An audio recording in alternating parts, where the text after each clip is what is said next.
The story begins at Yongle High School with the 17-year-old protagonist, Han Chomin, getting beaten up. One of the bullies tells the kid he should cut his hair soon. The bully in question is Han Changi. Unable to take it anymore, the nerd gets up. At that exact moment, the blonde slaps him hard. Then he prepares for the next strike, which is blocked by the kid. Exhausted, the protagonist realizes that his bully is just a dwarf bastard. He clenches his fists, ready for a fight. But when he looks to the side, he notices a gigantic truck. It's another bully from the group who knocks him down with a single punch. Seeing Han lying on the ground, the truck asks if he wants to start a fight. Still on the ground, the hero starts thinking about how school represents society, and he comes to the conclusion that no one can beat a group alone at school. The bully who hit him is named Kang Seoksu. At that moment, the kid is surrounded by several bullies. Then the blonde gets close to the nerd's face, and for no reason, slaps him while asking why he grabbed his hand. In his mind, the nerd realizes he has learned to keep his mouth shut when facing the tyranny of a school gang. Sometime later, a student named Sun Min-guk gets upset, saying he ran into a childhood friend and can't just stand by.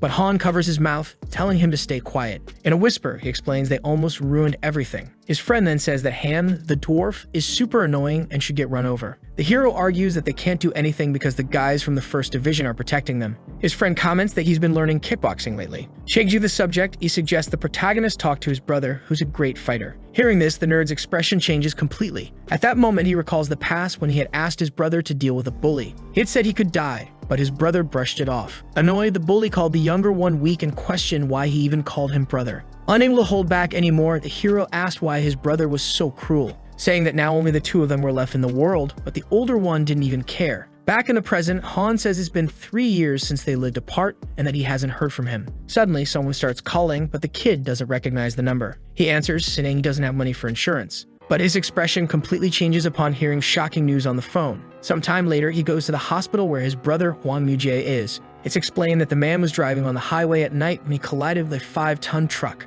Upon hearing the news, the kid starts to get angry. Leaving, he simply says he'll give up the body. In his mind, he believes his brother was just like the bullies at his school and didn't deserve a funeral. Interrupting his thoughts, a man appears calling for the student. Crying, he says he understands all of it. Emotional, he claims the boy did it because he has no money for the funeral, which is clearly a lie. Handing over a box, the man explains that these are his brother's belongings found at the crash site. Shortly after, the boy is sitting on a bench, thinking that his brother died alone because he lived without fear. Even angry, he begins to cry. Suddenly, a sound comes from the box. It's a cell phone that's still on. At that moment, the boy sees a message calling his brother Leader. The phone was locked, but when he tries the default pattern, it unlocks. Curious, the kid reads the message, which is about someone saying that the truck bully from school has a good personality. Jumping into the conversation, the hero replies, saying that Kang is a bastard and should just drop dead. Digging through the phone, he finds a pinned group chat. He then orders everyone to meet at Gapshin Secondary School. In his mind, the hero swears he'll gather them all and have them arrested. Just as he's about to call the police, that bowl cut bully appears. Han says the bastard really enjoys being alone. The blonde realizes the box contains belongings of someone who died, so he decides to throw everything off the building in an attempt to hurt the protagonist. Deeply enraged by this, Wang charges at the bully. Without holding back, he pushes him off the building and both of them fall. The bully is still alive, but completely wrecked. The hero quickly charges forward, landing a right hook on the bowl cut guy's face.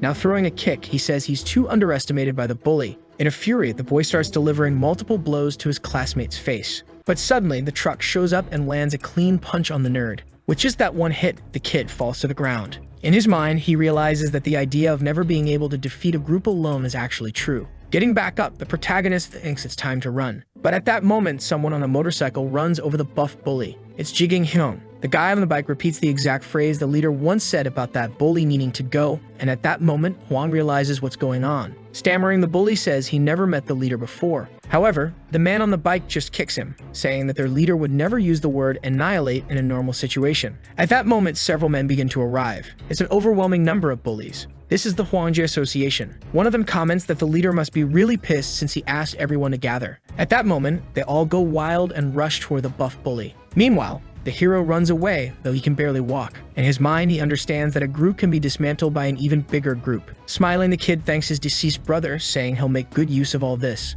Back with the bully group, they talk about how rare it is for everyone to be summoned by the leader. But they choose not to question it, saying the leader is the king. At school, Wang asks his friend if he knows the Emperor team. Using a fruit analogy, his friend says the Emperor team takes half the turf. He explains that half of the city's secondary schools are influenced by them. Then the hero thinks that investing energy in something that would only last a few years, like bullies or an association, would be a waste of time, because he never wanted to be interested in such a horrible world. His brother's Imperial Division dominated half the city. Exhausted, the kid realizes he's the only one who knows his brother is dead, and with his phone, he sees that Hyun's world is within reach. Interrupting his thoughts, some bullies show up to mess around. His friend gets angry, but the nerd stops him from doing anything stupid. A kid of the classes ends up getting dirty because of the bullies. Wong steps in to help, saying he should hurry to clean everything up and that he'll lend him a shirt later. Introducing himself, the redhead says his name is Kim DeSeal and thanks him. Outside the cafeteria, his friend asks Showman what's going on. Responding, the nerd says they can't take on those guys, but they can at least clean the trays together. With a serious expression, he says he can't ignore something that's within his power to fix.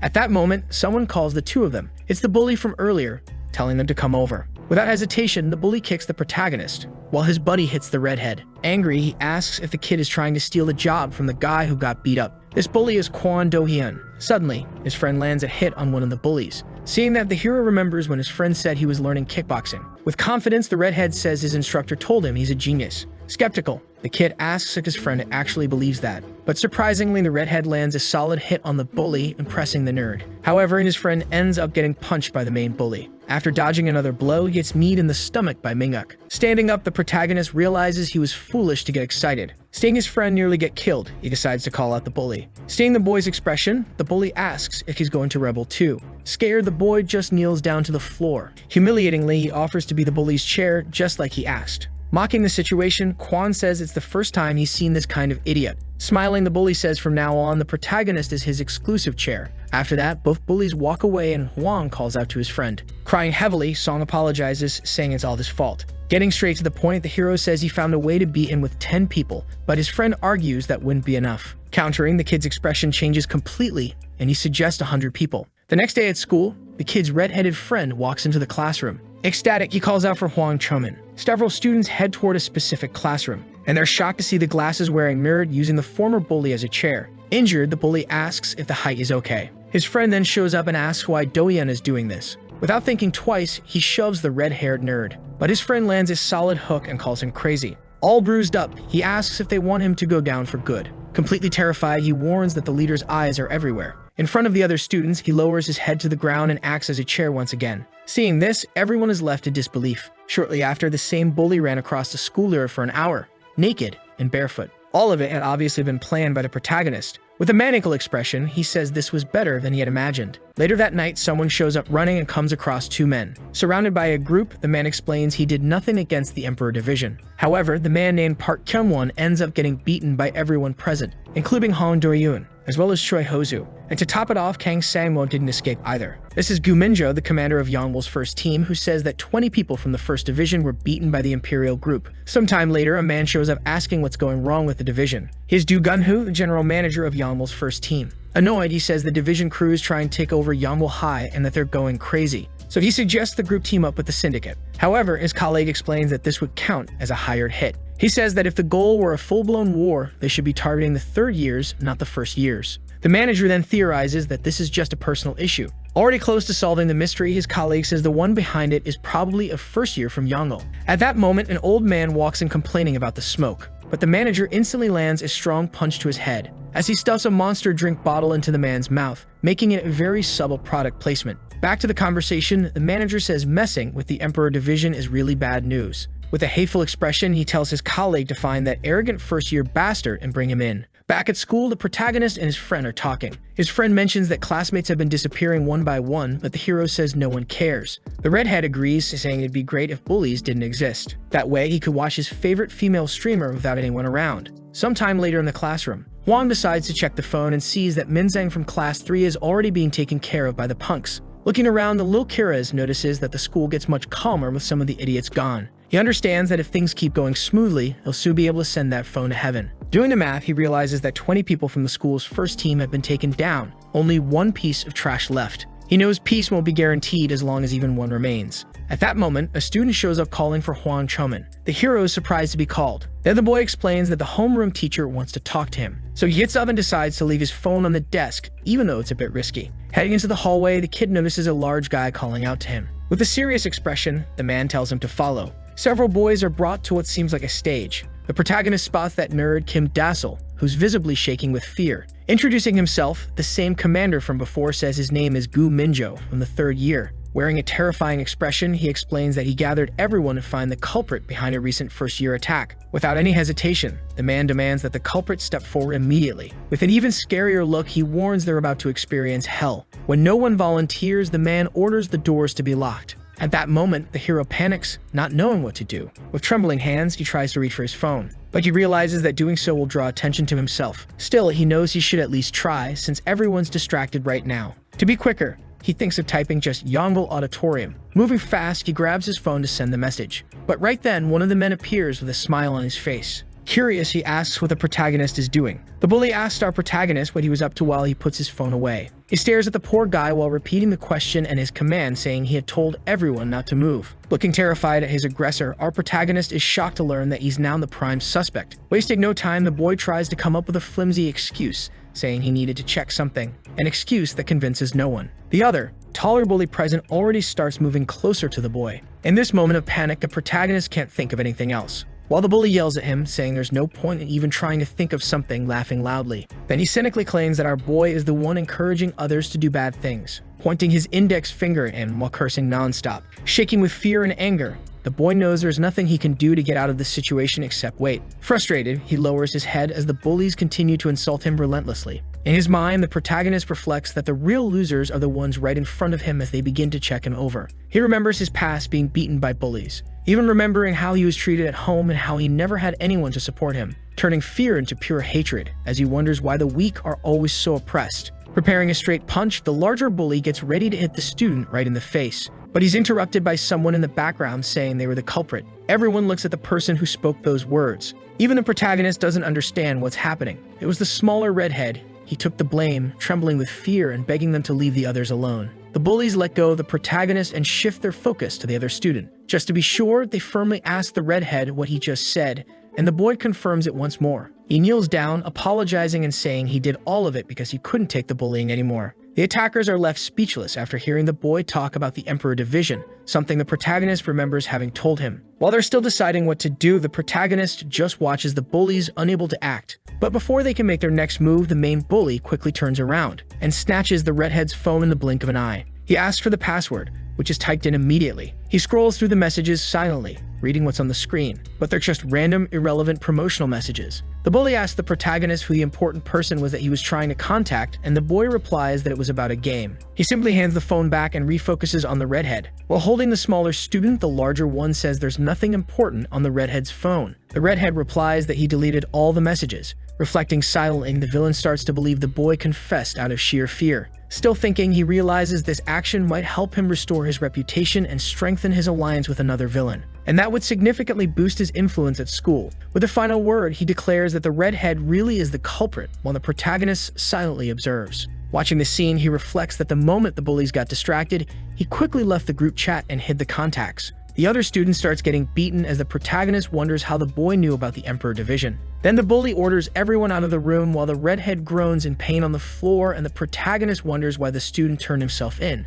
Our boy takes one last look back, seeing that kid's face and thinking about his name, Kim Daseul. Elsewhere, one of the Emperor members notices the leader left the group. Assuming it was a mistake, he simply sends another invite. But another member in a different place checks his phone and reflects that something about this is strange. Back at school later that day, the school principal scolds our boy, saying he shouldn't be there during lunch break. Then he hands him some papers and asks him to place them on the children's chairs. Our protagonist obeys and goes to do what he was told, but he's interrupted by someone calling him from behind, startling him. That person, for some reason, knew that our boy had been taken by second-year students. The mysterious student asks the protagonist why he was dragged away, but he just dodges the question, saying Gu Minjo ordered it. That statement startles the student standing there, right after he complains to Hwang Chomin about never being told anything, while the protagonist just lives his life. He adds, questioning what Hwang did to make Gu Minjo call him. Our boy obviously asks what's so special about that bully. The student then adds that the bully had already sent someone underground before, explaining that when that bully was in 8th grade, he sent one of his classmates to the hospital simply for smelling bad. But since he was a minor, he only got 2 years in detention, and after getting out, he started manipulating others so he wouldn't have to dirty his own hands.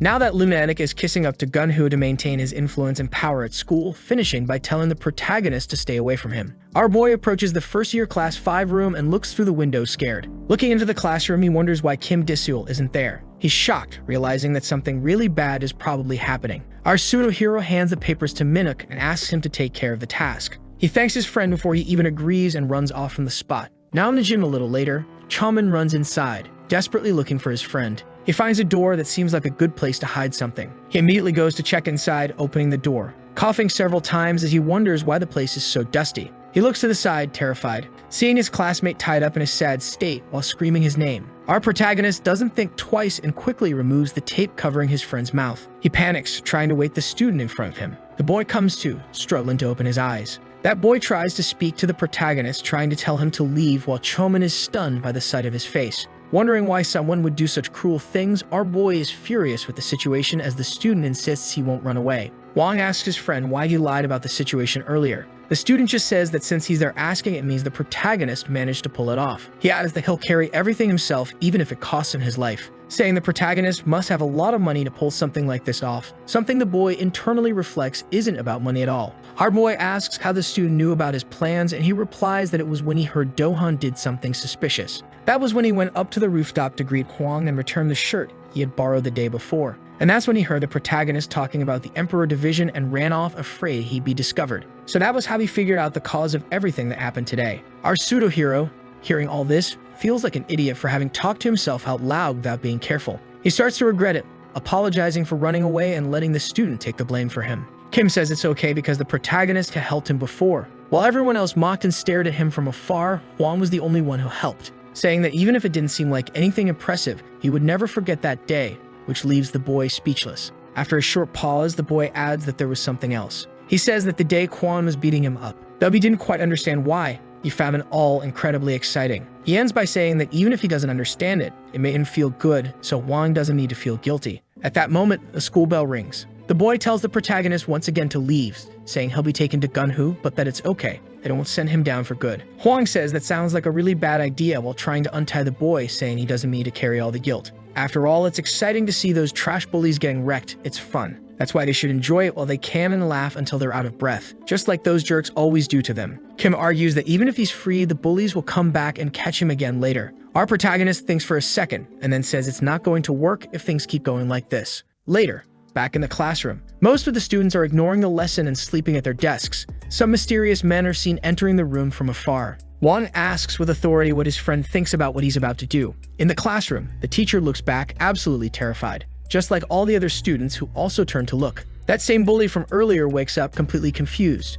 Then we're shown the message that was sent in order to send Gu Minjo from Yanhua High to meet Buddha. Those members of the Emperor Division are holding a fire extinguisher, about to smash the boy's head, when a message pops up saying, "Right now." Our boy asks his friend what he thinks, asking if he's ready to have some fun. The beat-up kid repeats the question to himself as he tries to figure out how to respond. Later that day, we return to class with the teacher talking about the Han Dynasty, a dynasty established in the north, conquered by Liu She, the 7th emperor, an emperor who led a campaign westward and forced Germanic Europe into conflict with him. As a result, the borders of the Roman Empire became unstable. And while the teacher continues his lecture, we see the same scene again, the mysterious men entering the room. The Emperor Division silently invades the classroom, heading toward their target. The teacher finally realizes something's wrong after hearing murmurs in the back, so he turns around along with everyone else, all looking shocked. That bully starts to wake up, and the teacher mentally realizes what's about to happen. The Emperor Division surrounds the student while the teacher yells at them to stop. But before anyone can react, the student is struck on the head with a fire extinguisher.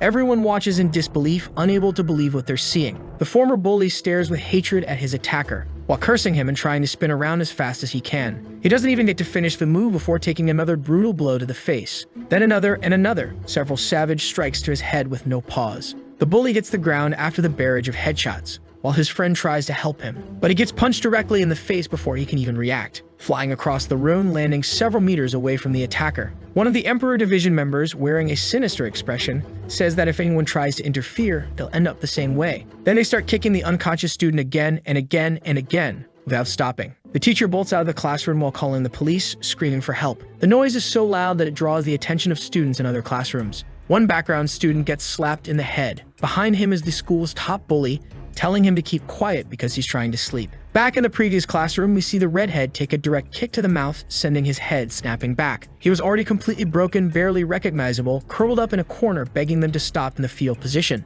The attackers surround him and ask to take a picture of his badly beaten face. Meanwhile, the students watching can't believe what they're seeing, calling the Emperor Division insane and wondering if Minjo is really begging. Then they start remembering the bullies who had suffered at this kid's hands before, and they feel happy seeing him now begging for the beating to stop. With the expression of a classic villain, one of the division members says their boss will be pleased to see that kid's face, but he's suddenly interrupted by a hand on his shoulder. That hand belongs to John, already preparing a massive punch. With a single straight punch, he sends the attacker flying, so hard he crashes through a window. Without wasting a second, Jian starts wrecking everyone in the room all at once. His combat level is far superior, dodging easily, and hitting back with much greater strength and precision, even deforming one of the division members' faces with just one punch. While he's focused on the opponent in front of him, one of the members tries to attack him from behind. But Jian notices the move and lands a massive kick to the mouth, sending the redhead flying. Next, he grabs the blonde in front of him by the face and slams the member straight into the ground with brutal force. Jian yells furiously that this place is now hell for those idiots, until he's suddenly surprised by one of the members jumping on his back and putting him in a chokehold. He starts shouting with rage, demanding to know why the division is even here, cursing at them, while the member admits he doesn't even know who John is, adding that the only one who can give them orders is. It's the boss, as he shoves the fire extinguisher into John's face. We're taken to the school's running track as we see the police finally arriving. Apparently, the outcome of it all was that Gu Minjo is unconscious and likely to fall into a coma. We see the Emperor Division members being taken away by the police. The students start spreading rumors about everything that happened while watching some of the Emperors getting arrested. Finally, the protagonist appears and tells his friend to just lie to the others about him and everything will be fine. In his thoughts, he reflects on his goal: eliminate everyone causing problems. Now he just got rid of one by defeating him and another by getting him arrested. Two birds with one stone. Another classmate appears and nervously mentions the division's presence, but the division wasn't sad or scared. They were smiling even while being arrested. The student starts getting anxious, saying that the school is now completely under the division's control. But the protagonist doesn't take him seriously and thinks, yes, that's the idea, but everything is under control. His friend tries to calm himself while scratching his head. When the protagonist asks why he's so anxious, he points forward, and we see that Jian is also being arrested. This wasn't expected. You can see the pure hatred on the bully's face. We're taken to a flashback showing what happened when the police arrived. The teacher was pointing them to the classroom where everything was happening, and when the officers entered, they were shocked by what they saw. Jian was standing completely wrecked. While holding one of the division members by the neck, with several others lying around, he looked ready to send the guy to meet Jesus. Back to the present, we hear the story spreading. Everyone seems to know what happened. One of the bullies starts running toward the exit in a hurry, shoving a student out of his way. And he's not the only one. Many bullies are yelling their leader's name, Jianhu, in desperation. They ask him what happened and how the division pulled all of this off. From a distance, Jian yells at them to listen, that the division launched a surprise attack. He calls the division cowards, acting under cowardly orders, and talks about Minjo's condition. He finishes by saying he'll make them pay for what they did. With a battle cry, he declares that from now on, the Imperial Division is their only enemy. Our protagonist reflects that since Minjo was a person of influence, apparently the school's gang is now siding with him. And now they'll unite under the banner of this new symbol, Jianhu. Our boy starts to feel excited, saying he's going to take care of it all by destroying every last one of them. We're taken to another location where someone is holding a phone and saying the message is pretty bizarre. Then we're introduced to a mafioso, wondering why he's been asked to do so many good deeds lately. In another place, sometime later, the division members question their new orders. These orders were to invade a school with the teacher still inside. Just go in and wreck everything. It'll be fun, they were told. But they mentioned it's strange not getting paid for such a job well done. Then we're taken to a kind of bridge in the distance, where a tall man is on his phone. This person reflects that, due to the arrests, the division lost 1/7 of its strength. Wondering what the point was of all this, just to raid a school and beat up a student. He says that even if their leader was a tough guy, he's been acting strangely lately,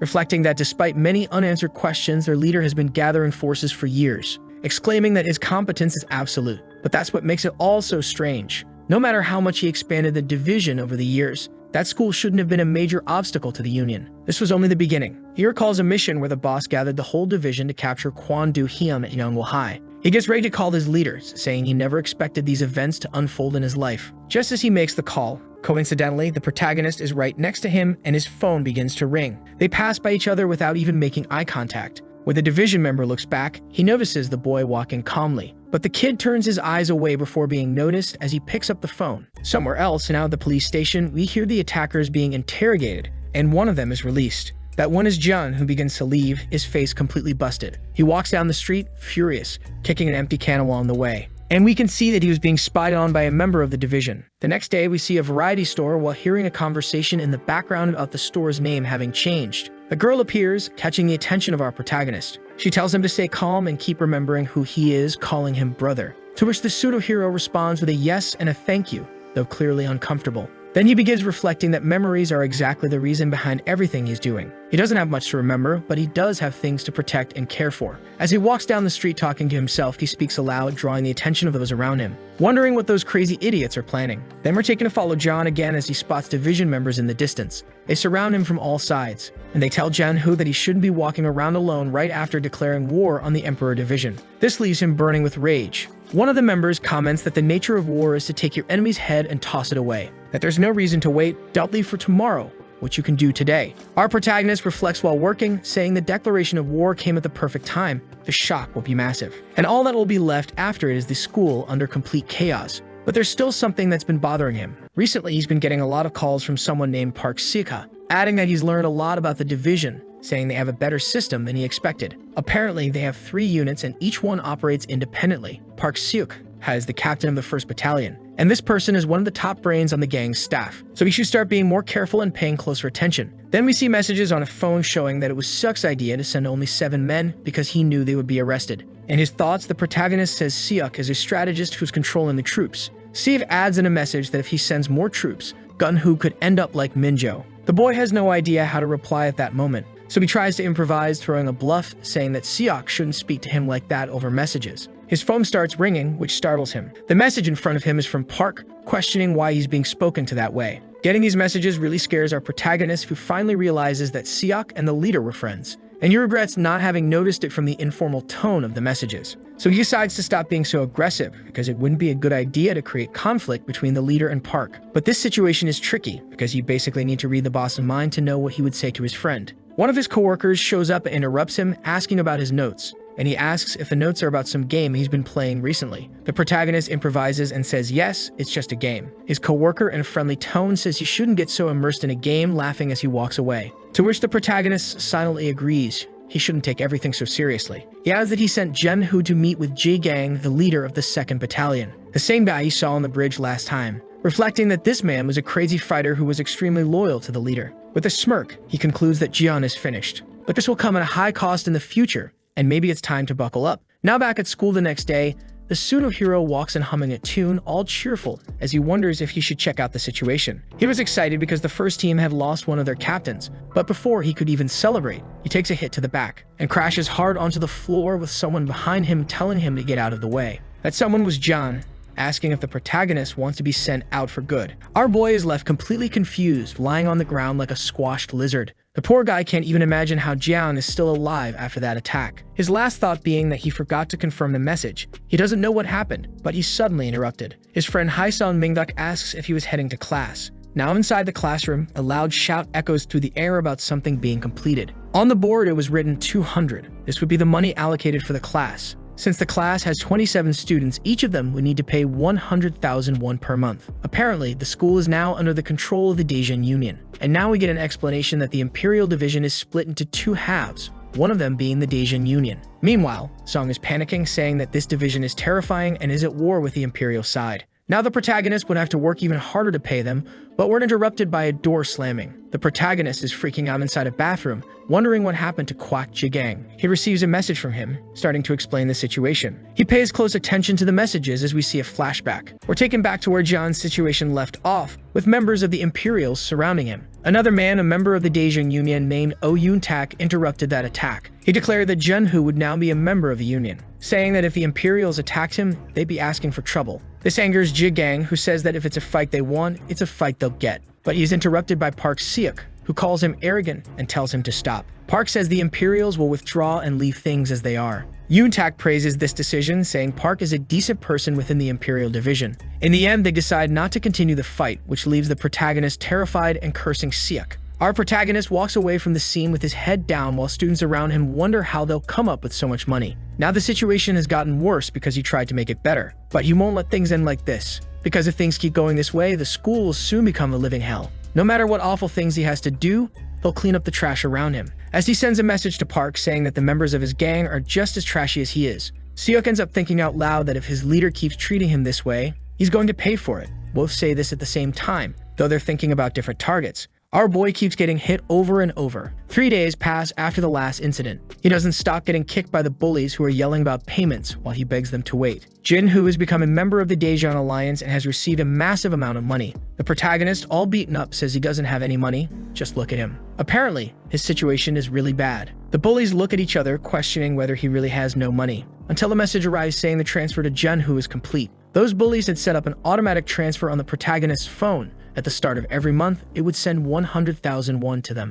Hwang wipes himself off while reflecting on the last 3 days, unable to understand how he could have stooped so low. He looks at his phone and starts doing the math, realizing he can't survive with so low money. As the bullies walk off, they wonder if they'll run into Junhoo on the way. Apparently, John wants to take on the entire division by himself. Meanwhile, the protagonist is completely lost, not knowing what to do. He starts remembering what happened when he tried to get rid of Jian, one of the school's top dogs, but everything went wrong. And the reason was, Junhoo was involved with a very powerful alliance called the Daejeon Union, so attacking him would bring a lot of unnecessary trouble, which is why the best move was to back off. Finishing his thoughts, our would-be hero says the whole situation is almost comical as he stares ahead with hate, adding that unnecessary trouble might be a good excuse, but it's not the truth. The truth is he's going to start all of this one way or another. He doesn't fully understand why, but he knows that Hwang Muji has a really cheerful personality. So if Muji became the emperor, he might be able to punch him and snap him out of it. But he's just Hwang Chomin. He can't do anything about that. Still, if he just keeps doing nothing, Muji will gain the confidence to take action, and maybe the division will collapse. The protagonist looks at his phone and says that what he holds in his hands is a weapon, something that can destroy someone with just a message. And like any weapon, he can either save his ammo or shoot recklessly. But what would he do if that very weapon started firing on its own like a furious monster? While the boy is deep in thought, a scream echoes in the background, summoning all the first-year students. When the protagonist turns around, he's faced with a terrifying sight. Very tall and strong men at the end of the hallway approach slowly, while all the students watch them. These students are scared and sweating from fear as the men tell everyone to stay quiet. One of them was Junhoo, leader of the first team, who says he has something to say to those pigs. He asks if the teachers are in a meeting, something one of his subordinates confirms, and he then tells them to enter. Xiaomin wonders what the villain could possibly want at that moment, and with a view of completely bare legs, the aggressors tell him to hurry up. Then we see several students wearing only their underwear walking into the hallway looking very sad and distressed. The villain continues his monologue, saying those people haven't completed their payment. He says that if a representative of the union is part of the school, then the entire school is also involved. So they wouldn't be attacked on the streets, but for that reason, they must make monthly payments. Those people were just a bunch of freeloaders looking for a free lunch. Our protagonist is stunned, unable to understand, when he suddenly realizes something. It was Song Minguk, one of his friends. He was there going through that humiliation. Song closes his eyes, feeling pure hatred and disgust, telling himself in thought that he should be ashamed. Jian continues, saying that if he has to give this kind of warning one more time, he'll do much worse than this, forcing everyone to pay for a benefit nobody asked for. Our protagonist wonders what that man really wants out of all this. He starts getting anxious, thinking he needs to do something about it because the villain might be planning to use that money for something very bad. Some time passes after that intense scene. We're introduced to the Emperor's group and come face to face with them. Then we get a close-up on one specific member. Our boy was, at that moment, in his room researching tons of information about the group and the location. He was desperately searching for a reason to begin his attack, but all he found were some useless apps, while wondering if there wasn't something else hidden somewhere, until his eyes curiously land on something specific, a secret photo album showing a blonde-haired woman. Opening the photo, he realizes that one of the group's leaders apparently has a girlfriend. We're taken to another phone showing messages about a new target and something that would help with the right decision. We're introduced to Suka, who reflects that the guy behind the messages usually only talks nonsense, until he turns a corner and sees a girl being attacked. A taller blonde girl is bullying the shorter one. She gets ready to strike the smaller girl while yelling at her. We don't get to see how it ends because Seok calls out to her and invites her to go see a movie. He gets startled when he sees the girl's face and remembers the Emperor's division. The blonde girl slaps the red-headed one when she notices her looking at her boyfriend. Stick tells his girlfriend that she should go easier, but she snaps back saying that's exactly why he likes her. The blonde asks if Hwang Muju would be going on a tour or something, since he's really into motorcycles. She then cynically asks what would happen if he got into an accident, because in that case her boyfriend would be top one. Seok thinks for a moment and replies that she shouldn't say things like that. But the girl adds that she's only saying it because she doesn't want to be just anybody and asks if he still loves her. This makes him cheerful, causing him to let out a happy sigh. He ends by saying he understands how she feels as they continue walking down the street. 2 afternoons later, our protagonist is talking with a classmate about the previous incidents. The boy says he started practicing kickboxing because of all that since he lost a dental implant after the beating and it cost a ton of money for nothing. He also says he doesn't believe a nerd can change just because he has a weapon, saying there's no choice but to pay the king wisely, which makes our protagonist ask him if he wants to see the big mess. That leaves his friend a bit startled, not understanding what our boy meant by that.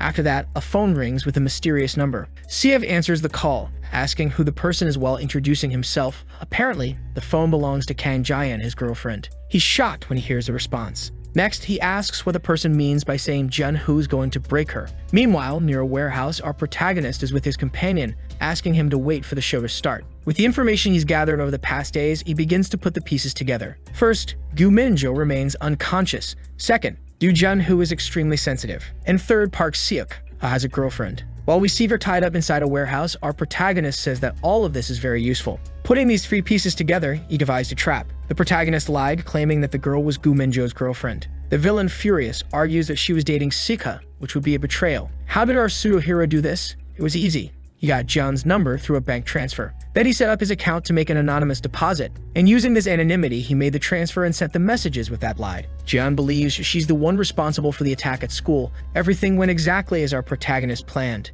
It doesn't matter whether it's right or wrong. What matters is that he finally got what he wanted. Seok bursts into the place, knocking one of the lackeys to the ground and asking if Jian has lost his mind. And our protagonist finishes by saying he finally managed to change the look in his so-called subordinate's eyes. His companion asks if the Emperor's division had arrived, which is simply confirmed. He finishes his thought by saying Seok has no reason to attack Jian, but now Jian has a reason to attack Seok. Therefore, now with a clear view of his weapon, he can finally fire it. With a quick punch, Seok knocks out another one of the lackeys with extreme brutality as other attackers rush at him. Our protagonist shouts, asking if his companion is finally having fun. A blonde man with a satisfied expression says he saw the men from the Imperial Division moments ago. At the same moment, he turns his back on the man he was speaking with, telling him he should have come earlier so he could have taken care of things. His friend, now with fury in his eyes, asks if his pride hurts because he has to run from his own friends. With a sarcastic smile, the blonde tells him not to get cocky just because he's now part of the syndicate. Because soon he will be too, and he better be ready. And it's not like his friend could do things alone, but the syndicate could.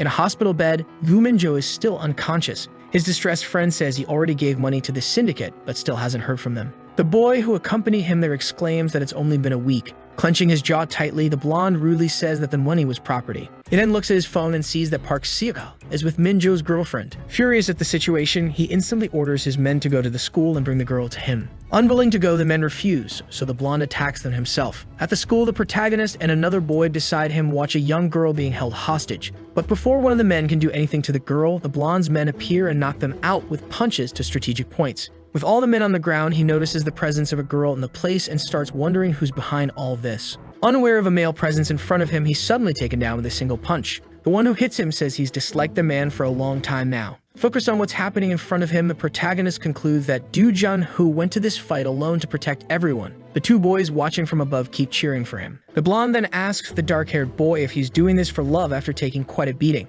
With his eyes locked on the blonde, he says he doesn't know anymore. Not wanting to say who sent the blonde to that place, another fight breaks out, one in which he gets beaten over and over again. Du Jun-Hoo, steadfast and without saying a single word, keeps taking the hits until he finally passes out. Once it's over, the dark-haired boy walks up to the blonde girl and congratulates her on a job well done. But before they can leave, a group of boys appears. It's Jun-Hoo's group from Yongbul High School. Wang Cho-min, satisfied to see that the fight would end well, decides to leave. It was his blonde friend with the gold tooth who was present at the scene, so he knew the guy would handle it. His friend didn't understand why they were leaving, since the fight wasn't over yet. But without looking back, the protagonist kept walking, not listening to him. The dark-haired boy then asked the big blonde man how he knew. With a victorious smile on his face, he said it was the leader's orders and that you should get ready, because the fight between the crazy guys and the 2nd Battalion was about to begin. And so it happened. Without any prior warning, he and his men charged at them. After beating down all those men, he looked around, satisfied with his work, saying those men have the spirit of fighters, but it didn't match their skills at all.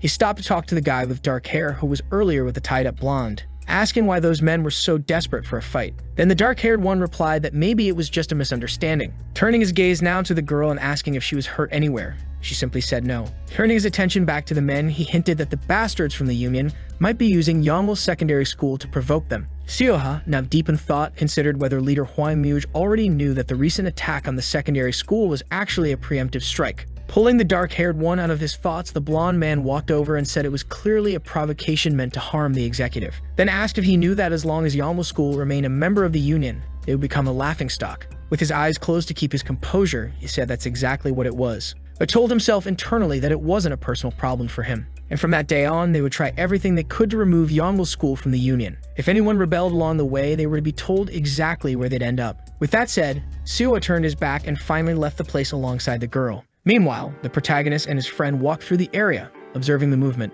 One of them, deep in thought, commented on how Junchol's expansion made him realize how vast the world really was. However, his more observant companion noticed something peculiar. With a sharp look, he asked how he knew Junchol would be crushed. Wang, surprised, didn't have an immediate answer, and the mystery hung in the air. A week had passed since the latest events. The school environment had drastically changed, now completely dominated by a single faction. The control exercised by the division was absolute, altering student dynamics and establishing a new order within the institution. The difference between the organizations fighting for power became increasingly clear. While one represented an alliance between schools, the other stood out for its imposing structure and absolute dominance, consolidating its influence through strength and strategy. The division was made up of a single group of students who had dropped out of high school, all gathered under the charismatic leadership of Huan Liuj. To further solidify their influence, the division sought contact with Kang Sixu, establishing strategic connections within the hierarchy of the student underworld. Direct contact with the Imperial Division indicated that its reach went beyond Yongbul Secondary School, expanding its influence into broader territories.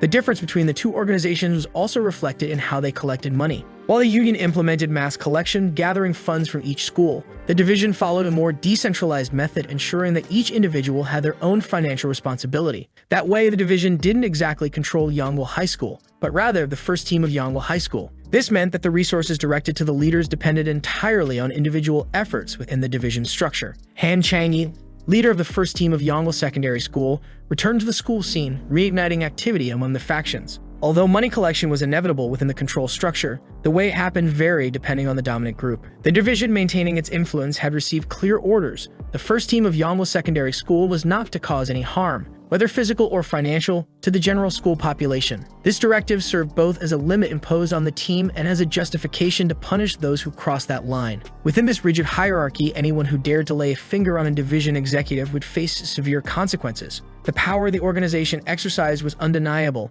establishing its supremacy unchallenged within the school environment. The atmosphere within the school continued to shift under the division's control. With the imposition of stricter rules, even those considered troublesome began to show signs of weariness. For some, this raised doubts about the true nature of such control. Perhaps the influence of the division wasn't entirely negative. However, not everyone was willing to accept this new order without question. Amid the tension, a desperate student attempted to borrow money by force, defying the established rules. The confrontation was, in fact, inevitable. A loud crash echoed through the area, signaling the start of an immediate retaliation. The notion that no one could act unnoticed was becoming increasingly clear. The leader's eye was always present, ensuring that any act of insubordination would be punished without hesitation. Quan Do-hien, a member of the first team of Yongbul Secondary School, observed the situation with frustration. Any impulsive act committed by others would reflect on his group, making them responsible for the consequences. Meanwhile, a classmate tried to ease the tension with a softer approach, appealing to the other's kindness. The tone of the conversation shifted, and amidst the exchange of words, a casual invitation to go to the cafeteria was made, bringing a brief moment of relief to the prevailing tension. Despite the apparent calm, order had to be maintained. Quan Do-hien demonstrated his usefulness by ensuring that no problems arose within the school. Under the first team's supervision, even the gangsters who weren't part of the group were kept under control. With this structure in place, peace within the school finally seemed secure. Maintaining order within the school was essential. While the appearance of peace prevailed in the hallways, the reality was that stability merely meant preserving the status quo. However, outside the school's boundaries, the story was different. Members of the first team continued engaging in questionable activities, perpetuating violence and fear. There would always be victims of bullies, and that was an inescapable truth. The idea of a world completely free from corruption and violence seemed like a distant illusion. Everyone had to deal with their own reality, taking responsibility for organizing their own space, their own existence. In the end, that was the only possible solution within that scenario. Any attempt to go beyond this fragile balance would bring unpredictable consequences. The presence of Park Suko would not go unnoticed. His movements were being closely watched, and any action on his part could trigger unexpected outcomes. There were memories of past events, an orchestrated attack against Quan Do-hien where 100 people were sent to eliminate him. That failure led to the need for stricter management in the future. As the first captain, it was essential that control over subordinates be absolute to avoid similar mistakes. Huang Muge's discomfort was noticeable. It was rare for someone like him to show unease. If he was truly disturbed, it meant something bigger was at play. His history of wandering the country might be connected to this sense of unrest, a mystery not yet fully understood. Perhaps if that enigma could be unraveled, there would be an opportunity to use that knowledge to his advantage. But before he could reflect further, a sudden sound broke his train of thought. The persistent ringing of a phone indicated that something was about to happen. The sudden ringing shattered the silence, catching everyone off guard. Confusion quickly spread. The phone was supposed to be on silent, so how could it be ringing? Amid shocked expressions and a rush to answer, an unfamiliar name appeared on the screen, Mahari. No one seemed to know exactly who this person was, but the call carried a sense of urgency. Meanwhile, a sense of relief began to spread among the students. Huang Choman was mentioned, and to celebrate the recent peace established at school, someone suggested watching a stream of a popular game. However, not everyone seemed willing to participate. With a brief and unexpected refusal, the conversation took an uncertain turn, leaving behind a mix of curiosity and tension. The reveal of the name Mahari brought an unexpected shock. No one imagined that someone like Huang Muge could have a girlfriend. The situation, already intriguing, took an even more surprising turn when the voice on the other end spoke with affection. The message was direct and full of intimacy. Mahari wanted to meet Huang Muge and give him something important. The insistence in the call and the affectionate tone suggested there was more to this story than met the eye. Suddenly, the conversation took a new turn. The voice on the other end changed tone, showing unexpected suspicion. Mahari questioned whether the person who answered was someone sent by Huang Muge, creating a tense atmosphere. She was incredibly beautiful, but the real concern was Huang Muge, who was the reason for all of this. Mahari, with her affection for her kin, was becoming a problem. He knew that if she continued to chase after him,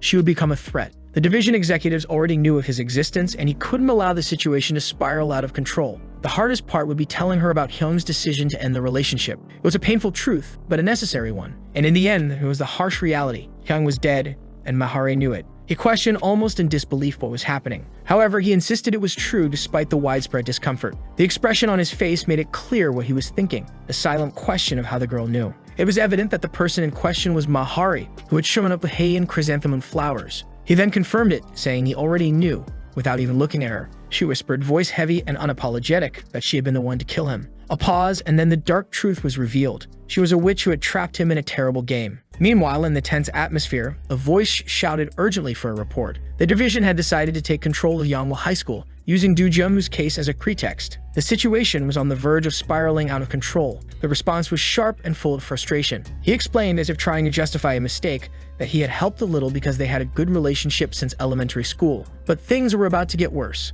The Daejun Union, represented by Yoon Tak, had suffered a humiliating defeat, and the reason was the bastard involved with the girlfriend of one of the division's executives. As a result, the Union had lost to the division, a blow no one had thought possible. And even worse, he revealed with a sigh of guilt that he had been the one to bring that scumbag into the Union. The frustration was palpable, a mix of regret and rage. He felt trapped, unable to avoid the consequences. So he knew and reflected quietly before looking down the hallway that seemed to hide unanswered questions and lingering mysteries. On the phone, the tension in the air was thick, a blend of guilt and justification. He seemed to believe he had caused all this chaos by bringing that problematic individual into the scene. However, the situation was not as simple as it first appeared. The chief of staff, despite his youthful and chatty appearance, was skilled in combat, which had led to hope that he could contribute the necessary strength to the group. But his nervous reaction suggested things were not going as planned. There was no way to avoid the chaos, and had never imagined that individual would get involved with an executive's girlfriend. An unexpected situation that made everything even more complicated. Yanghwa Secondary School, located between two adjacent schools,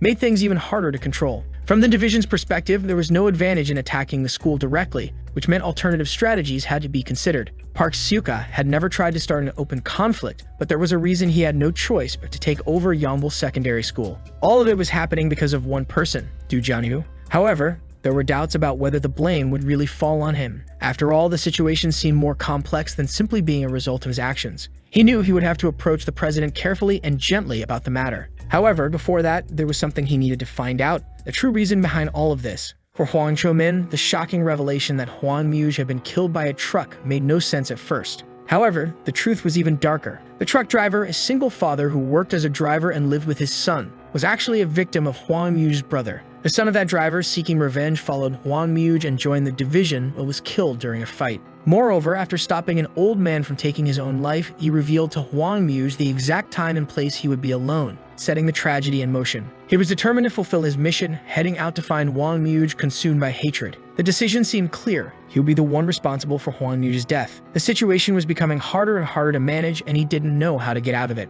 Kwak Chigang appeared, headed somewhere, and shared a shocking piece of information. The leader had given the order for them to meet at Gapchangyo Bridge, a meeting point that would change the course of events. At first, Hwang was surprised, even thinking a ghost had appeared. But after searching through every police station in Daejeon, he realized that Hwang Muge's brother had collected his belongings. What made him realize there was no way to escape that situation? Even knowing the girl was so confident after killing someone, he found himself trapped. He couldn't report her because if the death of his brother were revealed, he would be finished. She, however, knew exactly what she was doing, and he knew that too. Even so, he also knew that no one in the division was aware of Hwang Muge's brother, which gave him a margin of safety. But given the situation, the final question was inevitable. What did she want from him? If she had truly intended to kill him while he pretended to be her brother, she would have done it already. Acknowledging her intelligence, he decided to hear what she had to say. The idea of pretending to be the leader and controlling the Emperor's division to destroy the Daejeon Union seemed absurd. He couldn't believe what was being suggested. How could he do something like that? The only thing he really wanted was to clean up his school, nothing more.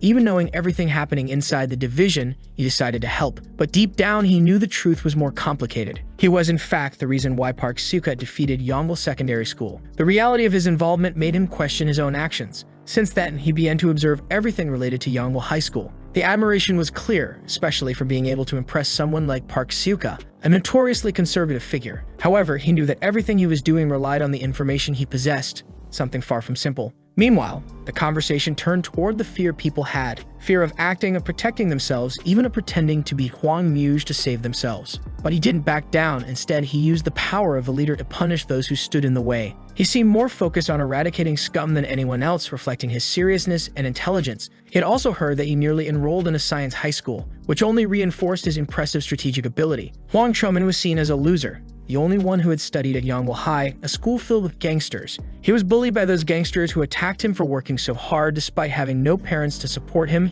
he became their target. The situation worsened when, on the eve of the public administration exam, he was locked in a warehouse and prevented from getting to the test site. He reflected on the injustice, remembering Manhwa, where thugs like them thrived at the expense of people like him. After that, Hwang Chomin gave up and enrolled at Yongbul High. He knew the girl had done all that research on him. But what truly shook him was learning what his brother was doing while his own life was being destroyed. He defeated the Union, but his brother, a member of it, ended up in a vegetative state after a punch from Hwang Muge. His subordinate was arrested in his place, and that explained her pursuit of revenge. But he still wondered why the Union. He was tired of the faction wars, where men wasted their lives on petty disputes. At first, it was just revenge against Hwang Muge, but now he saw a chance to be more ambitious. He demanded help to end the war by making the Union disappear. The threat was clear. If help was denied, he had a way to destroy the division. He would expose everything and ensure that the person would be truly killed if they didn't want to live. All they wanted was for the school to be peaceful, but he wondered if he had become too greedy. The turning point came when he was marked by the witch, the beginning of his king's game. He was caught off guard by the proposal of a test, but when asked why he followed her home, the answer was simple. He needed to see if he was qualified to receive her support. When he asked what that meant, the response was firm. She would do anything to destroy the Union, anything. He was called more evil than she had imagined, but he didn't care. He just wanted to know what the test was. Since the division's rise, its power had expanded violently, but the Union's resistance had prevented full domination. Some people, even outside of organizations, resisted. He then mentioned Cheonbyeok High School, which was still standing strong. He questioned why Yongbul High had fallen so quickly. The test was revealed. It would be to use the division to take down Cheonbyeok Secondary School. The name Kim Taek-sun, also known as the Giraffe of Mount Cheonbyeok, was mentioned, and the plan was forming to involve the school in the conflict. Cheonbyeok Secondary School, where Kim Taek-sun, a third-year student, was born with an incredible fighting instinct and great physical strength, traits that supported him throughout his journey. Kim Taek-sun was the target of insults and humiliation, considered a fool and used as bait. Amidst it all, the Daejeon Union and the Cheonbyeok Special Operations Force were engaged in a battle with secret plans being discussed.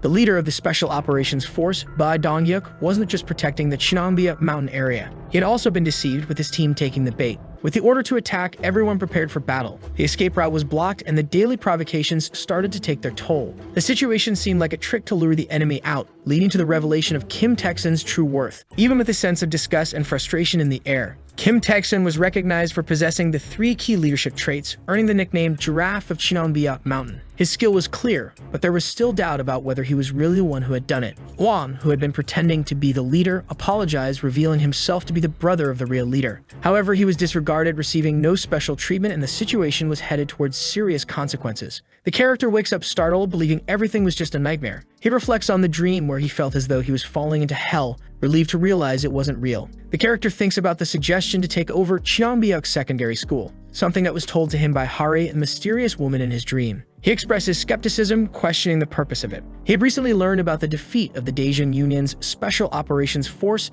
and the intensity of the battle, which makes him consider the power of the Imperial Division. Although the plan is appealing, he knows he'll need to be careful with its execution. The idea of toppling Cheonbyeok is risky, as it's always been seen as a target by the division. Failure would be catastrophic, shattering trust. Wang Myuj had been cautious when attacking the school, and the only chance of success depended on flawless execution. The character reflects on his long experience in Daejeon and questions the path that led him to this point. Now heading toward Cheonbyeok's secondary school, the protagonist is worried about Mahari's mission, fearing the consequences of failure. He knows that if he's caught pretending to be the leader, he'll meet the same fate as the others. Cheonbyeok Secondary School is a fortress that's hard to breach, having survived Wang Muj's empire. To succeed where others have failed, he must find a different approach and is determined to achieve the goal. The protagonist faces an unexpected situation. Someone questions his presence near Cheonbyeok Secondary School, showing surprise and unease. He finds himself in a place where he doesn't belong and tries to leave quickly without causing more trouble. Wang is confronted by a group where someone suspects his connection to the syndicate or the division. He tries to deny it, but the tension rises. Kim Tak-sun, an intimidating figure, is revealed, and those around him clearly panic. Hyo-min nearly loses control from fear, severely threatened by a vigilant group that accuses him of being part of a rival faction, possibly the Union. They consider attacking him physically, but one member suggests a less severe, though still violent, alternative. The group is extremely distrustful of outsiders and on high alert. The tension spikes when a member of the Emperor's division is identified inside Cheonbyeok High School. Worried about the presence of a spy, the group decides to investigate, heading to the third-floor bathroom to check for any suspicious presence. The situation grows more intense with the Emperor's division now targeting the school. Texa becomes furious, threatening that a simple blow won't be enough for him. Meanwhile, it's confirmed that there was indeed an intruder in the third-floor bathroom of the school. The spy reveals that he is monitoring the movements of the Emperor's division. The other members of the school receive orders to continue infiltrating, awaiting further instructions. Ready to take actions, Hwang Muj Colden. He mentions that the key to breaking the Iron Fortress is to start from within, suggesting a strategic and possibly more subtle approach to achieving their objectives, with the character trying to figure out who is behind the infiltration and how someone from the division managed to get inside the school, possibly with intentions of espionage or sabotage. The reactions from the other characters show they're unwilling to admit weakness, but they also recognize they can't handle the situation alone. The situation is growing increasingly tense with the school under surveillance and a possible infiltrator from the division identified. The mention of the school uniform from Yongle, destroyed by the division, adds even more complexity to the plot, since it suggests there is a strategic interest in Cheonbyeok and the war between factions is about to escalate. The distrust about the character's true reason for wanting to help and his intentions becomes clear. He might have something else in mind, possibly using the school as a stepping stone for a larger goal of the division. All of this creates an atmosphere of uncertainty and danger, as any wrong move could trigger massive chaos. It seems that to avoid greater complications, the character decides to take a risk and use the help of the suspicious individual. The strategy of not being intimidated and even using those who seem like threats could be a smart move, given the context of imminent danger and the need to act quickly. The situation is intensifying as the tension between the groups grows. Conflicts of loyalty and power are at stake, with each character being forced to make risky decisions. Though they try to mask their intentions with small provocations and gestures, the environment around them is filled with hostility. The conflict between the Daejeon Union and other factions is about to culminate in a major showdown, where survival and victory will depend on each person's actions and choices. With criticism toward behaviors considered outdated, such as cigarette smoking, the tension between them is palpable, and the exchange of words and gestures serves as a reflection of the hostile atmosphere permeating their interactions. As the topic flows from a critique about smoking to more direct questioning about personal abilities, one of the characters brags about his billiard skills while the other reacts with disdain, suggesting that the other should improve his skills or even buy something like a cue stick. Donyuk is being challenged and questioned about his intentions in trying to take over Cheonbyeok Secondary School. He is criticized for his lack of ability to seize control even when his opponents don't seem that strong. A few days pass and Mahari and Cho-min talk about the recent events. The protagonist acknowledges that by using the division, the other managed to gain enough confidence to infiltrate Cheonbyeok's secondary school. While expressing admiration for his tenacity, he also shows some discomfort with how often his house gets invaded. The character reveals he has deep knowledge of the operations within the division, highlighting that 2 teams leading the Cheonbyeok front lines were defeated. He explains how he gained the division's trust by ordering them to monitor Kim Tae-sun's movements, and how those teams, after spying on him, handed over his location to Cheonbyeok's secondary school. He criticizes members of Team No, 2 who were hit without understanding why, calling them stupid brats, for continuing to get involved even after being captured. However, he emphasizes that simply entering the school doesn't solve the problem. It's necessary to act fast, because the syndicate might intervene before they do. He reflects on the pressure he's under from Mahari, who somehow manages to force him to do what not even Hwai Muj could. He describes her as a cunning figure, comparing her to a witch. He wonders how to defeat his enemies once and for all, including Kim Tae-sun, whom he believes has a weak point. He's sure there's a way to reach his goal, but soon realizes Kim Tae-sun isn't there and questions where he went. One of Tae-sun's men expresses distrust toward the other, growing irritated with the arrogance and disrespectful attitude. He comments that with Kim Tae-sun absent from school that day, he could act freely, but at the same time he feels uncomfortable and uncertain, fearing Tae-sun's reaction if he makes a wrong move. He questions how long he'll have to keep defending the situation this way, reflecting on the difficulties and time involved in the process. The characters discuss the possibility of attacking their enemies first and expanding their power, questioning their role in relation to Kim Tae-sun, suggesting he is taking advantage in the situation. Tension continues to grow, with someone warning another about his words, fearing the consequences of opposing Tae-sun. In the middle of it all, they're surprised that Tae-sun had already left, adding a sense of unpredictability and frustration. Kim Tae-sun, standing in front of his father's grave, reflects on his life and responsibilities. He's working hard at several jobs, but keeps an eye on someone, possibly someone he cares about and wants to protect so they don't follow the same path he did. Tae-sun intends to create a safe environment and is determined to ensure this person has a good future, especially during their school years, establishing a significant contrast to what he himself experienced. The focus shifts to Kim Tae-yang, Kim Tae-sun's younger brother. During an interaction, Tae-yang shows a bit of irreverence, joking about the hamburger he received. The story highlights that although he is Tae-sun's brother, he doesn't see himself as someone who should be protected or pampered. He expresses frustration at how it seems Tae-sun is taking advantage of the situation. Additionally, Tae-yang observes the reality of the local schools, Cheonbyeok's secondary school and Haging Elementary, revealing his perception of the school system. His first visit to Cheonbyeok suggests he's more involved with the environment than simply being a student, implying there's more to explore about his role in the plot. Hwang encounters Kim Tae-yang as he's returning home from extracurricular activities. Their conversation is casual and somewhat suspicious, as Tae-yang seemingly tries to hide the reason for their meeting. He mentions it's a birthday party, but does so with a mysterious attitude. Despite trying to keep it secret, it's clear the character isn't being completely honest, and the situation is a bit uncomfortable. The interaction also reveals a naive side of Tae-yang, who seems to be manipulated or led into something without knowing all the details. The main character appears to be thinking of a way to manipulate the situation in his favor, suggesting that if he keeps Kim Tae-yang as a hostage, defeating Kim Tae-sun will be easier. He sees the situation in a calculated way, blaming Kim Tae-sun's brother for being a bully. Kim Tae-yang, on the other hand, seems to be a naive and trustworthy figure. During the conversation, Tae-yang reveals his innocence by admitting he followed without question and says he only trusts his brother, Kim Tae-sun, demonstrating blind loyalty and a naive view of the world. Kim Tae-yang expresses unwavering confidence in his brother Kim Tae-sun, believing he can handle any situation, no matter how dangerous it may be. He refuses to believe anything could go wrong and is convinced that if something happens to him, Tae-sun will come to his rescue. Demonstrating blind loyalty, Tae-yang seems unaware of the danger in his own naivety, trusting his brother completely even when placed in a hostage situation. The protagonist, who is manipulating Tae-yang, tries to expose the weakness of that plan, suggesting that even Tae-sun, with all his strength, wouldn't be able to deal with a situation involving dozens of people, and that the plan to rescue Tae-yang could easily be manipulated. Tae-yang's words, however, reflect blind trust based on his brother's promise since their father's death, which strengthens his faith in Tae-sun's protection. This brotherly bond and Tae-yang's unwavering trust are central,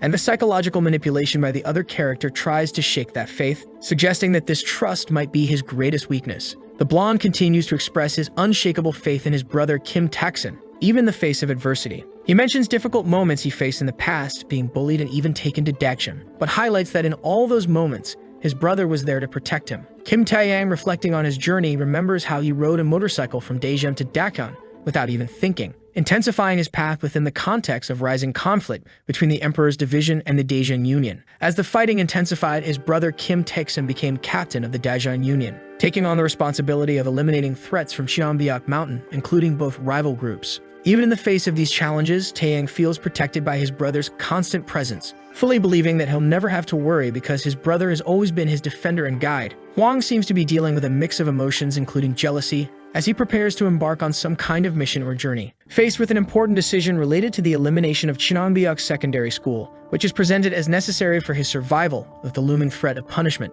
Despite this, he expresses a connection to his brother and justifies the reason he trusted someone, saying that even though the situation is difficult, he believes in Cho-min's good nature. Kim Taeksun is called by another character who is worried about the situation. There's a reference to Kim Taeyang's birthday, but the tension rises when it's revealed that someone entered Cheonbyeok Secondary School and that Kim Taeyang is nearby. The action appears to be escalating, with an urgent alert to capture this person, most likely to avoid a conflict or neutralize a threat. Wang expresses regret, saying he's giving up on Hari's test, and apologizes dramatically, even saying he'd rather cut his own neck than see the Brotherhood broken. The situation becomes critical, as there's a reference to Kim Taeksun's Achilles heel, suggesting that Taeyang, his weakness, is being targeted. Screams can be heard from far away. A man appears running quickly. He answers the phone, asking how everything's going. The henchman reports that they had been searching extensively but still hadn't found the person. The order is to locate the character as quickly as possible. Clutching his phone tightly, he mutters that those men are idiots, until a message appears, and he is shocked by who sent it. His brother was begging. He was being held hostage. A location appears on the phone screen, demanding that he show up at the indicated spot completely alone. Several men in gray suits stand at the gate, guarding the house. A man with a mouth piercing smokes his cigar, while holding Kim Taeksun's younger brother hostage. He gives a few orders to his henchmen. At first, the boy says his brother won't stand still for this. Hearing the boy's words, the man says nothing. He simply kicks him in the head, causing the boy to roll to the side. His face ends up bruised and covered in marks. Grabbing his hair, the man makes threats. Taeksun approaches the henchmen. One of them says he'd be happy to take him to see his brother, but first they had some personal grievances to settle. All the members of the special operation were on site. There was no way one man could defeat 50 people. As long as the boy was being held, there was nothing Kim Taeksun could do. He could only pray that his brother wouldn't die. Meanwhile, the boy's hands were tied. He would remain captive until everything was over, as they believed he was close to Kim Taeksun for being with his younger brother. The boy tried speaking to the child. Suddenly, he managed to snap the ropes. With the help of a nail on the wall, he ran toward the child to check if he was okay.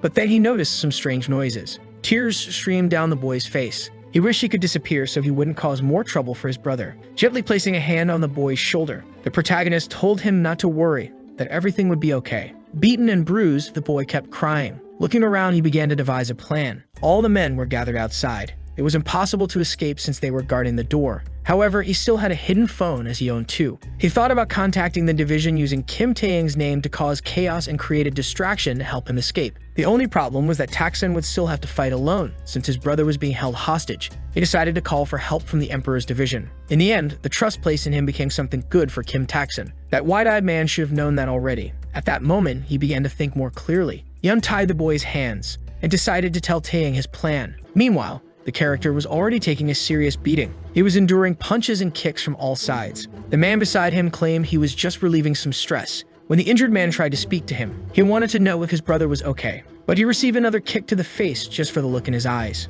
The man stated he needed to change his expression if he wanted information about his brother. Trying a different approach, he stepped closer, one step at a time. Furious, the character said that the moment he laid a finger on his brother, he would be a dead man. But the man wasn't afraid of that threat and ordered his men to attack. Even as he was beaten, he kept thinking his brother shouldn't worry. The two of them watched from inside. Taeyang noticed there were many guards patrolling the area until they heard a noise. The division's men had arrived for the fight, with red juice in their eyes and the intent to crush everyone. That had been the protagonist's idea even when he was thinking about giving up on everything. But he crafted a plan to protect the Brotherhood and take over Cheonbyeok Secondary School at the same time. In that moment, the boys had to be ready for battle. Taeksun continued to be severely beaten and was suffering immensely. The men were enjoying every minute of the fight. They had no idea that the so-called giraffe of Mount Cheonbyeok could be brought down so easily, all because of his younger brother. Lying on the ground, he begged them to let the boy go. But they were just getting started. A sledgehammer is shown on the floor, and the division's men begin to fight, hungry to find Kim Taeyang. The punches and kicks become more intense by the second. The characters were in shock that the division had found the hideout.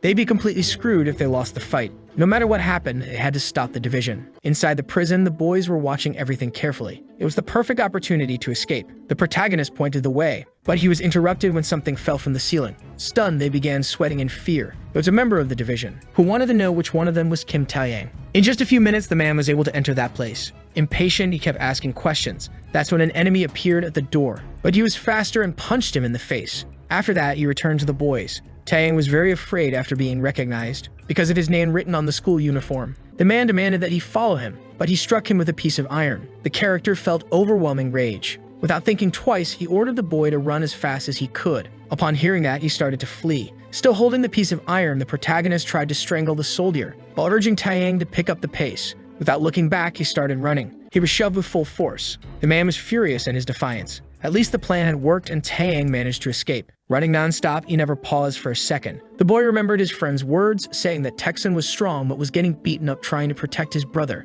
That's why he had to find a way to show he was safe, even without their phones. He handed his phone to the boy and told him to run to the empty parking lot near the abandoned building to make a call. Without noticing a rock in his path, the boy tripped, falling hard, the weight of his body hitting the ground. But he still had the mission to save Kim Taekson. According to his sledgehammer, the character walked calmly. Covered in injuries, he continued to be beaten. The next step was to break the man's legs. Standing up, he agreed to give up his legs for his brother if they released him first. Accepting the condition, the enemy said he could meet Taeyang. One of the henchmen tried to make the call, but on the other end, no one answered. At that moment, they heard a child's voice. Kim Taekson recognized his brother, who was waving from the top of a building, saying he was okay. The men didn't understand how he had managed to escape and ran after the boy, but they were stopped by someone. With all his skill, Taekson grabbed both men by the heads and fell to the ground with them. From now on, he would start retaliating against every blow, because he knew his brother was safe. Meanwhile, inside the prison, the young man was getting beaten by one of the division's henchmen. He couldn't take so many blows at once anymore. That man was incredibly strong, since he was under Hwang Muja's command. He warned that the boy was lucky not to die that day because the man still needed to continue searching for Kim Taeyang. As all members were gathered in that place, only a few could go after the child. But he couldn't let the man leave so quickly. He could go after Taekson. He needed to settle it right then and there. Standing up, he started provoking the man so he wouldn't leave. Now Taekson could return every blow, finally having a fair fight. From afar, his brother was watching everything. Now he had to carry out the rest of the plan. The next step was to go to Cheonbyeok's school and call upon all the group's members. Desperately, the boy ran to the school. His brother would have to hold on just a little longer. Red juice was dripping from his face. Even tired, he didn't stop for a second, kicking his enemies away. Not understanding what had happened, the man felt more and more rage over the situation. His henchman warned that Taekson was coming toward him. All beaten up, he got very close. Elsewhere, the fight continued. Stunned, the character didn't understand the boy's provocations, who was trying to keep him away from Taeyang. Now the man was angrier than ever. He needed to act so the man wouldn't notice Taeyang's absence. Fueled by his rage, the man started running. But the protagonist already had a new plan. He dodged the attack and went toward the piece of iron. He tried to grab it with one hand. The enemy noticed his move and changed the direction of his attack, kicking the boy in the backside with precision, making his face scrape against the ground.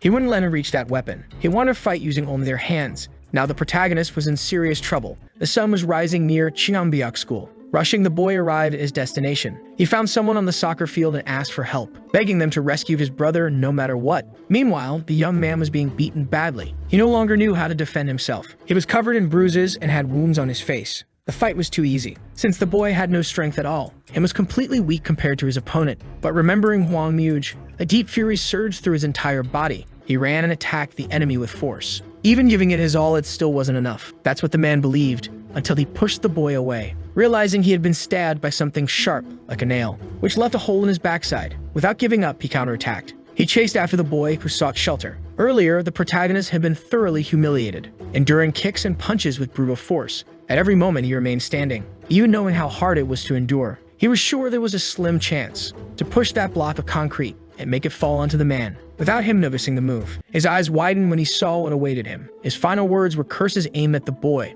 as the wall came crashing down on him. Despite the struggle, the protagonist won the fight. That man would no longer be a problem. Exhausted, he watched the inevitable end. Now only one thing remained. He had to help Kim Taekson at all costs. A girl with long white hair observed from the rooftop, impressed by what she saw. For a moment, the fight stopped. Due to the arrival of the Emperor Division's 2nd Battalion leader, Kwak Jiging, he questioned what Kim Taekson was doing. Taekson met his gaze with intensity. No one knew the reason for the leader's presence, The two began to talk. Not wanting to fight, the man had an offer to make. Before he could begin to speak, Taksin already warned him he wouldn't join the division, stating that he didn't need his help or anything of the sort, because he had already handled the situation well enough. He asked the 2nd Battalion leader to leave. Showing his gold tooth, he smiled and said Taksin would regret it. The men quickly began to run off. There was no need to chase them, because now that man would know for sure that his skills weren't good enough to defeat Taksin. Being carried by his friends, he began recounting everything that had happened, while admiring his brother's cleverness. That day was Taeyang's birthday. Turning their backs, they could notice someone approaching from behind with a sledgehammer in hand.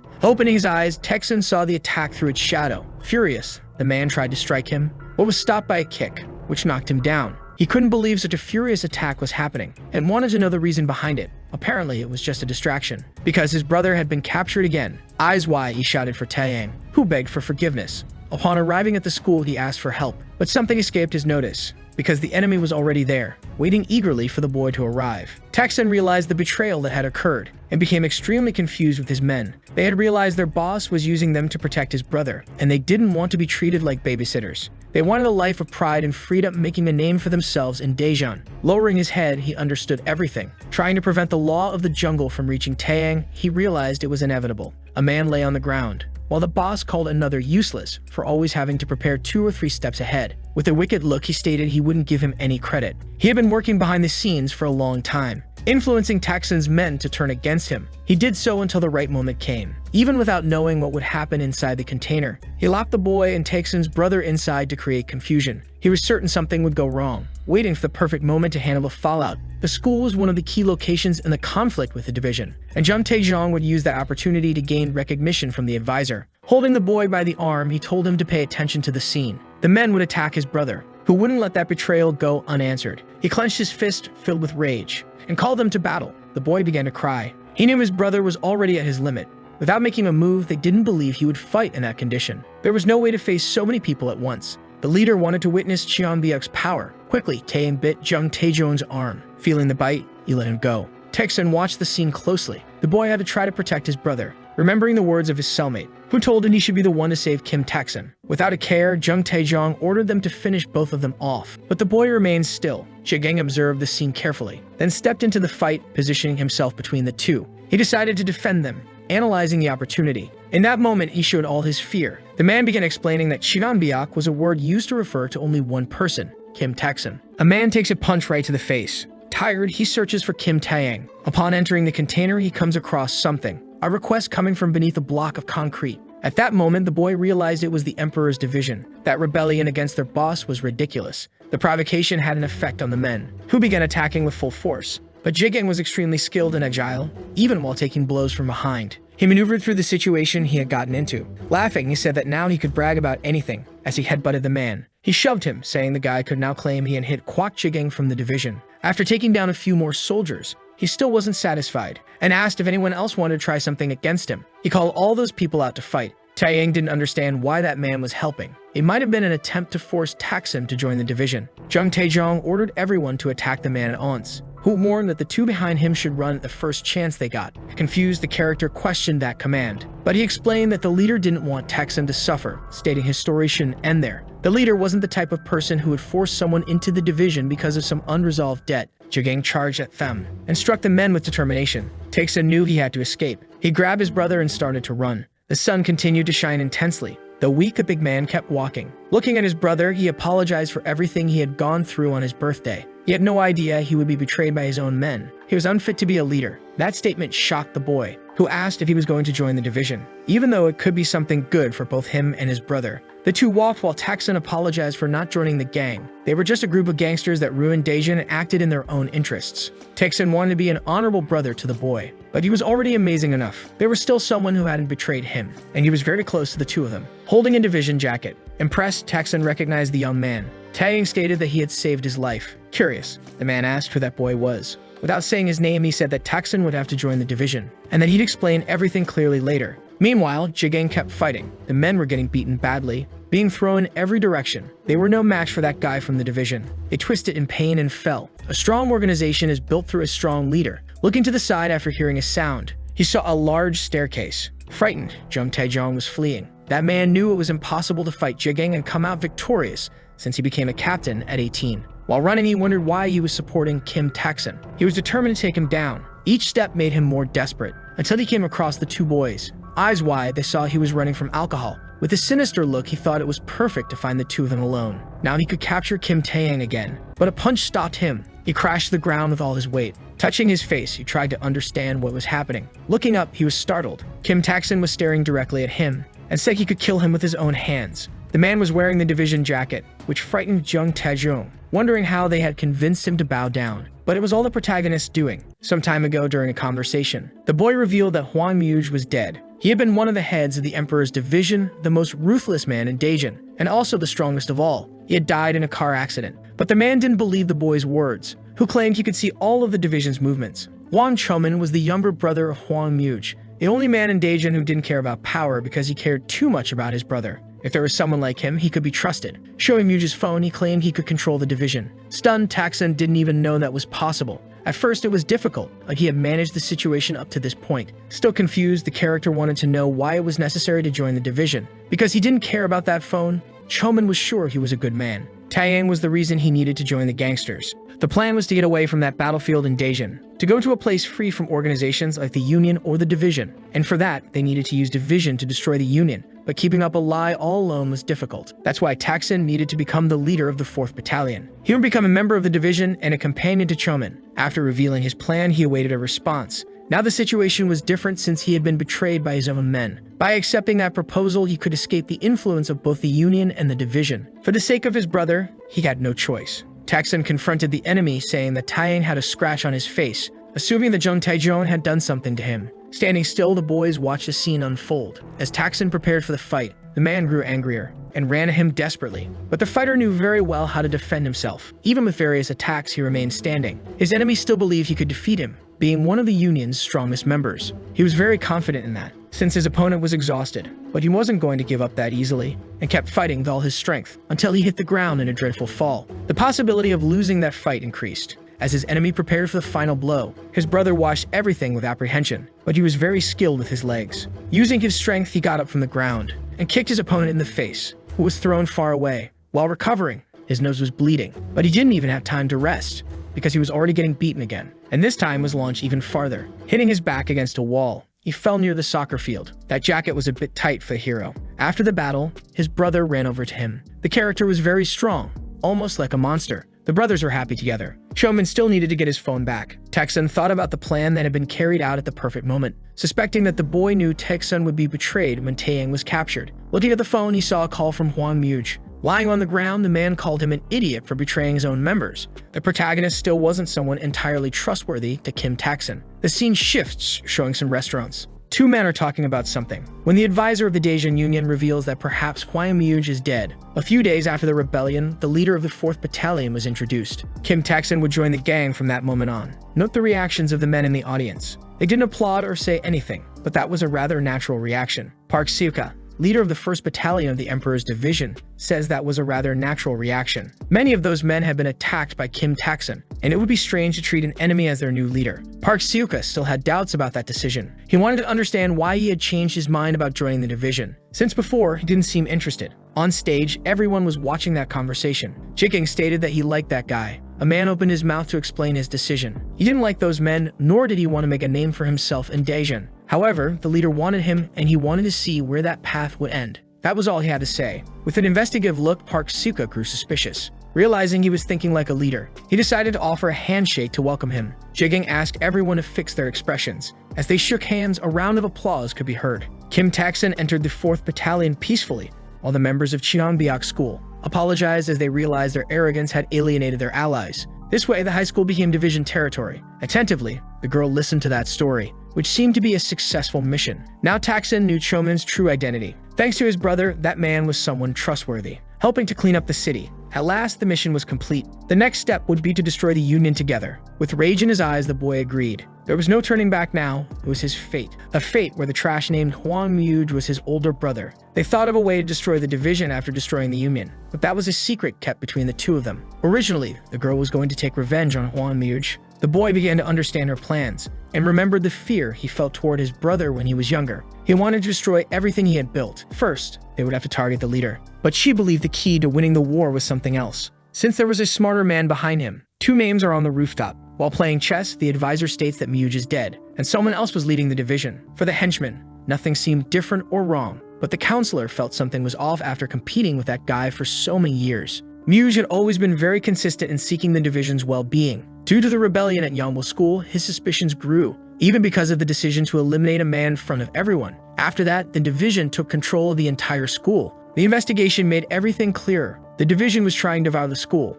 In fact, they were clearing everything out, as if it were some kind of sacrifice, and someone had benefited from it. The division hadn't gained anything valuable from that, but the school nerds benefited because now they could attend the place comfortably. Probably some student from the school was controlling the division after the leader's death, who would no longer be able to command anything. Looking at the chess piece, he knew even the division executives believed in those lies. The union was in an advantageous position due to the lack of a leader, but the counselor didn't want anything to be reported to anyone. He wanted the rumor to spread on its own, creating panic within the division and an opening for the union. Park Suka would become a new leader and reorganize the division as quickly as possible. He had always had a friendly relationship with Hwang Myuj. The most important thing to do was to find that nerd. The counselor wanted to be able to control that method by playing tricks on the division's members. That seemed very exciting, something different. They would take part in that game too. A road was filled with cars. The pink bus drove along the way. The protagonist sat with his bag. A sign indicated they were in Daejeon. Next to him, a student started calling out to Hwang Chomin, who had been very distracted in recent days.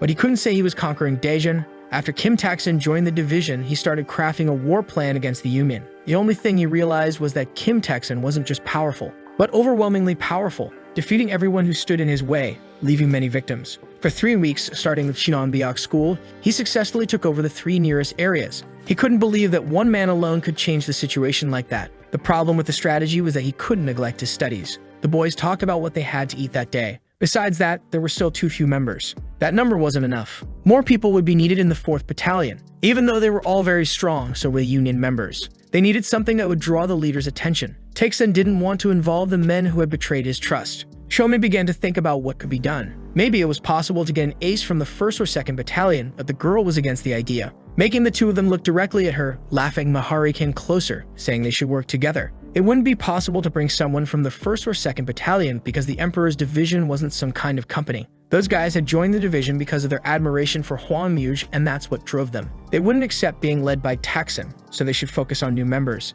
Immediately, Tak-sun agreed with the girl's words. Hwang Myuj had always been able to discover new talents, and someone was needed to fight alongside Tak-sun, so the war wouldn't be lost. Chomin was worried about countless things. Thoughtfully, he reflected on his next steps and how he would be able to find a talented person on the battlefield until a giant man stopped in front of him and started staring at his face. That was the famous Kang Seok-soo, a man who was in critical condition because he had been beaten on the Gapcheonyo Bridge. The young man thought it might be a good idea to recruit him, but he could have strong feelings about the division. The man slapped the boy, sending him flying. Now that he had returned to school, he didn't know the situation had changed. Raising his hand, he went toward him again. Now recovered, he wanted to torment the boy once more. But someone noticed along the way. The man stepped out of the shadows, but Chomin didn't recognize that face. Even so, he kept defending the boy. The large man wanted to know who that was, a student who had just transferred. Many boys gathered in the courtyard, eager for a possible fight. Meanwhile, the boy tried to make them both leave. With a punch, he attempted another attack, but the boy dodged with agility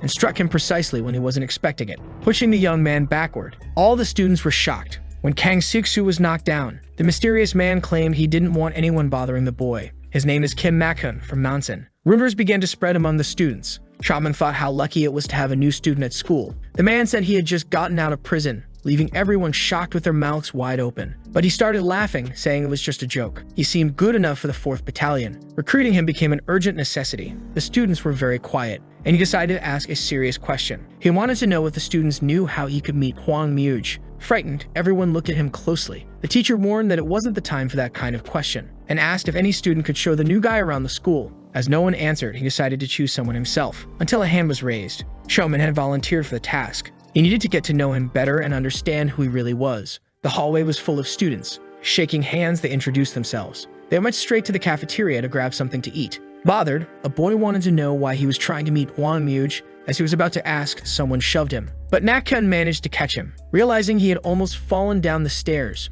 4 girls were standing in front of him, confronting the other 2 boys. They realized Chomin was already making good use of the new student. Nak-kun stared at one of them seriously, claiming there was a rule that said the new kid was always pretty strong. Thinking for a moment, he started to taunt the students, making them walk away. Chaman was shocked that the boy continued to stir things up in school even after being warned by the division. The boy questioned whether this was the strongest person at school. He didn't want to turn his back and back out of the fight. Only the protagonist was trying to convince him not to do it. Still, he was going after the boys. Chaman didn't want his precious talent to get hurt. 2 years ago, someone started beating up Nakun's friends because they had bumped into someone on the street. He was on the ground, frozen in fear. All of his friends who dreamed of becoming athletes had to give up their dreams due to the injuries from that day. The day the Emperor showed them no mercy. He completely changed his mindset and decided he would take revenge and never bow to cruelty again. That's why he didn't care about fighting with disadvantages or tricks. In that moment, the boy understood why he was searching for Huan Muj, but he already knew his brother was dead. He just couldn't say it. They decided to continue heading to the cafeteria. Laughing, the two ate burgers. Now Chaman knew the new student's goals. Reevaluating his actions, he thought it would be better to keep some distance and ate his delicious lunch. The sun was shining near the river, while the students planned how to deal with the new student. The boy wanted to relieve his stress by beating up others. Nakshon arrived at the location of the fight, asking why they were looking for him. Watching from afar with concern, the division members considered stepping in if the fight got out of hand. Chaman had asked Kim Taekson for a favor since he might become an ally. The boy asked if he was looking for Huan Muj. At that moment, the boy knew it would be reckless to share his plans. Finally, Nakun said the advisor had told him he could find him at Yongbul School. Sometime later, everyone was gathered and asking about the advisor and what he looked like. The man answered that he was a bit skinny, a pretty good-looking guy, but he should probably hit the gym. Wanting to skip the small talk, a long-haired man simply asked everyone to go all in. At that moment, the boys took the bait, but the leader told them to stop. Without hesitation, he ordered everyone to leave, while recalling what his colleague had said about the Emperor's division. Sometime later, the blonde was alone thinking the kids were doing well with rehabilitation. But he quickly got annoyed remembering the dragon pattern he had seen and couldn't find again. At that moment, a kid showed up talking about what he was looking for. In shock, the blonde asked how he knew him, and the red-haired boy explained he had heard the man's sad story. He made it clear he didn't come to fight the blonde. Getting straight to the point, the mysterious boy revealed he had come to the place to find Huang. He explained that the person wearing the dragon pattern jacket the man was looking for was named Huang Muj. He revealed that this man was the leader of the Emperor's division, one of the two main schools, which shocked the blonde. With a trembling hand, he realized that this was the man he had been searching for. At that moment, the kid explains that the man can't be found because he's from Daejeon. Introducing himself, he says his name is Yu Sangji, the Daejeon Union consultant. Smiling, he asks if the man plans to do something out of revenge. Sometime later, the blonde guy is deep in thought as he declares he will take down Huang Muj. However, he's being watched. Later that night, the scout spills everything to the protagonist. The kid, in turn, says he will try to recruit Kim Nakchon at school the next day. Sometime later, Wong starts talking to the girl. She theorizes that the man must have returned because he was afraid of the new student's strength. Then the boy explains that Kim is arrogant but has a solid advantage in numbers. The blonde girl then asks if the hero thinks Kim has any connection to the Union and says that's a stretch. The boy agrees with her, but says the problem is that Nakchon really hates Huang Muj. The next day, the counselor says the blonde guy is truly a bully for fighting on the first day of school. Changing the subject, the bully says you must have some kind of superpower since he mentioned his name only once and the leader backed off. Then the blonde guy thanks the counselor, saying it's thanks to him that he was able to find Huang Muj. However, the redhead says it's too early for that since no clue has been found yet. But he gives a bit of hope by saying there's someone at Yongbul School who knows where Muj is. Sometime later at school, the blonde guy reassures the hero, saying nothing happened. Shifting the tone, the boy asks if the freshman knows anyone in Daejeon. Awkwardly, the kid explains that it must not be easy to move to a new place, even if it's for revenge. Being completely honest, the bully says the Daejeon Union consultant told him to come to this school and look for that person. Then he says he'll cleanse the school after eliminating Muj, which leaves the boy stunned because the man has a connection with Daejeon. He immediately recalls his conversation with Mary because if her theory is true, the consultant could have noticed the division's internal conflict. The hero realizes the redhead is using Kim, who knows nothing, to scare someone at school, and that everyone at the school is on the list of suspects, but that list will likely shrink. With no other choice, the kid asks the blonde guy if he might know the consultant. Meanwhile, the consultant is in a car with his driver, gossiping a lot. Acting cocky, the kid tells the driver that he doesn't mind the talking, but he should be careful around his parents. At that moment, the redhead receives a message from Kim asking to meet. Seeing it, he thinks he tricked Nakshon about Muj's death in order to use him as a weapon of revenge against Yongbul. Pretending to fall for Kim's story, he asks the reason for the meeting, and Kim replies that a kid wants to see him. Meanwhile, the blonde guy asks the boy why he wants to see the counselor, and the kid answers that he's cool. Then the hero recalls the girl had said this counselor is the second in command only behind the union president. The protagonist's expression changes when he thinks about the fact that the counselor hasn't revealed his identity, which bothers him. Suddenly, the blonde guy receives a reply from the counselor on his phone. It's a positive response for the meeting. Wasting no time, Huang immediately texts one of his henchmen about the counselor. Sometime later, the hero meets the redhead in a generic Starbucks cafe.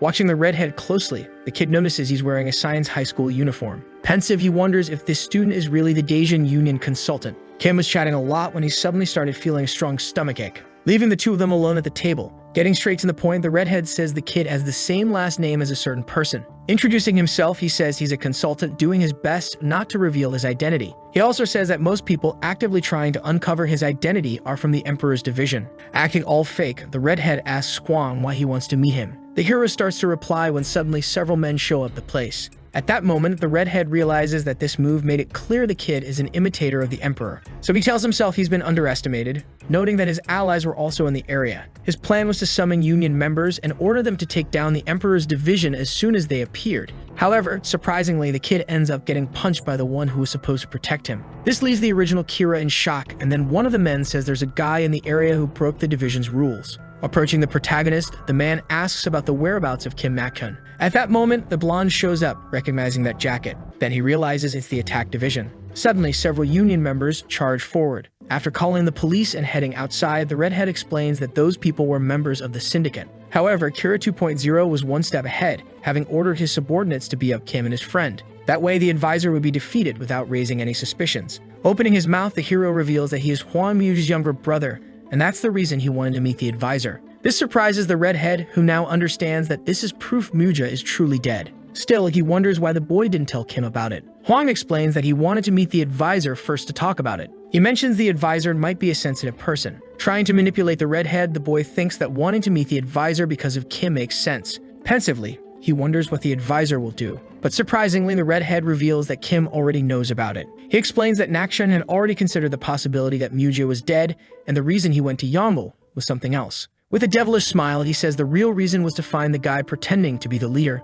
the fake leader. The advisor also says that, so far, the division doesn't know about the Emperor's death, which means someone is impersonating him. Then the redhead explains that he doesn't know what method the fake leader is using but wants to find out secretly. He asks the hero to act as if he doesn't know anything about it, while the boy suspects the redhead is lying about Kim knowing. Changing the subject, the advisor says Muje didn't have a proper funeral, and asks if that happened because Huang hated him. He questions whether that's why he kept his older brother's death a secret. Nervously, the boy only explains that he didn't have the money for it. Upon hearing this, the original Kira starts staring with a suspicious expression. He was about to say something, but his ride arrives at that exact moment. Already inside the car, he asks the driver to wait and calls out for Choman. Handing over his phone, he asks for the boy's number, and gets it. After that, they say goodbye. During the ride, Yu thinks about everything that happened today to prove Huang's innocence regarding being the fake leader. While theorizing about the truth behind it all, the boy says this is going to be fun. He knows the boy's identity and could order division members to follow and hurt him, but he decides not to because that would be too suspicious. He soon considers making Kim do the attacking instead. Meanwhile, the gray-haired girl appears in front of Nakshan, asking for a moment of his time. Sometime later, the blonde goes to a bar. Looking at his phone, he realizes he got the girl's number. Earlier, she had asked if he was in a hurry. Kim responded that he was on his way to work. At that moment, Hari asked for the boy's phone number. Back in the present, he realizes he should be careful with women who are suddenly nice and thinks there must be something off. Then the boy starts imagining an absurd hypothetical situation with the mysterious girl. But he quickly snaps back, saying he can't let his guard down for something like that. Tense, he says this must be some kind of loyalty test. Seeing Hari's meetup message, he tells himself he won't run away. Shortly after, the hero gets a call from the girl saying she wants to date Kim Mak-kun. She explains that the kid had said it would be suspicious to go after the syndicate boss directly, and that's why she needs to date Kim. She says her plan is to seduce the blonde in order to keep him away from the boss. And even if she can't pull him away, at least she'll get some info on him. Then she confidently claims that no man has ever resisted her beauty. A few days later, the blonde shows up for the date along with Huang. In this case, the hero came along because the tough guy said he didn't have the guts to go alone. However, Kim admits he suspects that this is all a setup now. But the girl interrupts the conversation by arriving. She is very well dressed. So much so that the tough guy, who was previously suspicious, suddenly stops thinking with a head on his shoulders. Acting all fake, she asks who the blonde guy's friend is. Awkwardly, the man explains that he's a colleague of his. Smiling, the girl simply says they're going to have fun today. They then decide to go to the movies. Out of nowhere, Momo appears in a jump scare. Despite it being a scary movie, the girl looks bored. However, she pretends to be scared by the movie for the blonde guy, but he apparently passed out with a serious expression. Shortly after, they go to a photo booth. At that moment, the blonde guy is sweating a lot, seemingly from nerves. Then everyone heads to the diner and Kim ends up falling to the floor after trying spicy food. After all these disastrous experiences, Hwang realizes his friend is terrible at everything except fighting. Feeling unwell, the bully says something must be going on. Upon hearing this, the boy starts to get an idea of what to do. He simply grabs a controller and decides to cancel a karaoke song. Then, after doing so, the boy calmly walks to the table with the other two.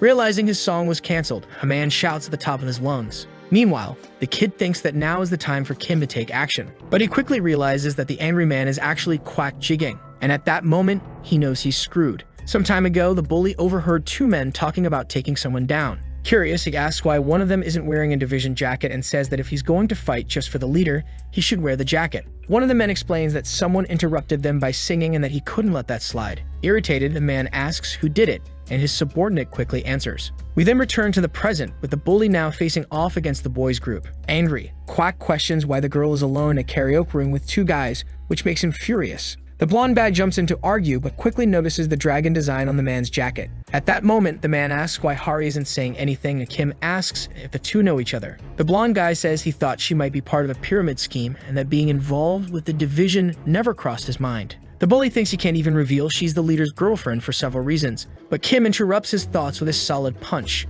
After the blow, he states that the leader and his subordinates all have the same trashy personality. Hearing the guy speak about the leader, the bully charges at him immediately, but his opponent manages to block the hit. Nervous, the protagonist suggests to the girl that they should leave right away. However, Hari says that at best, the guy defeated Yongbul's bullies and claims she wants to see how useful he really is. This is a test of combat abilities. Meanwhile, in the fight, the blonde guy tries a direct strike, but ends up taking a kick to the face.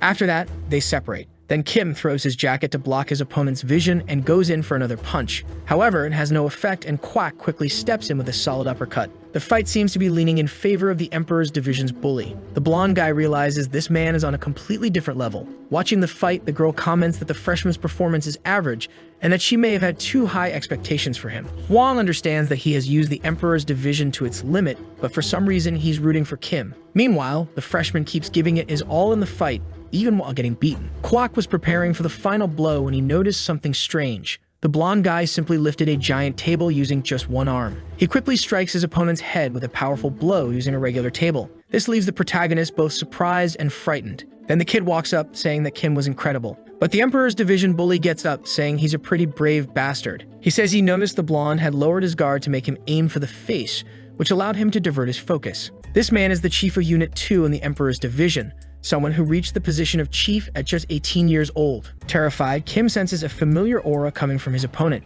Analyzing the situation, he realizes the guy in front of him is truly insane. At that moment, both become tense and declare that they're going to have fun today. Two men with furious expressions stare each other down relentlessly. One of them saying he came all the way to Daejeon just to get revenge on Hwang Muje, while the boy staring him down without flinching was a subordinate of Hwang Muje. He implied that they were going to have some fun starting right then and there. But before any of them could move to start a fight, two boys burst in, shouting desperately for the boss. Irritated, the man turned around, clearly furious at being interrupted. Harshly, the blonde-haired one ordered the boys to spit it out already. They informed him that Suka was urgently looking for him. Curious, the man asked why he was being sought so suddenly. The boys didn't know exactly why, they'd only said that the leader had summoned him. Turning his back, the man calmly said they would have to cut the fun short that day. He then asked one last simple question, the name of the guy he had almost fought just moments ago. With a defiant look, the boy told the man his name was Kim Mak-hun. Turning his head slightly, the blonde left a message for Kim, that he should use common sense when walking around, and if he kept talking about the division, he'd die real easy. After hearing all that, Nak-hun said the man should tell him his name too. The man's subordinates were shocked by the boy's boldness. Still with his back turned, he answered briefly that he was from the Emperor's Division, 2nd Unit, Chief Kwak Jiging. And he ended by saying that if it hadn't been for such a coincidence, someone like Nak-hun would have never met him face to face. The protagonist then appeared behind the boy, who was now hanging his head, asking if he was okay. The boy, with a look that showed he was tired of everything, just confirmed that he was fine. A lovely girl who had arrived at the scene with the protagonist asked where they should go now. The boys suddenly showed nervous expressions on their faces, saying to one another that this seemed a little off. Mahari began to think it would be best if they all just went home since they'd spent the whole day cleaning up their friend's mess. Curious, she asked the boys why they didn't want to go home. Without asking too much, she extended her hand toward the one who had nearly gotten into a fight earlier. offering him band-aids and some other medicine. Embarrassed, the boy asked when she had managed to buy all of that. Mahari just said she was grateful that he had fought and protected her earlier. Wang Chomin, joining in on the conversation, took the chance to ask the older boy if he knew how Nakchon had fought earlier. Energetically, he added to the question. With a sarcastic smile, the older one said it was obvious he was making the fight very hard for his opponent, because even with Quark Jigang's well-planned strikes, it didn't work on him. Recalling that the man had come there because of Mahari, he instantly got a reddish tint in his eyes. Lost in thought, he remembered that of all the girls he had liked so far, Mahari was the first one to see someone beyond just a fighter, and the first to do what she had done. The girl looking at the man thought he could be a big help. The protagonist, noticing that she was seducing the older one, agreed to himself that she was a pro at that kind of thing. Asking if Nakam was finally falling for the girl, Kib decided he wouldn't follow the two any longer. He simply turned around and said he couldn't deal with that right now. Loudly, the older one said to himself that even though he wanted to go out with a girl, he couldn't do it at that moment. His mind still focused on the fight he had had earlier with Quark Jigang. Frozen, Mahari and Huang Chomin just watched their friend disappear from view. The girl then said that people who fight with their lives have not a drop of hope left. Even though the plan didn't go through, the dark-haired boy said she did a good job. She simply nodded and said the same back to him. Now, watching the blonde vanish from his sight, he thought maybe he didn't know the girl as well as he thought he did. But the sound from his device pulled him out of his thoughts about her. It was a message asking him to make some time because the sender had something to say. In disbelief, the protagonist felt uneasy with such a bold message. Turning his thoughts back to Mahari, he decided to follow her wherever she went. From afar, he heard female voices shouting all kinds of insults. And in the middle of several girls, there was Mahari. There was the girl being beaten and cursed over and over again. After taking so many hits, she faced the group of 3 girls and began to speak, so that they would come back to their senses, since they were completely out of it. At that very moment, the 3 of them stared at her with restrained anger in their eyes, and one of them asked if she was going to call her younger brother, which made all 3 of them burst out laughing at her instantly. Turning their backs to the blonde, they said one last thing, that she should stop wearing expensive clothes because she ought to act like someone cheap. Seeing that the girls were about to pass by where the protagonist was hiding, he quickly turned away, finding the whole thing very strange since Hari never let her guard down that easily, like what he had just witnessed. The blonde, noticing some odd movement, turned toward where the dark-haired boy had been hiding, but he managed to move fast and walked forward as if nothing happened. Relieved that she hadn't caught him spying, he started wondering that if she had seen him, she would definitely be embarrassed. Distracted, he checked his phone, remembering to take out the trash when suddenly Hari appeared beside him, telling him not to do it. Surprised, the protagonist was left speechless, as he hadn't expected to get caught spying. With a serious look, she asked the boy if he had seen everything that had happened earlier. The boy didn't respond. He just decided to walk her home as she had asked. Curious why she had made such a request, she only said that something bad could happen on the way. He was shocked by what he had just heard, especially since she walked alone every day. When they arrived at a place he assumed was her house, he reflected on how he used to imagine she came from a rich family. But what his eyes saw was a simple and small village. The girl noticed his gaze fixed on the place and quickly explained that she had been forced to live there due to hospital expenses. Huang thought it sometimes seemed like she could read minds, because she often noticed his thoughts or behaviors so quickly. The blonde continued, saying that even though she and her brother didn't live with their parents, they had a great inheritance with them. With that, Mahari changed the subject, saying the place was great for stargazing. The dark-haired boy agreed, as the stars were very clear there. Completely shifting the conversation, he decided to ask what had happened earlier with the other girls. In her thoughts, the girl said it was just a bad high school relationship, and told the boy that they always hated her, maybe just because she was pretty. Huang, surprised by her confidence, simply agreed that maybe that was the reason. But the real reason was that one of the girls liked a guy who had a thing for Hari, and because of that, the hate toward her still lasted to that day. From that event, different kinds of bullying began to emerge from those girls who hated her. It became something daily that slowly crossed the line. Back during school days, already lying down, the girl decided to check her phone after hearing a loud notification. There she saw messages from someone asking if the girl in the image was her. Immediately, she got ready to go to school and clear up the situation. When she arrived at the scene, she faced exactly who she thought had done it. Without hesitation, the blonde went straight at the brown-haired girl, landing a strong and painful slap. With great fury in her eyes, she asked if it was her who had done that. Still motionless, the brunette said she didn't care, claiming it was the blonde who liked to seduce men. And because the image had exposed her, that would attract even more men to her. As an orphan, she would do well in the future because of that, said the short-haired girl. No longer able to contain her rage, Hari went for the girl, but she was stopped by a tall and strong boy. He scolded her, saying she managed to be disgusting even with her hands. Asking who she thought she was to hit Bomi, the short-haired girl. Bomi, taking advantage of the situation, played the victim even more. With red juice in her eyes, the blonde simply asked him to let her go, but he stopped her, firmly holding her arm. In just a few seconds, another tall blonde boy appeared and knocked out the one holding the blonde with a kick to his face. It was her brother, who was considered a delinquent in the neighborhood. With just one kick, the bully fell to the ground, completely dazed. With that, the girl returns to the present moment, finishing the story for Huang. She continues, saying that after that, they found out her brother was in a coma, and that for now it was confidential, but she was none other than the leader's girlfriend. The boy, shocked, says that this was bad, very bad. That it didn't matter if that girl was a woman, he would go after her anyway. The girl turns to tell the boy not to do what he's thinking of doing, and she asks if he still hasn't understood why his brother ended up as a vegetable. She then says she hated asking her brother for help when all he did was fight day after day. She continues by asking the boy if he really thought she'd want help from the Emperor's division when they were the ones who hurt her brother. Trying to end the conversation, the girl tells him to forget what he saw earlier, to just focus on how to get a consultant. The boy looks at her and thinks that Mahari had been harassed this whole time. The blonde girl thanked him for accompanying her and asked him to be careful on his way home. The boy then thinks that in this case, there was nothing he could do. At school, the long-haired blonde boy with a gold tooth appears, asking if anyone knows Hong Bomi. Wang is pleased as he watches from a distance, seeing his plan being carried out by the older one. Back to the previous night, Cho Min discusses a plan with Hari. That Kwok was involved since Bomi would be his ideal type of woman. Hari asks why he's so curious about that if it wouldn't be of any use anyway. He simply says that later it might be useful somehow, and that it's better to know more about the executives. The girl then tells him to go ahead and start the strategy meeting, and that soon he would meet the consultant. Huang Cho Min shows excitement at hearing what the girl says. At school, another case of bullying is happening to a girl with short black hair. A group of girls around her laugh and pour a liquid over her head. The girls seem to be a kind of subordinate to that group of girls, because one of the three mean girls tells her she should have brought milk coffee. The girl apologizes, but it's no use. They continue to mistreat her with words and actions. The poor girl, unable to hold it in any longer, lets the tears fall, while the bully orders her to drink the liquid she had bought earlier. The girl with short hair, in a moment of impulsive courage, shouts a simple no.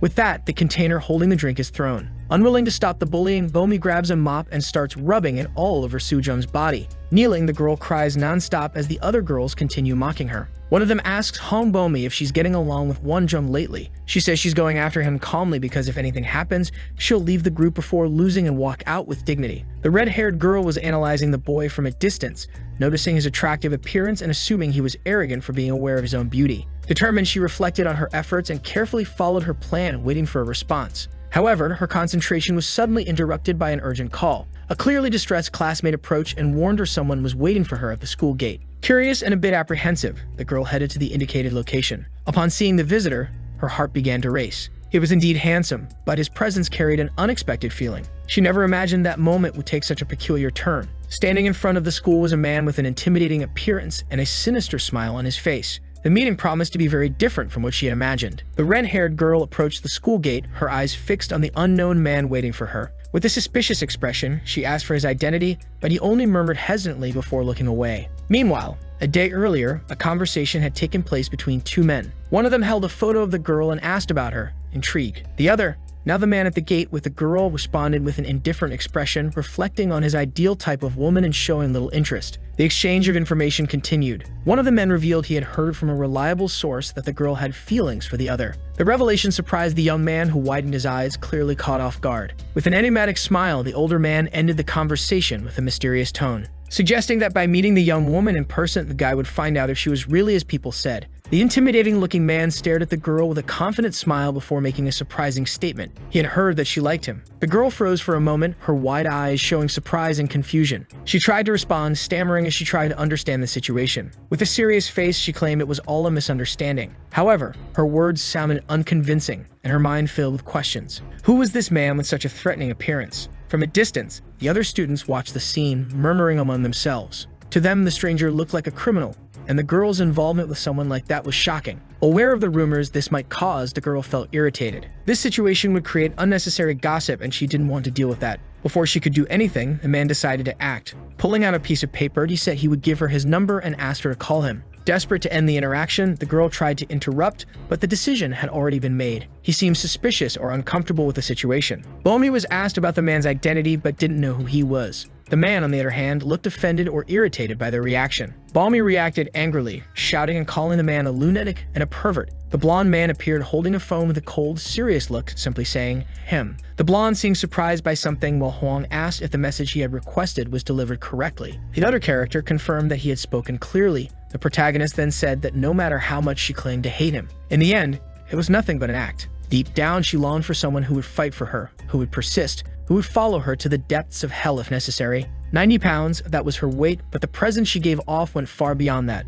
Still, she wanted someone strong, someone unshakable, someone who wouldn't flinch in the face of her coldness. And then in front of her, there he was, stunned, with only one thought dominating his mind: that she was incredibly fascinating. Hong Bomi, with a sharp gaze and a closed expression, seemed to carry an invisible burden. Her dissatisfaction was evident, frustration showing in every word. Mahari had already made his decision. He didn't need help from the Emperor's division. His gaze was set straight ahead. He understood that he didn't have to match the strongest to preach what he wanted. There were other ways to show his strength. After all, a simple misunderstanding, a distorted gesture of affection, could completely change the course of things. The blonde, surrounded by ominous shadows, stood out in the middle of a court while the group of girls watched from afar, visibly tense. The atmosphere was heavy, as if something dangerous was about to happen. Next, the story jumps to the following day with a calmer setting. The building appears under a colorful sky, but the peace is quickly broken. Boma walks in a hurry wearing slippers, complaining that the short-haired girl had caused trouble, and ends up making a cutting remark, surprising her friend with her attitude. The blonde guy in a black and red jacket is at the counter,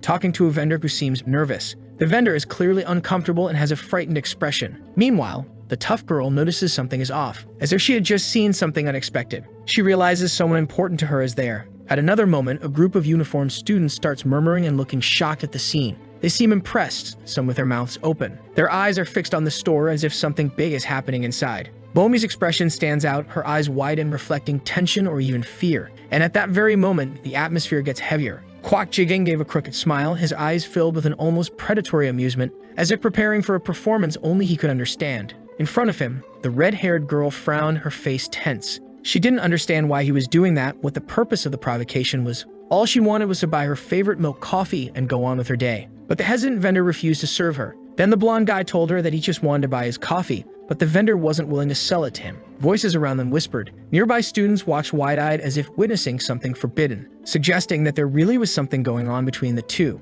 The girl then clenched her fists tightly. She couldn't just steal the drink, but Jiging didn't seem to have a problem with that. The blonde-haired man tilted his head, watching her as if faced with a fascinating puzzle. The girl finally asked why he was doing that, her patience running out. Jiging raised an eyebrow as if it were a joke, and asked if she didn't know Kwak Jiging from the 2nd Division unit. Her expression remained firm. No, she truly had no idea who he was. She took a step back, crossing her arms. He laughed, a hoarse, slightly insane sound. Her eyes narrowed, it made no sense, and she asked the boy again why he was doing all that. Jiging gave a lazy smile, leaning slightly closer, saying the girl hadn't given him her number. The girl's heart skipped a beat. He had to be joking. Then he said it could only mean she wanted to see him in person. She opened her mouth to argue, but then he said something that caught her completely off guard, that he simply loved her arrogance and rudeness. Her eyes widened for her. That man was a complete lunatic. Later, standing in front of him, she made a decision. If that's what he wanted, then so be it. She grabbed her phone, typed in the numbers, and handed it to him. There was no choice. Giving him her number was the only way to make him leave. But deep down, she knew that didn't mean it would all end there. She looked at her phone screen, once again watching the messages pour in nonstop.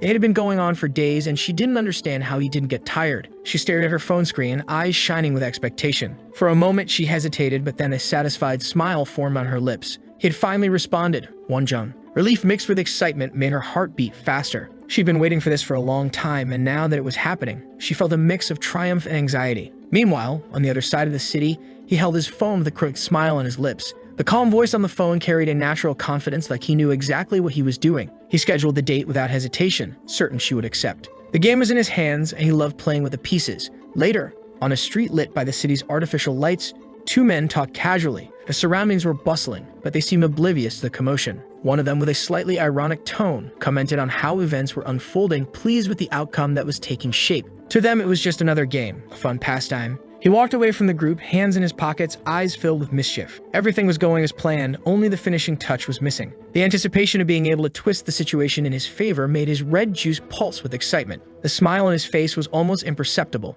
but his eyes gleamed with a dark intensity. The girl expresses envy toward a small world and questions what's wrong with her fashion sense. Then she worries about what to wear, claiming she has nothing suitable. In the lower right corner, there's an incoming call notification from Jang Wonjung. Suddenly, while talking to Wonjung on the phone, Balmy hears her name being shouted loudly and exaggeratedly from outside. It was none other than Kwak Jiging, who, as soon as he saw her, said he'd been waiting for their date. The girl was simply stunned by the situation. The tension hung in the air like a storm about to break. He stood there with a twisted smile and wide, empty eyes, as if his humanity had been stripped away long ago. His orange hair fell messily over his forehead, and his expression showed a dangerous mix of amusement and madness. His rigid body and threatening posture made it clear he wasn't there for friendly conversation. In front of him, the red-haired girl trembled, but not from the cold, it was fear, a dread that consumed her from the inside out, making her breathing uneven and her heart pound wildly in her chest. She wanted to run, scream, do anything to get away from that man, but her legs felt rooted to the ground, as if invisible vines were keeping her from escaping. The sound of his voice echoed in her mind, knocking and dark. He spoke with a disturbing lightness, as if it were all just a game, because it was.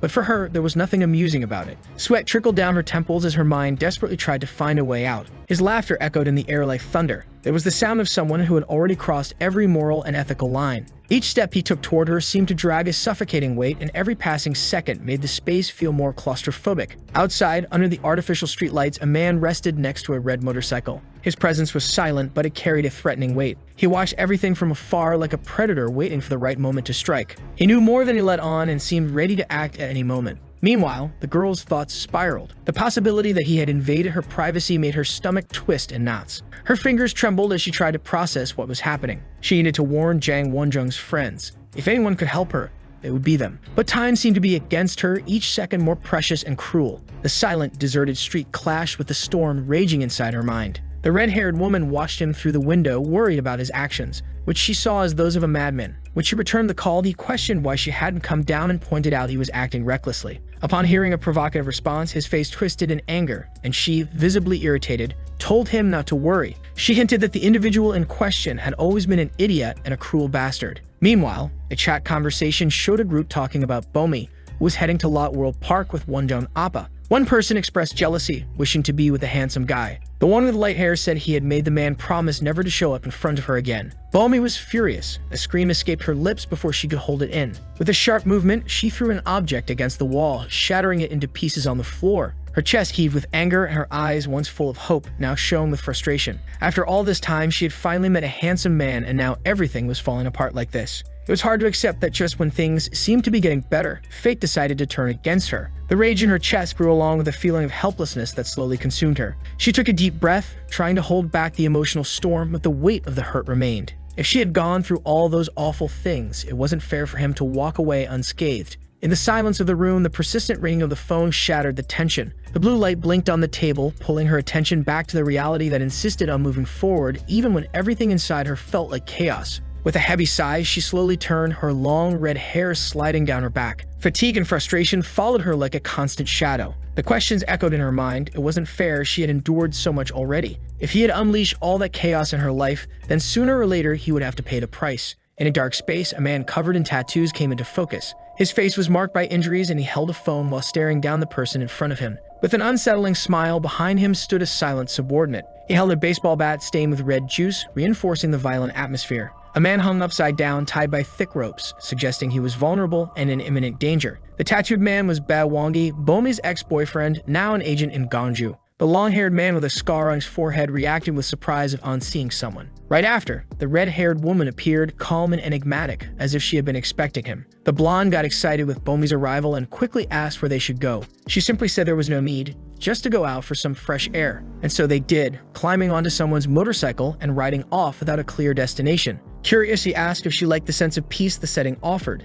since he thought it didn't suit her. He asked where she had seen him, but then reversed the question, asking where she had seen him. She only gave him a disgusted look, saying she'd heard he was in love with her. He then burst with fury at the comment, asking who had said that. The red-haired woman watched with an irritated expression, trying to make sense of the situation unfolding before her. Her closed expression reflected the displeasure she felt dealing with the man beside her. Although she found his presence bothersome, she acknowledged that she had to endure the situation. Determined to maintain her composure, she decided to act a bit more kindly toward him. As they walked near a lake under a sunset-colored sky, the man seemed enthusiastic about something on his outfit, gesturing animatedly. She, however, remained serious, not sharing his excitement, while he waited for her reaction with a satisfied air. Excited, the man said that jacket represented the symbol of the Emperor's division, and he continued bragging that the jacket was incredible because it had been made by the leader himself. Bomi, her eyes filled with boredom at all that nonsense, thought that he absolutely adored this so-called leader. Then she asked if the blonde-haired guy really liked his leader that much. He, without hesitation, said obviously he had never seen a man as strong as his leader, and that he was the first one who made him want to follow without question. In short, as a man, he was unbeatable. Then the long-haired one turned to Bomi, saying he would make sure his leader became king. The girl just thought it was all a bunch of nonsense. A few minutes later, the girl remembered an incident where someone had worn that same jacket. The boy then said they had stayed there long enough and that they should go eat. The girl, wanting her plan to work, tried to keep him there a little longer, but he didn't listen, taking firm steps toward his motorcycle, until a white vehicle appeared at the place, which was now getting dark. Finally, Bomi's plan was coming together. The blonde guy, curious, asked the red-haired girl if she knew them. 5 men stood in front of the blonde, their posture confident. This made him excited about the outcome this would bring. He felt he was walking his own path. The girl then walked past him toward the vehicle, shouting loudly, asking why it was taking so long, ordering her henchmen to kill the guy in the dragon jacket right away. He mentioned that the rival group's leader had already taken someone's life, but at the same time said at least he hadn't crossed the line. With a cynical tone, he pointed out they wouldn't profit if their targets were dead. Another character, watching the scene, suggested that if that despicable man was the group's leader, his companions were also likely to be dangerous. Despite the tension, he remained. And so the fight began, sudden and unpredictable. Those watching were stunned by how he managed to handle all those men alone, until the final confrontation with the leader of that group of men. The leader then told him he seemed confident after defeating his companions. The girl, irritated inside the vehicle, agreed that Bastard was a great fighter, but there was no chance he could beat Bao Wangi, she shouted anxiously. At that moment, he remembered Mahari's older brother and how much he wanted to destroy him, and also the breakup with Bomi, which left him completely enraged, grabbing her forcefully by the hair, until the alliance group interrupted, now with one of their men in it. Feeling frustrated and humiliated at the time, he left Daejeon and moved to Ganju. There he joined a gang, gained experience, and became a branch manager. And after all that speech, a bigger and bolder fight began. The battle raged on, each dodging knockout blows until Bomi's ex struck the blonde guy with his bat in the ribs, making him fall to the ground shortly after, splashes of red juice raining down on him. Bomi, noticing the fight was turning in their favor, smiled inside the vehicle. The leader, curious, asked if the guy was still alive,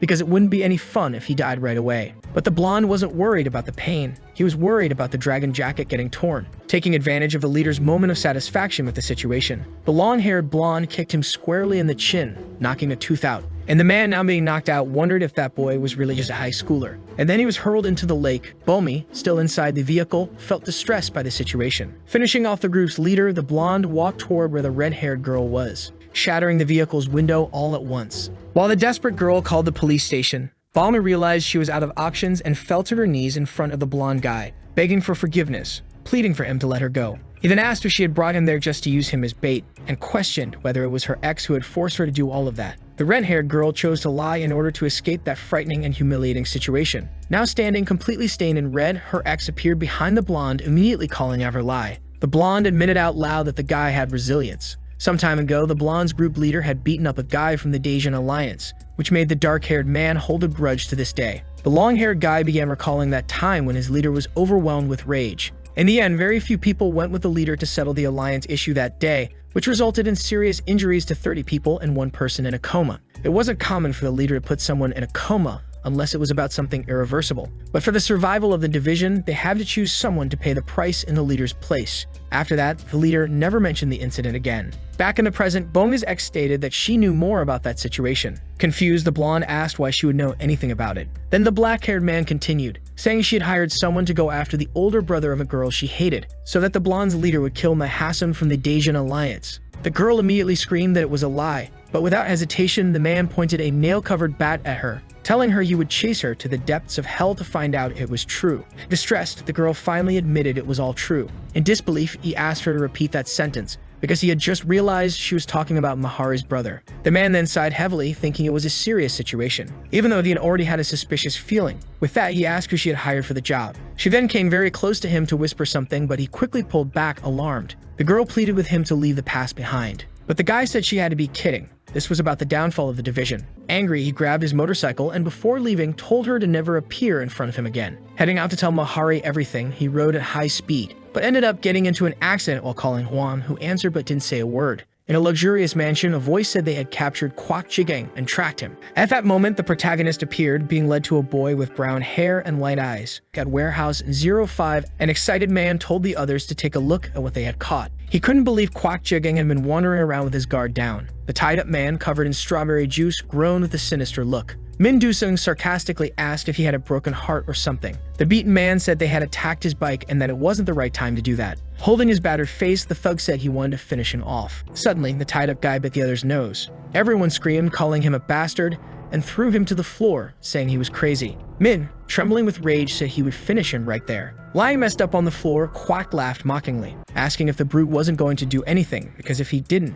he would regret it. The boss replied that he didn't seem to understand the situation he was in, that he was just a chess piece to the counselor. If they were keeping him alive now, it was because there was a much crueler plan waiting for him. A shot showed a young man from behind. The protagonist arrived at night at a beautiful house, thinking about how the counselor had invited him directly to his residence. The kid affirmed that he couldn't let his guard down as one mistake could be his end. So he decided to ring the doorbell. The counselor asked if he had any trouble getting there. The boy replied that it was his first time in that neighborhood and that he had just taken a bus. He noticed there were a lot of books and asked if it was okay for them to stay in his father's library. Responding that it's his study room, the redhead asks the boy to take his seat. The kid can only think about how much of a pain the host is. Then the advisor asks if he likes milk tea and what he prefers to add first. Grumbling, the boy says it doesn't matter since he's not used to drinking it much. The homeowner comments that according to the Royal Society of Chemistry, milk should be added first, but he prefers pouring the tea first, following George Orwell's golden rule. The brat snaps back, mentioning Animal Farm, telling him not to worry. The redhead offers the tea, assuring him there's no sleeping drug in it. The hero takes a sip with a serious look, thinking about how refined the advisor is.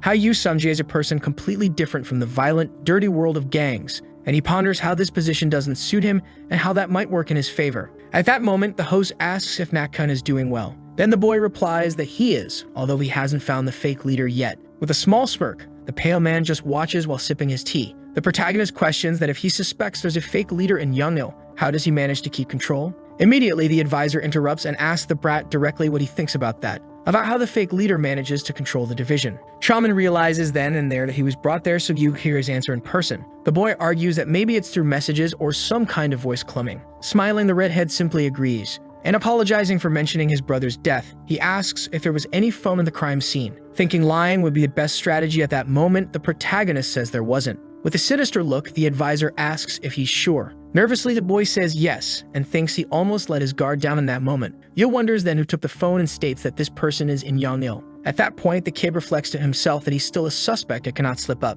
And he comments that he's curious why Yo wants so badly to bring down the division, since he doesn't need to. With a dark expression, the advisor replies that it's his hobby. Just then, a servant calls for him. Before leaving, he adds that even animals, when grouped together, can be useful to bring down the king. The protagonist, stunned, thinks he didn't quite understand the phrase, but he's certain he has to stop him. Yo asks him to wait there a little longer, and suddenly announces that he's captured Kwak Jigging and wants to know how the kid would make good use of that. Confused, the brat says he doesn't know, but that it's good news either way. The redhead replies that the captain is a major force within the division and that maybe the boy won't even need to find the fake leader to destroy it, and finishes by saying he needs to make good use of this and tells the kid to think it over. Shocked, the boy gives an awkward laugh and says okay. Panicked, he starts wondering how Kwak got captured and whether the advisor is bluffing. But if it's true, losing a man like him would be a heavy blow. To investigate, he asks to go to the bathroom, since leaving would seem suspicious. In the bathroom, he reflects that he has to save him right then and there while pulling his phone from his pocket. Meanwhile, Yo watches everything through the cameras.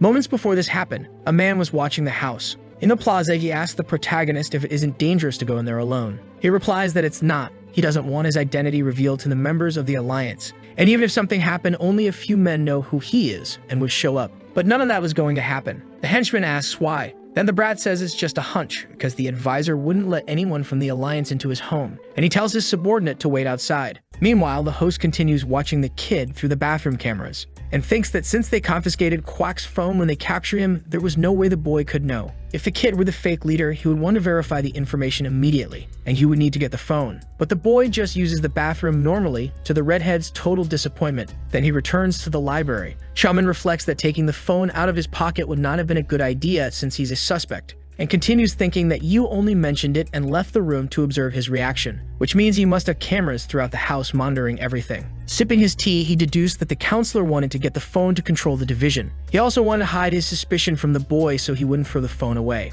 His only option was to use the division at any cost because of Mahari, but the host had no way of knowing that. And the reason he hadn't been searched was that if he didn't have the phone, he would be more cautious. The kid concluded that the counselor would only act once he saw the phone with his own eyes. and that his plan to control the division depended on the phone, not on killing or saving the protagonist. Just then, a house henchman asked what he should do, and the pale guy told him to wait for now. In the library, the kid thought about how the redhead was indeed cautious and only acted with 100% certainty. The counselor then called Min Duzing and asked if he had told anyone else about the capture. He replied that only Yu-Tank knew since they were close. The boss asked if there had been any witnesses. The brute answered no. Then the leader stated that if he didn't call back in 10 minutes, Min could eliminate Kwok. The henchman thought to himself that the counselor's voice sounded even younger than his own, and told his men to gather the tools because in 10 minutes they would take out that bastard. Meanwhile, Ye returned to the library apologizing for the long delay. The boy replied it had only been 30 minutes. The redhead stared at the kid, wondering if he hadn't brought the phone or had given up on Kwok. But either way, he would lose him, and that would be a big blow to the division. The kid stared back, wondering if the counselor thought he wasn't the one, because he also only believed in what he saw. Then the host resumed the conversation and asked what would be a good use for the captain. At that moment, the pale guy's phone rang. Surprised, he listened as Min Duzing said he didn't know how the division had found them, and dozens of bikers showed up at the warehouse for the rescue. It was the Imperial Unit 2 of the Mobile Attack Division. Terrified, the henchmen said there were too many of them, and the boss told them to fight and wait for further orders. The counselor muttered that the kid really hadn't done anything, so how could this have happened? The boy played dumb and asked what was going on. With a shocked expression, the redhead thought that only Choman could have pulled this off, but it hadn't been him, which could only mean that it couldn't have been the boy. Again, the kid asked if something had happened. Yo stared at him, wondering how he had managed to do that. Then the gang fight began. Lots of motorcycles, punches, and screams in the middle of the brawl. Min Duzing wondered how they had found him and complained about how the counselor had hung up on him. Kwok laughed and said he didn't know his leader, and added that his boss knew everything. Meanwhile, Duzing's right-hand man, Yu Jinso, fought bravely. He reflected that the counselor's order to wait for further instructions had been very strange,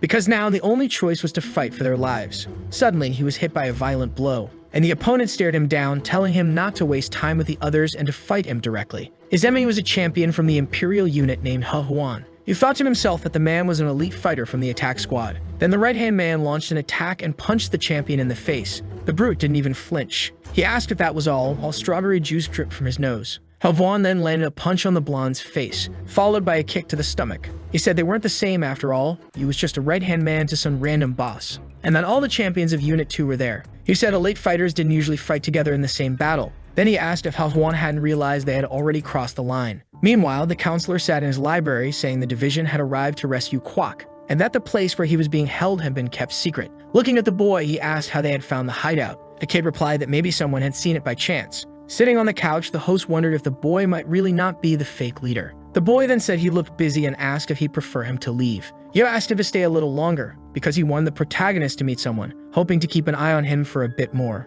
Besides, everything seems like it's going to be fine, since he had already told the president that he had captured Kwok Jigging, and they should be arriving there by now. At that moment, many bikers arrive at the battle. The Alliance members shout that reinforcements have arrived, while Lee Young-soo orders them to capture the division members, saying it was a direct order from the president. Peeking through the door crack, Min Doosun complains that Lee is going to take all the credit. Kwok murmurs with a laugh that he should be grateful for that. Irritated, the brute grabs a sledgehammer and says he's going to wipe that smile off his face. All beaten up, the guy sarcastically asks if he's going to get a massage. Furious, Min lifts the sledgehammer and thinks at least he'll get credit for finishing off the captain. At that moment, the champion thinks a lot of reinforcements have arrived, and he still needs to rescue Kwok. Suddenly, he's struck in the head. Lee appears on his motorcycle shouting to Duzeng that he's arrived. Suddenly, a man appears and knocks him off the motorcycle. Meanwhile, in the library, the protagonist asks if it was the Alliance that had arrived there. At the same time, Min Dusung shouts that he's going to kill Kwok, raising his sledgehammer. But the captain of the 4th unit,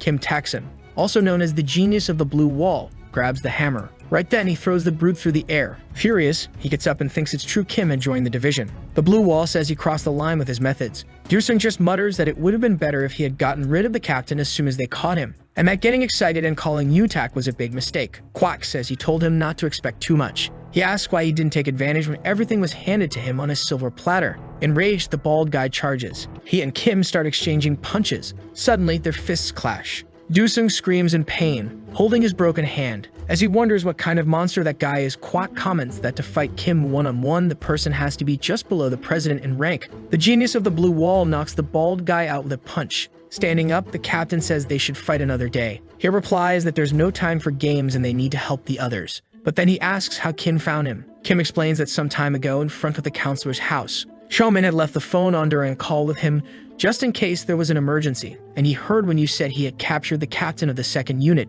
Kim then texted Kwok but didn't get a reply, even though Kwok always replies immediately. He figured the protagonist was in a position where he couldn't give orders, until he started hearing 3 knocks in code through the phone. He wondered if it was Morse code but figured the kid wouldn't use something so complicated. So he tried to simplify it, imagining that 3 knocks could only mean the number 3. In that context, it probably meant the third unit. He then remembered asking the kid who the captain of that unit was, and the boy only answered that he didn't know either, that he had just found something while looking through reports, and that they weren't involved in any disputes. They probably act independently, so Chomin just wrote down the number and passed it along to him, but never contacted them himself. So Kim called the number. Someone answered and he introduced himself as the captain of the 4th unit, and he only heard an address before the call ended without giving him time to ask anything. Meanwhile, while fighting, Kwok thinks that if the 3rd unit has access to a satellite, nothing escapes their sight, but no one knows anything about it. Looking at his phone, the counselor sees a message saying the tide had turned. The protagonist just thinks it's a good thing Taxon deciphered the message and wonders who Yeo wants him to see. At that moment, the kid thinks that the pale guy doesn't seem to know about the 3rd unit's existence. Replying, the host says the person will be arriving soon. The boy thinks the 3rd unit doesn't target the Alliance. Instead, they watch the division from the inside. Chomin concludes that it was all a gamble, while he was panicking in the bathroom, wondering how to rescue Kwok. The boy remembered Maharu's words. When he had asked her about the 3rd unit, she asked if he knew how his brother managed to gather all those powerful men into a system. The answer is because he meticulously inspected the work from within. Those men instinctively didn't trust each other. Hwa Mujia was always careful with her defiant spirit, and she continues saying the 3rd unit is known for gathering information from within the division. But in reality, his role is to take down any traitor by observing every single movement. Although they made a mistake by ignoring Mahari just because she's a woman. But now, without Mujia, the 3rd unit has no purpose. That way, the kid figured that if they monitor the division members, they must know Kwok's location. And that's how the boy delivered the message about the 3rd unit to Taxon. Fortunately, he understood the message perfectly. In the end, the boy's gamble was a success. He hadn't actually done anything and still a unit came to save Jigging. At that moment, Chomin asks if the advisor is okay. Then the host reflects that Duzing, number 9 of the Alliance, is not someone easy to get rid of. The protagonist analyzes that for both Yeo and himself, all variables must be under control. So the next step would be to suspect there's a spy from the Alliance. Setting his teacup on the table, the redhead says it's all right. The boy asks if it's the division that's making him angry, while thinking that he intends to cause a split by making the advisor suspicious of the members. The host makes a serious face. Immediately, the kid apologizes and says he shouldn't have asked that. Yeo says it's fine while reflecting that he's just trying to believe what he wants to believe, since there's evidence that Chomin is not the fake leader. The redhead asks if he wants to know who the person he's going to meet is. The boy responds that he does. Suddenly, the host's phone rings and he says the guest has just arrived, and asks them to come downstairs. At that moment, Yamsu gets up in the middle of the brawl, and wonders if he had blacked out. He sees his phone ringing on the ground, while one of his men yells at him to watch out that there's an enemy behind him. He ducks and knocks the guy out with a punch, then looks toward the fight, wondering where Kwok is. The champion is carrying the captain and says how can he still be fighting in that wrecked state. At this point, Kim is taking down several men on his own, and his terrified opponents wonder how one guy managed to completely turn the tide. He then looks at Youngsu, who's running toward his motorcycle. The genius from the blue wall calls him a coward and asks if he's abandoning his subordinates. At that moment, the brute simply smiles and speeds off on his motorcycle. Then Hajuin introduces himself and says he took measures to get Kwok out of there, and continues saying that they had taken out most of them, but a few were still on the ground. While one of the defeated men curses them, Kim wonders where all that hatred is coming from, saying that it's enough already. Suddenly, someone stomps on the enemy's head, splashing strawberry juice everywhere. The other men are shocked, while the attacker says that Worm was talking too much, and continues kicking the dying man. One of the guys steps in, saying the captain's orders were for them to retreat. The long-haired man calls him a scoundrel with disdain. Immediately, Hajuin steps in, bowing the kid's head, and calls the red-haired guy captain, saying it had been a while since he'd seen him. The long-haired man, surprised, asks when he saw him. Kim, shocked, watches the scene and concludes that the man is Yam Ji-hoon, captain of the 3rd unit. Juin replies that it was once a few months ago and asks how he found them there. At that moment, Kim approaches and thanks him for the help on the phone earlier. The ponytail guy responds that he figured they'd meet there if he gave the address. Then the blonde asks if he actually wanted them to meet. Ji-hoon says he's curious why the blue wall suddenly changed his mind and decided to join the division. Facing the captain, he asks what the real reason was for him to join the group. Meanwhile, at the advisor's house, a man enters. Curious, the kid looks at him and wonders who he might be. Then the host introduces him as his older brother, Yu Sangjin, leader of the Guguk group. The kid freezes in front of the man and thinks that there really is someone worse than the advisor. With disdain, the older brother smiles. and walks away muttering about how weird the protagonist is. Chaman asks the redhead why he wanted his older brother to meet him. With a sinister look, he replies that Sangjin is one of the family members he'd like to eliminate. The kid can only think he better be careful on his way back. Meanwhile, the captains stare each other down. Jun wants to know the real reasons that make Kim change his mind and join the division. The henchmen are surprised by the question and think that any man would want to follow the leader. What other reason could there be, after all?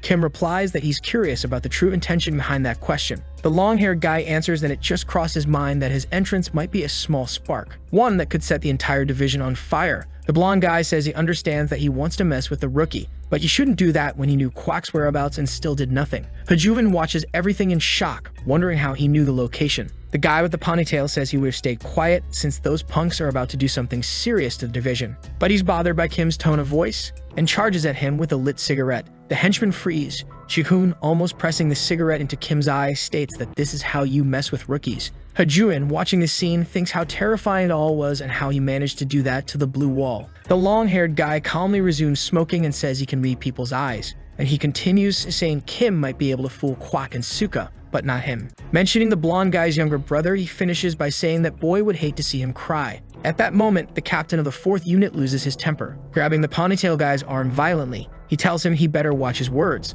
Throwing a punch at Kim, the long-haired guy says now that's a proper reaction. The two start trading punches. In the middle of the chaos, the henchmen wonder what they're supposed to do in that situation, and the captains keep fighting. Suddenly, the ponytail guy lands a kick to Kim's face. Kim steps back and admits his opponent is faster than him. The long-haired guy says everyone underestimates him for being in the intelligence unit and how annoying that is. Abruptly, Hei interrupts the fight and says he has something urgent to report, declaring that the blue wall is under attack by the Alliance. At that moment, the counselor appears on a phone screen saying the division will pay the price for leaving his home unguarded, and continues by revealing to his subordinate that there's a spy in the Alliance involved in today's mission. He asks his underling to investigate each one of them, and concludes that if no one is found out, he'll be 100% sure that Choman is the false leader. Many wounded are lying on the ground, groaning in pain and struggling to survive. A man widens his eyes, showing concern with the chaotic situation around him. He tries to break up a potential fight by informing them that the blue wall is being attacked. Furious, the man knows the Alliance was aware he wasn't present.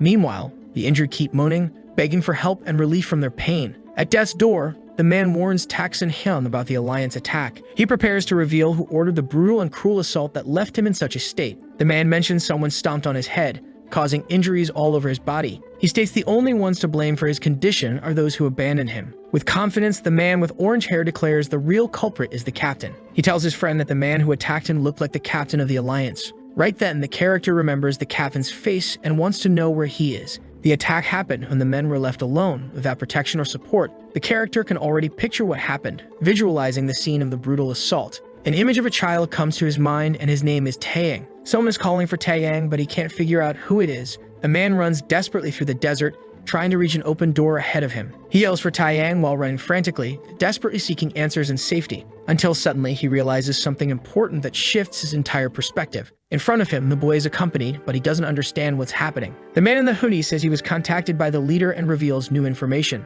Tension rises as he tries to understand the connection between the boy and the Alliance. The desperation and urgency of the situation push him to act swiftly and decisively. He knows he must protect Taeyang and uncover the truth behind all of this. The young man in the green hoodie was given the urgent mission to protect Kim Taeyang from the Alliance. The character questioned the lack of information about his younger brother, feeling confused and worried about the situation. The two men were talking about jigging, intrigued by what could have happened for him to let his guard down. The man warned that it wasn't the time to talk about that, while the other asked what happened. He observed the scene, noticing the worry on his friend's face, who had run over without thinking about the messages he'd received. He explained that under the leader's orders, the Jizan neighborhood in the central district was under attack as part of Lee Young-soo's attempt to take control. And to avoid a war, he confirmed they were supposed to handle it passively. The character explained that in a fight, if the scale tips to one side, it happens in just a single moment. And that regarding the battle involving jigging, this time the Alliance had extended all the way to the blue wall. He concluded that the consequence of this was the leader's order for retaliation.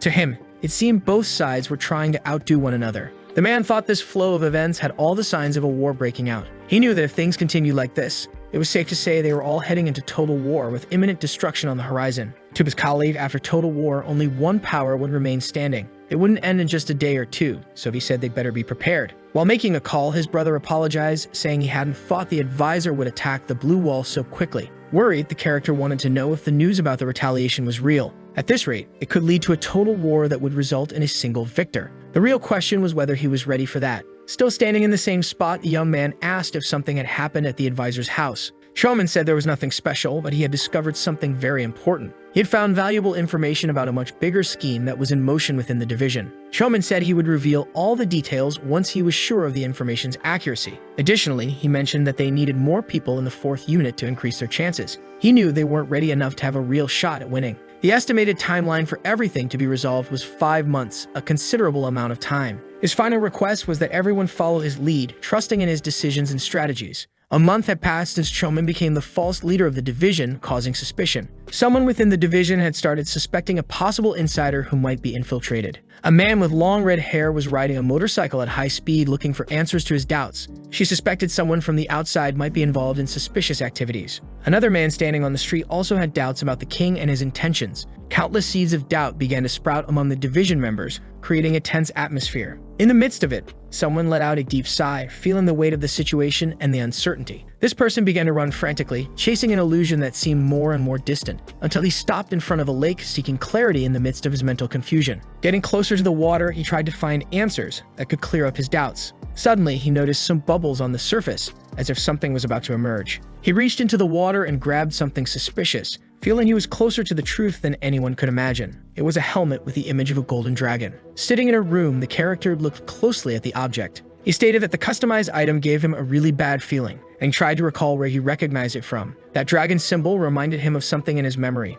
and suddenly he shouted Huan Muji's name while holding the helmet in both hands. He was sure he had seen that before, and he remembered the specific day, when he had wanted to find information about the man and had followed him seeking revenge. Now he was sure the helmet belonged to him, because he had seen the man wearing it on his head while riding a motorcycle. He reflected on the fact that it wasn't a mass-produced item, but a custom helmet, and the only person in the world who had one like it was Huan Muji. Now the character wanted to understand why Muji's helmet was floating in the waters of the Gakshan. To him, there was no plausible reason to throw away something with so much value. 1 week later, a man was running frantically through the streets trying to escape a dangerous situation. It was Lee Young-soo, who was in trouble and needed to find a way to save himself quickly, until he spotted a gang ahead of him, which increased his anxiety and fear. He tried to lose them by running to the other side of the street, looking for an escape route. With a sharp eye, Tak Sun-hyung spotted the man running and sensed that something was wrong. But before he could catch up and stop him, he shouted, asking him to wait a moment. The tension was rising as Lee Young-soo tried to escape, unaware that Tak-sun was following him. He needed help, but the gang was approaching quickly,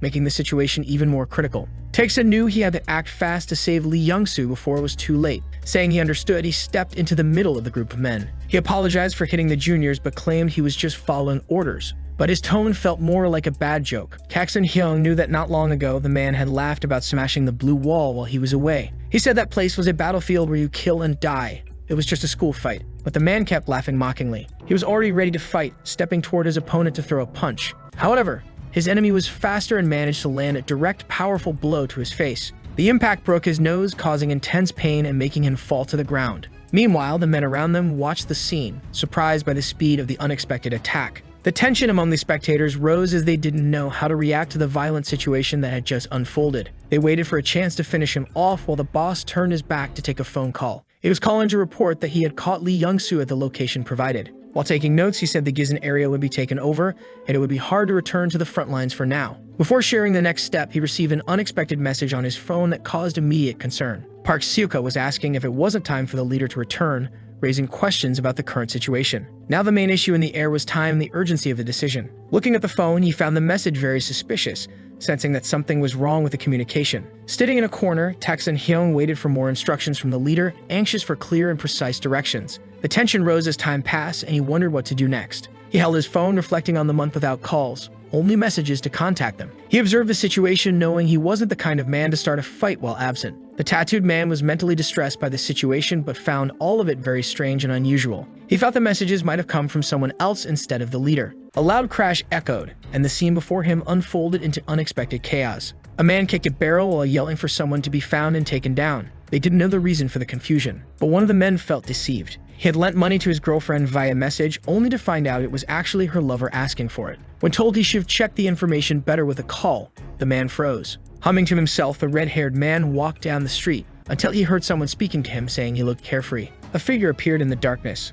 The man with a scar on his face said this was the calm before the storm. Jigang advanced while she asked how he knew she was there. Sitting in an armchair, the character reflected on the fact that it wasn't the leader sending the messages. Curious, the blonde woman asked if Muji Appa had done his international tour and said he must really love riding motorcycles. She asked if the tattooed man would become #1 in the division if the other got into an accident. At that moment, he concluded that Wang Munju was dead. Meanwhile, the two characters entered into conflict. While holding the redhead, he remembered an incident where the leader was nearly arrested for turning a guy from the Alliance into a vegetable. It was a man who provoked the leader into trying to kill Mahasan. The shocking revelation echoed that Suka Hyung was involved. Confused, the character didn't understand what that approach was about or who Mahasan even was. With rage in his eyes, the man recalled the incident where the boss turned a guy from the Alliance into a vegetable. After hearing those words, he began to remember. At that time, the leader went crazy, saying he would kill that bastard with his own hands. He thought Park Suka had provoked the leader to make him act that way. Out of patience, the man grabbed the jacket tightly. He didn't understand why the other was pretending not to know the whole story. With calm eyes, he said he had let it slide for too long. Upon hearing that sentence, the other's expression changed completely. With a precise blow, he struck him, while asking if he was the only one who didn't call him Hyunnim. With a piercing gaze, he said he wanted to be called Hyun. The importance of that request seemed like lunacy to the guy with the scar. He asked how he would address Kim Taksu, and he replied that he called him Hyunnim. At that moment, the character had a sudden realization. While the other advanced with all his skills, saying that this was why it was so important. He explained that Mahari is the younger sister of Mahasan. The fact left the character speechless, as it was highly suspicious. Without an answer, he asked if she could date a guy who had almost killed her family. Too many strange things were happening to him, like the fact that Suka Hyun-nim had provoked the boss. While leaving him deep in thought, he stated that Hari had become the girlfriend of his enemy. He was sure about what he was saying. While lighting a cigarette, he realized it had been almost a month since the boss had traveled. Changing the subject, he said the boss had been giving orders only through text, without any calls. He wanted to confirm if the boss was okay and safe. Shrugging, he said he knew Suka had provoked the leader. But to him, the provocation seemed strange,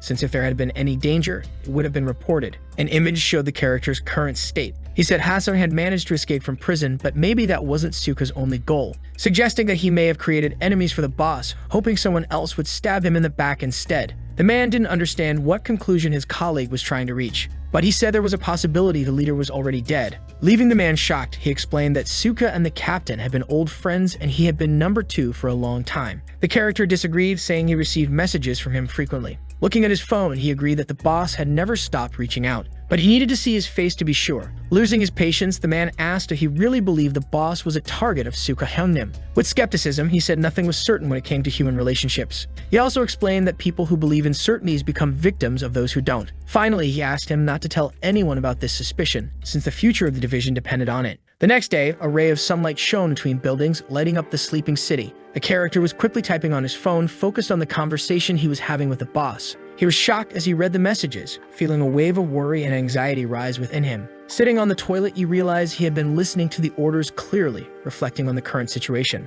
Looking at a photo of Suka, he thought he had avoided that guy for a long time, feeling relieved. He concluded that the communication happening only through text messages was very suspicious. Leaving the bathroom, he spotted a long-haired man who was glancing at him from the side. He asked if something had happened, since the man seemed very serious and concerned about everything. With a smile on his face, the man said nothing had happened, trying to put him at ease. The next class would be math, and he knew he had to focus on his studies. The tension in the air was palpable, but he tried to stay calm in the face of the situation. Confused thoughts passed through his mind as he prepared to face what was coming next. Ending the conversation, he told Choman to be careful. Not understanding those words, the young man asked why, but the man didn't answer immediately. At that moment, Choman's phone started ringing. Without looking back, he ran off in a hurry, saying they would talk later. On the rooftop, the sky was covered with clouds, creating a heavy and gloomy atmosphere. Out of breath, the boy stopped to rest, trying to catch his breath after running. Startled, he looked at his phone, feeling a jolt of anxiety as he saw the messages. Kwak Jigang had sent another message, and he knew he had to read it immediately, saying he wanted to see him in person to be sure he was the real boss. He said he knew it was a rude request, but it was necessary. He thought about the chance that this person might not be the leader, and that this wouldn't end with his death. In a classroom, the teacher was explaining the lesson while his students slept in front of him. Trying to get them to pay attention, he said the material would be on the test. While taking notes, the young man was thinking about his future and the important choices ahead. He also reflected on the messages he had received, pondering what they meant to him. He knew Jigang was the most loyal in the division, and he couldn't afford to lose his trust. He wanted to understand when that man began to doubt him and his sincere intentions. He didn't know what to do to make him believe he was truly Huang Mujie. In the classroom, someone was watching him from afar, sparking his curiosity and concern. With a neutral expression, their eyes stared at him relentlessly, causing a feeling of discomfort. In the cafeteria, students were eating their meals, talking and laughing amidst the commotion. Sitting at a table, Chaman ate very little. Interested in the leftovers, the boy in front of him wanted to eat the pork ribs. He knew there was something wrong with him. Thoughtful, the boy was seeking some kind of advice from Minguk. He asked how he could make a dead person appear as if they were alive, but there was no way to pull off such a feat. While eating ribs, the boy didn't know how to help, and he started joking about the problem. Using the romance of the Three Kingdoms as an example, he told him to use a puppet, but Chaman couldn't replicate something that happened in a historical drama. The boy felt the weight of a hand on his back. That tall man in a suit was calling him. He said that if the boy had finished his meal, they should talk. On the terrace, the sun was shining intensely. Standing face to face, the boy asked why the man was looking at him like that. He wanted to know why the boy hadn't told him he was Muja's younger brother. At that moment, Chaman had no reaction. The division had told the man that secret. The boy's expression turned serious, imagining countless things. Holding his shoulders, the man said he knew the boy hated him to death. With a furious look, he said the man was malicious even toward his own family. The boy knew Nakshon would continue investigating Yanghwa High School. He started thinking about his position in all this and decided not to reveal anything about Muja's death. Because of that, the advisor still didn't trust him and was waiting for him to make a mistake. Playing along, the boy simply apologized for not saying he was Muja's brother. However, the man knew it wasn't the boy's fault,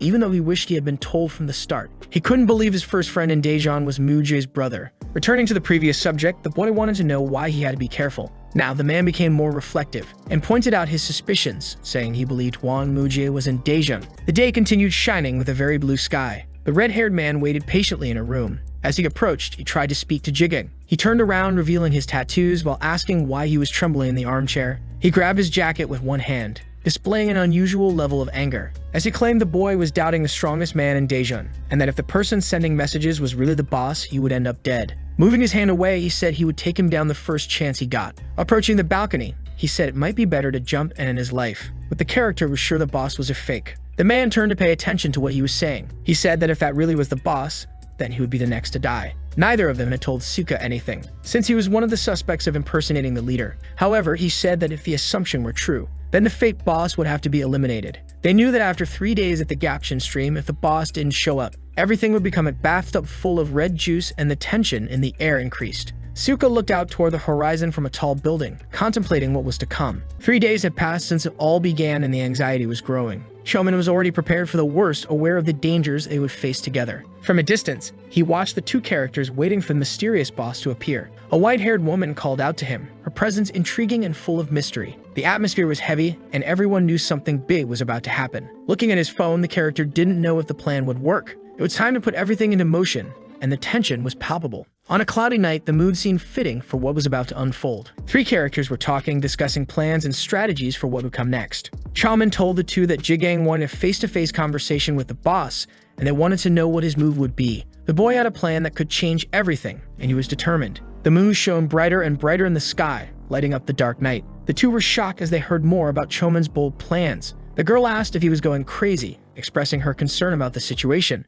Standing, the two still waited for the leader, anxious to receive instructions. They had already smoked a few cigarettes, trying to pass the time as they waited patiently. They were growing impatient, feeling like every minute dragged on endlessly, and the red-haired man said that if he didn't show up by the time the last cigarette was done, he would leave. With the veins bulging on his forehead, the man was beginning to understand what that meant. He didn't want to believe he was being deceived by someone. He still believed the real boss would show up, but his expectations were getting smaller and smaller. Chaman knew it was time to act, feeling the urgency of the situation around him. The character was already growing impatient, watching every move and waiting for any sign of change. When he saw something happening, the man widened his eyes, realizing something important was approaching. A sneaker was shown, revealing the arrival of someone who could change everything in an instant. It was a gang, several men emerging from the dark tunnel and stopping in front of them. It was Alliance Member 10, led by Jung Tae-jong, known for its strength and determination. The man with the lip piercing said he had received a message that would change everything. His men were ready to attack, showing confidence and determination in their actions. He gave the command, and the tension in the air intensified, preparing everyone for the clash.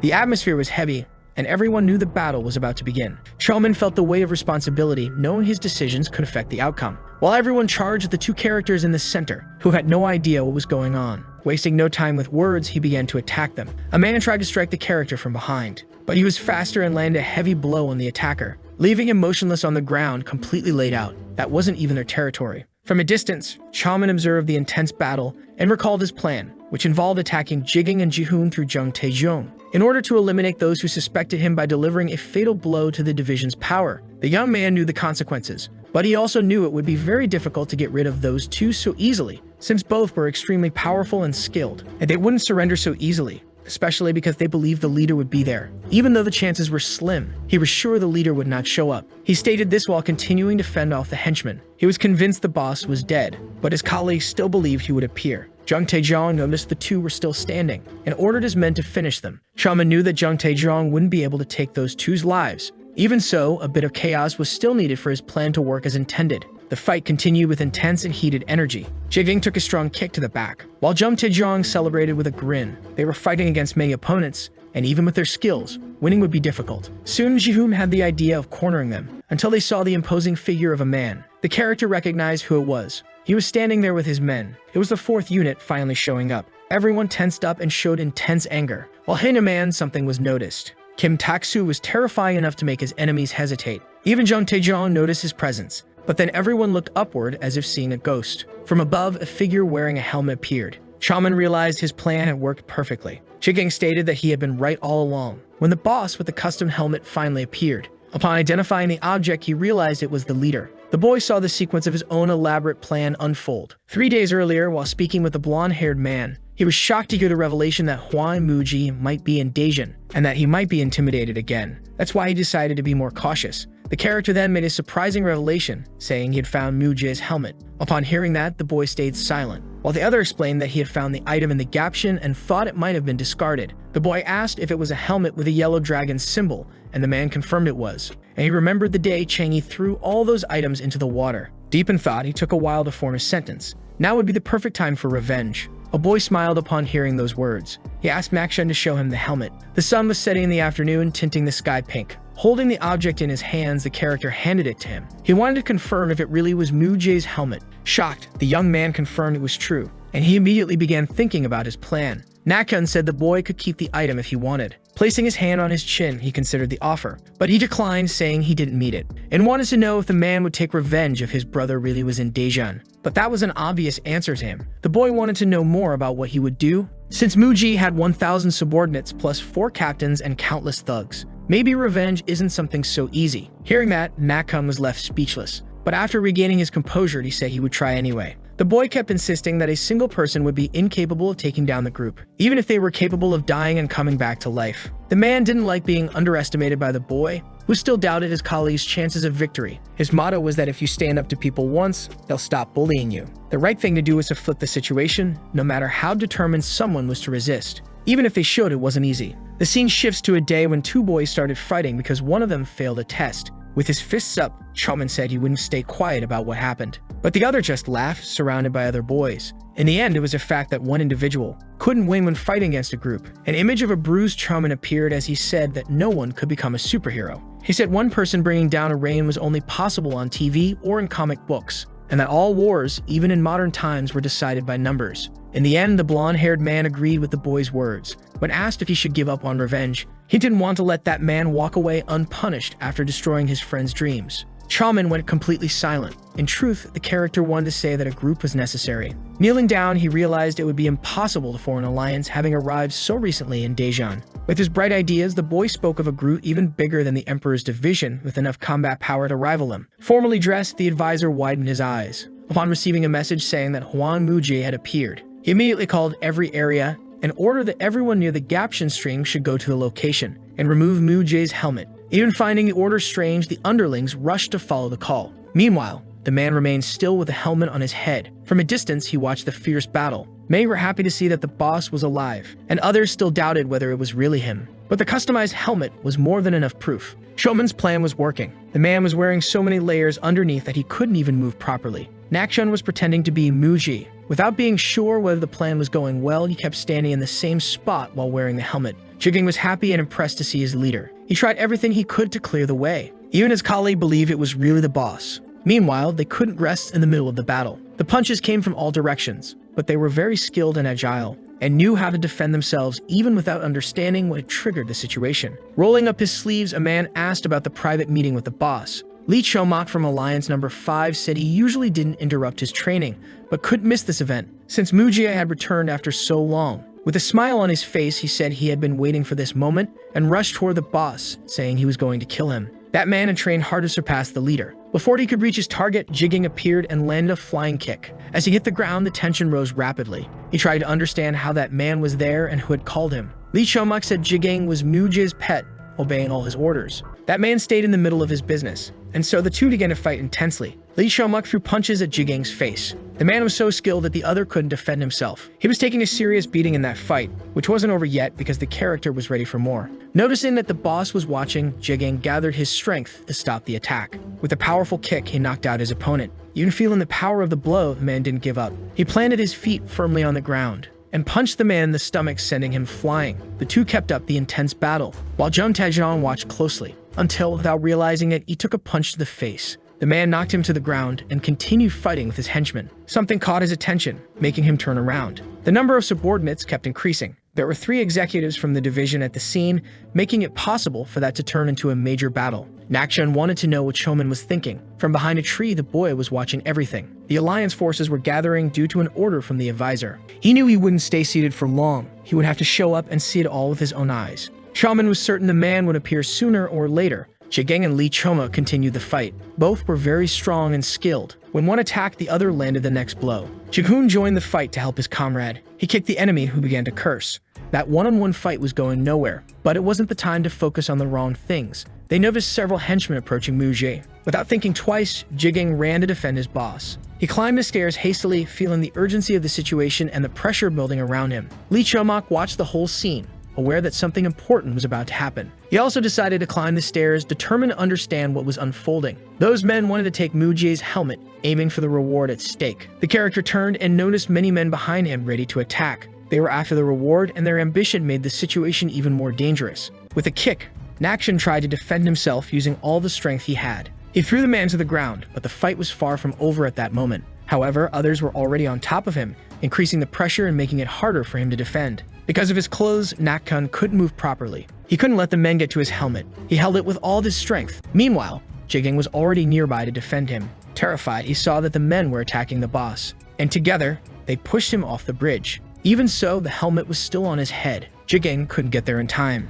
and he watched as his leader fell, landing directly into the stream's waters. Filled with intense rage, the character wanted revenge. But the henchmen were already prepared for the attack. A vein began to bulge on his forehead, showing his fury. He charged at all of them, determined not to let fear control him. The fight continued fiercely, with each one fighting for survival and their personal goals. Kicks were flying everywhere, creating chaos that made the situation even more complicated. Jivu noticed something while defending himself, realizing the leader had fallen into the water. The leader's fall into the stream changed the dynamic of the fight, creating new opportunities and challenges. Choman still watched the scene closely. He wanted to know if Nakchun would be okay. The Gapshin stream had calm waters. Someone stood at the riverbank. It was the advisor, observing the view carefully. There was still no movement in the water. Then a hand emerged from the depths. Nakchun clung to the rocks while holding the helmet with one hand. All of this was part of Choman's plan. He wanted to use the Daejeon alliance to their advantage. Nakchun's role was to act as if he were Mujie while wearing that custom helmet. As soon as he appeared, a photo would be sent to the advisor, who would call in the alliance forces,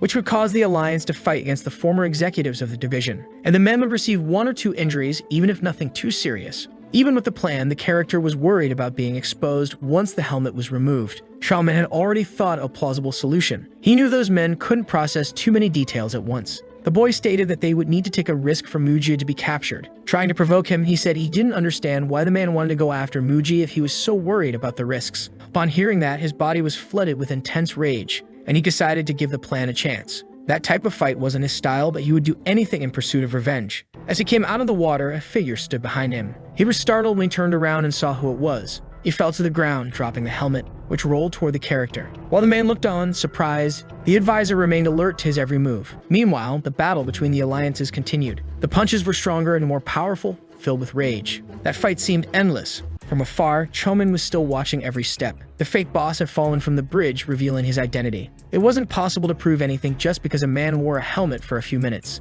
The only one who might suspect something was Jigging, but he knew the 3rd unit's captain wasn't a fool. He wanted to check things up close. So when the man fell from the bridge, he took off running. The men tried to catch him, but his speed was impressive, making any attempt to capture or stop him extremely difficult. Even while trying to flee, he had to stop for a moment, feeling the pressure around him rise. When he noticed another gang approaching, his heart started racing and tension took over his body. It wasn't exactly what he had planned, and the situation was becoming increasingly complicated. Yuntak's Fourth Alliance had just arrived, bringing with them an air of menace. Apprehensive, Choman knew he wouldn't be able to prove his innocence with so many enemies surrounding him. The men from the Fourth Alliance were ready to act, prepared to strike and eliminate any resistance. In that chaotic situation, no one could prove that Mujie was still alive, increasing the distrust. The only one who could confirm it was Sunjae, who observed everything with calculating and cold gaze. He wanted Mujie dead more than anyone, and his determination was unshakable and relentless. Sunji moved in the shadows, planning every step while the tension in the air became palpable. The gang war was about to begin, and Mujie's fate was hanging by a thread. Shaman felt the weight of responsibility, knowing that the truth could be his only salvation in this fight. And if he were to win against Mujie and the three captains together, it would be a meaningless war of attrition. That's why the person who didn't want the division to know about the boss's death was the advisor himself, who at that moment made a call confirming that Mujie was alive, and gave the order for his henchmen to stand down. No one understood what was happening, but the fight had come to an end. And Choman's plan had worked. When he saw that Yu Sungju wasn't even surprised, Nakun found that incredibly unsettling, and didn't even know what to do. However, Lee Chomang also realized that Mujie wasn't the man in the helmet. A character shouts for his boss, showing urgency and concern amid the darkness of the scene. With an intense expression, Jigang repeats the cries, revealing his frustration and anxiety about the situation. He wonders where the person he's looking for is, visibly worried. It seemed the leader had already left. The man couldn't believe his leader had left without showing his face, and he thought the boss was disappointed in him for doubting him, ordering him to show himself. The only person who might be suspicious of the situation was Ji-hoon, who didn't understand Jigang's desperation. When he saw his colleague, he started blaming him for what had happened to the boss. The character wanted to know more about the suspicions,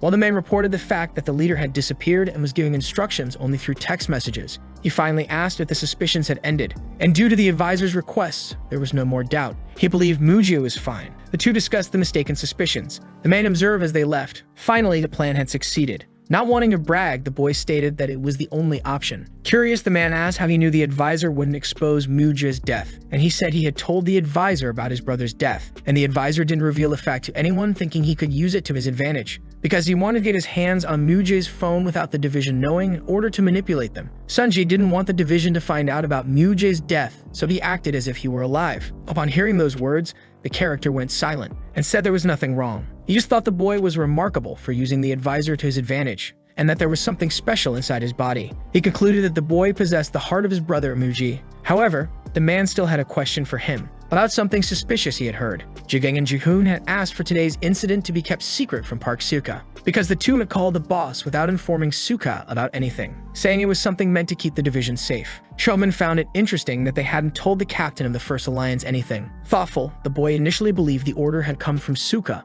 but then realized it hadn't. There was some meaning behind it. It could mean they weren't fully united due to the secrets being kept. He knew solving internal problems was also part of a leader's job. In the end, he thanked him for the work done today. But before the man could leave, he questioned him about aces, and there was a good candidate. Using the phone, he received no reply. He still couldn't believe his disguise had been uncovered, and the fact that he had deceived Sunju was bothering him a little. Choman said he should focus on his goal of capturing Mujie and forget everything else, since Sunja controlled the alliance and it was also known for its reputation. He said the existence of that man was the same as Kwon Mujie for someone. He stated that Nakchun should be using him instead of being loyal. Thinking about those words, the character knew Choman was right. There was Sunji, who called anxiously to check if the man was home. He wanted to meet him in person, aiming to discuss important matters that couldn't be delayed. Since he was waiting outside his house, the moon shone brightly in the sky, revealing the image of a hospital. While someone said the whole matter had been covered up, the girl said they should be ready with a new strategy. While she stood beside a bed, the patient was lying down with a breathing tube. She observed closely with her eyes. Suddenly, a mysterious figure appeared at the door, leaving the girl in complete shock. It was Jigang, who was watching her. She didn't understand how the man had appeared there, but he was very concerned about the division in recent days. Touching the sick man, he demanded answers. He claimed Hari was an eccentric girl, who always said strange things hard to decipher in her thoughts. Regretfully, he said that when the boss chose her, he had put his doubts aside, but he judged her for dating the guy who had turned her brother into a vegetable. He didn't understand the girl's motivations and wanted to know why she was with the boss. He demanded answers from Hari immediately without hesitation, but the girl remained completely silent. and when she began to explain, she said she was with him because she loved him. Upon hearing this, Jigang felt extreme anger. Grabbing the girl's hair, he told her not to joke with him. Before, he thought everything was strange, but now he understood. He believed the girl was plotting revenge against the boss. Upon hearing that, she showed no reaction, but she removed his filthy hands from her and said it was better for him to stay away. She warned that Mujie knew everything and was aware that she was the sister of that man. At that moment, Jigang was in complete shock. He didn't understand how the leader could be with a girl who could betray him at any moment. But Hari explained that love was just like that, and if he didn't believe her, he could ask the leader himself. The guards arrived at the hospital room and removed the man, saying that environment was only for family. Laughing, she said the subordinate had disappointed Mujie, which made him extremely angry. Chomin's plan had worked so well that Jigang still believed Mujie was alive. He left the room cursing the girl, but before he left, she called out to him. She wanted to ask how he had found out, and the man could only say one thing,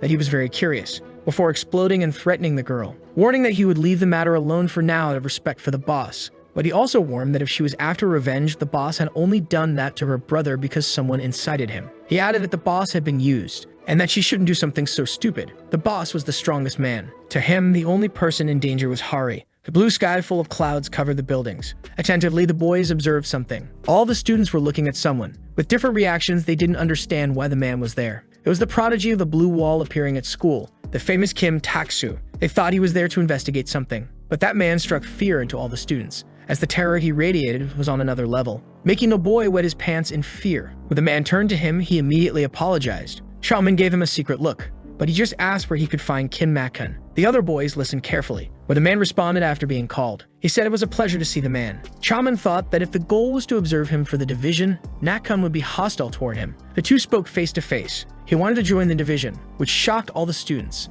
Immediately, he was called a lunatic by some, since he wasn't the kind of guy to suggest something like that himself. With a smile on his face, he left everyone perplexed. Something had been discussed between the counselor and Mak-kun. 2 days earlier, the counselor asked if everything was okay with the man who had fallen into the water because of his henchmen. Shocked by the question, he said he was fine, while Samju warned that he shouldn't feel sorry for him, because he was a great strategist. He knew he came to Daejeon to get Mujie, and that he wanted to use the alliance to get rid of some captains. At that moment, Mak-kun began to apologize. However, beyond the division and alliance conflict, the man hoped he would achieve his revenge, since bad men deserved punishment. Raising a finger, he said he had a suggestion for him. He suggested that he join the division. Mak-kun couldn't believe what he was hearing. He thought it was a joke, since he would never become Mujie's lackey. Trying to convince him, the advisor said he could get his hands on the enemy. He asked if he wanted to know more about his suggestion. Back at school, students watched the scene unfold, like the request Mak-kun had made to join the division. With a smile on his face, the young man truly wanted him to consider it. Tarkson still didn't have an answer. The boys at school knew the kid would end up getting beaten. From the sidelines, the character watched Chomin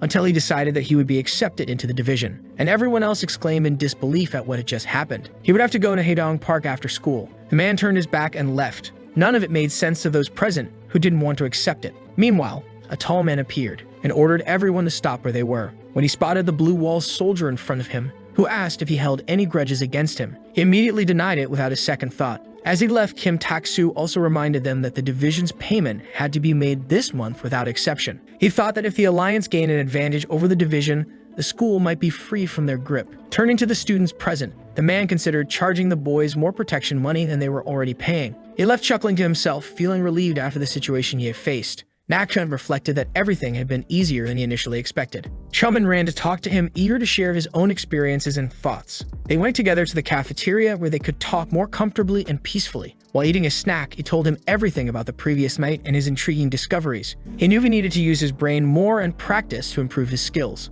The boy already suspected it was all the advisor's idea, wary of his hidden intentions. The character wanted to figure out what the boy was secretly plotting, intrigued by his motives. From now on, the man would become an undercover spy, observing every move carefully. His companion still showed no reactions, keeping a neutral expression as he analyzed the situation. Despite everything, he said it was a good plan, showing support for his friend. Before you knew it, Chomin was already heading to the next class without hesitation. A soccer ball was thrown into the middle of the field, creating an energetic atmosphere among everyone. Nek-chun was playing incredibly well, impressing his classmates with his skills and agility on the field. Meanwhile, other students cheered from the steps, thrilled by every exciting play in the game. The boy was still thoughtful about the plan to become a spy, weighing his options. He thought it could be favorable for him, since the advisor might no longer suspect him, or could also be a test. The protagonist couldn't say for sure, but maybe it was exactly what he needed. He thought that if the advisor believed he wasn't the false leader, he could benefit from having an infiltrated spy. But if he was the false leader, he'd need to act without knowing Nakchun was leaking information, which meant the advisor would benefit either way.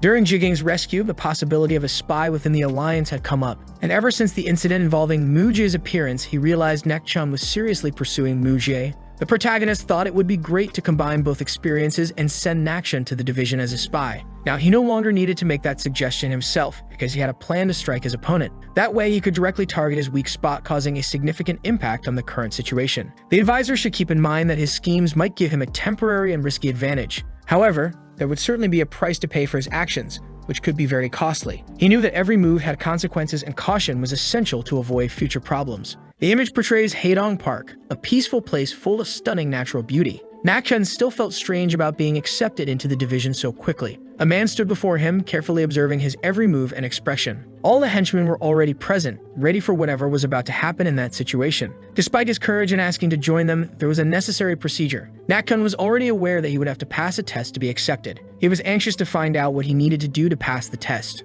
Suddenly, the men began to surround him, creating a tense and challenging atmosphere. He wondered if he had to defeat every man around him. However, that was not the proper procedure to follow in order to enter the division. The character was paralyzed, unsure of how to react to the unfolding situation. He remained standing, watching the men surrounding him, waiting for clear instructions. In truth, his designated opponent for the test was Tak-Su, an experienced and skilled fighter. They were supposed to fight within the area marked by the men, without crossing the established boundaries. The time limit for the fight was 10 minutes, which increased the pressure. Nakchun's objective was to land a single blow on Tak-Su in order to be accepted. Tak-Su explained that if he stepped out of bounds or failed to land a hit, he'd be out of the division. Nakchun replied that his opponent was underestimating his abilities and would be surprised. He was determined to show his strength and willpower, not allowing himself to be easily shaken. Immediately, Nakchun attempted to throw a punch with all his strength and determination. The men around watched closely, ready to evaluate Nakchun's performance. As expected, Tak-Su dodged the blow, showcasing his agility and combat experience. Lifting one leg, Nakchun prepared for the next move, focused and determined. But nothing he tried had the expected effect, frustrating his expectations and confidence. With his elbow, he attempted another strike, but failed to hit the target. With no success at all, Nakchun didn't know how to proceed against his opponent's skill. He thought the man was incredibly flexible, making his attacks even harder. Distracted for a moment, he took a strong kick directly to the face unexpectedly. The blow was so powerful, it left his skin red, causing immediate pain and discomfort. He needed to join the division. He couldn't afford to lose that fight. Meanwhile, the student wondered how Nakchun managed to enter the division so easily, but Chaman knew it wouldn't be an easy task. When he said that, his friend was a bit shocked. He remembered the conversation he had with Tak-Su about turning him into a spy. The two had to do it the right way. That strategy couldn't be mistaken for a chess game. The members of the division weren't chess pieces. They were human beings capable of thinking for themselves. If a stranger entered the division without meeting a test, they could lose their pride in being part of it. That's why Tak-Su knew it would be harmful to his leadership, making tactic execution harder. The boy didn't understand what he meant by that, but the explanation was that the goal was to crush the leadership. And if the strategy was like planting flags for a parade, aiming to reach an objective, carrying out missions in sequence, then that would become reality until the strategy became the key point. He claimed that victory in a war was the result of a combination of strategy and tactics, and that if Nakchun couldn't prove his talent to the division members, Chaman would have to abandon the strategy. The boy realized the man was absolutely right, and said that he needed to give it his best. His friend noticed he was sweating too much, showing he was nervous. He remembered a time when Nakchun didn't fight against Jigang, but Tak-Su Hyung was on a whole other level, and if he hadn't improved his skills, he'd be unable to pass the test. There were still 5 minutes left in the fight. The character waited for the next strike. While the other was already very tired and injured, he didn't know all of his opponent's abilities, remembering how hard it was to deal with Jigang, and wondering if the division was full of monsters like them as the blow came toward him. This time, he was quicker and managed to protect himself effectively and smartly. He used one of his feet to make sure he didn't step outside the circle marked by the men. Meanwhile, Tak-Su carefully observed Nakchun's every move, looking for an opportunity to attack. The character grabbed one of the henchmen, as there were no rules forbidding it. The fight continued, and both were determined to prove their skill and strength. With only 3 minutes left, the tension between the two fighters grew. Nakchun needed to show everything he knew at that decisive moment to ensure his acceptance. Quoting a phrase, he said that if given 6 hours to cut down a tree, he would spend the first 4 sharpening the axe. Stretching out, the man began to say something, but the boy shouted that he was sharpening it, while getting into position for the fight. The two boys arrived at Haydon Park. His friend said he needed to spread the word on the streets as fast as possible until he saw something interesting. A girl with white hair caught his attention, knowing that a pretty girl like her would never talk to him. At the same time, the girl started running toward Chomin, and she shook his hand with great strength as she urgently asked him to follow her. At that moment, the sun was already setting, creating a tense and dramatic atmosphere. But the two men kept fighting, determined not to give up until the end. Suddenly, a jump was made, surprising everyone watching the intense battle, and a kick began to form, raising the anticipation about what would happen next. Nakshan landed a blow on his opponent, feeling the adrenaline rush through his veins during the fight.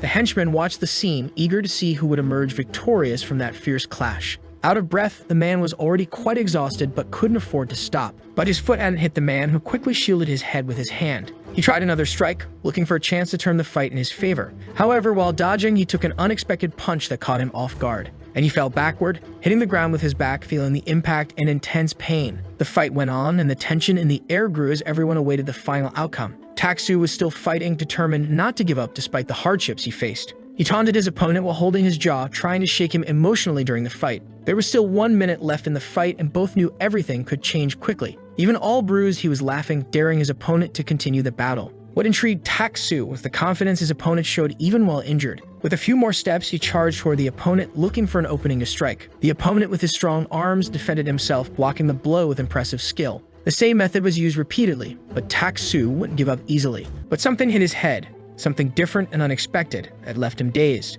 While on his knees, he had grabbed some dirt, thinking of using a trick. The two continued fighting side by side, each trying to outdo the other at all costs. But one blow missed, and frustration started to build in Nakshan. Nakshan kept taking hits during the fight, feeling the situation grow increasingly difficult. He was already close to his limit, but didn't want to quit without fighting to the end. But then he had an idea. One strategy that could change the course of the fight. He grabbed his opponent's leg with all his strength, trying to unbalance him completely, and he lifted him into the air, causing him to lose his balance and fall. He fell face first into the ground, feeling the impact and sharp pain. Then Nakshan attacked, taking advantage of the opportunity that had appeared amid the chaos. The fight was far from over, and both knew they had to give it everything they had. The tension in the air rose as the spectators eagerly awaited the outcome of that battle. Every movement mattered, and their determination was clear on their tired faces. Taksu took a deep breath, preparing for the next attack, determined not to let victory slip away. The fight continued, and adrenaline pulsed through the veins of everyone involved. The result was still uncertain, but the courage of both fighters was admirable and inspiring. Holding on with all his skill,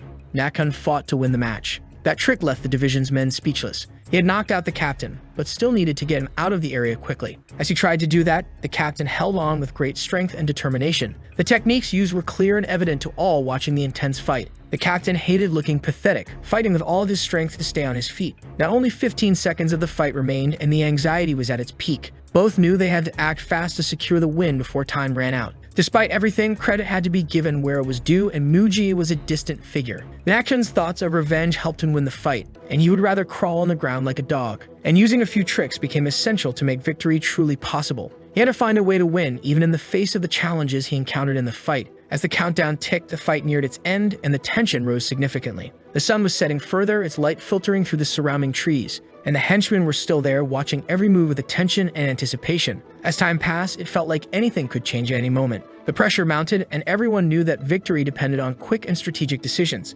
All sweaty, Nakshan was already walking away when I saw a call from the captain. They said he had passed the test and had been pulled out of the circle. Crying with emotion, the young man couldn't believe what was happening, and he threw himself backward onto the ground, trying to avoid the attack. The division jacket was raised up to the captain, symbolizing victory. While saying it had been a good tactic, he smiled with satisfaction. He welcomed him as the newest member of the division, celebrating the achievement, even though the others judged him for throwing sand in the captain's eyes. Catching his breath on the ground, he was considered a hardcore guy, and the men thought it was best not to start trouble with him. Taksu began to think the boy was very interesting. Answering his phone, he informed Chomin that Nakshan had passed the test. On the other end of the line, a boy said it was good news, but they had bigger problems to deal with. He was all beaten up with a bleeding nose. As Hari walked away from him, the tension in the air quickly escalated around them. Being kidnapped by the men from the Alliance, she knew she had to act urgently. Some time ago, Hari had grabbed Chomin's hands, saying it was an emergency. She needed him to follow her because she had something important to show him. The boy started wondering what it could be, intrigued and concerned. She asked him to follow a narrow path where they could hide from enemies. The situation was becoming increasingly dangerous, and they needed to be cautious, until she suddenly stopped, surprised and confused. and Chomin could see all those people gathered, creating a tense and uncomfortable atmosphere around them. A man was smoking in that alley, observing the scene with an indifferent and cynical look. While apologizing for his muscles possibly being tight, he felt a bit insecure. The guy started messing with Hari, provoking and trying to intimidate her in an aggressive and disrespectful way. But she stood up to them without a fear, showing courage and determination in the face of their hostility. Desperate, Chomin tried to convince her to take a different path, trying to protect her from any danger. He didn't understand why she was acting so boldly and fearlessly in her stance. The man was shocked to realize she was treating him like a piece of garbage. Raising one of his hands, he moved toward the girl, trying to intimidate her with a threatening gesture. But the course of that slap had no effect as Chomin stepped in and blocked him. The situation was growing more and more tense, and everyone awaited the outcome of the conflict. Smiling, he apologized on Hari's behalf, saying they'd take a different path. The men didn't understand anything, and at the same time, they all started laughing.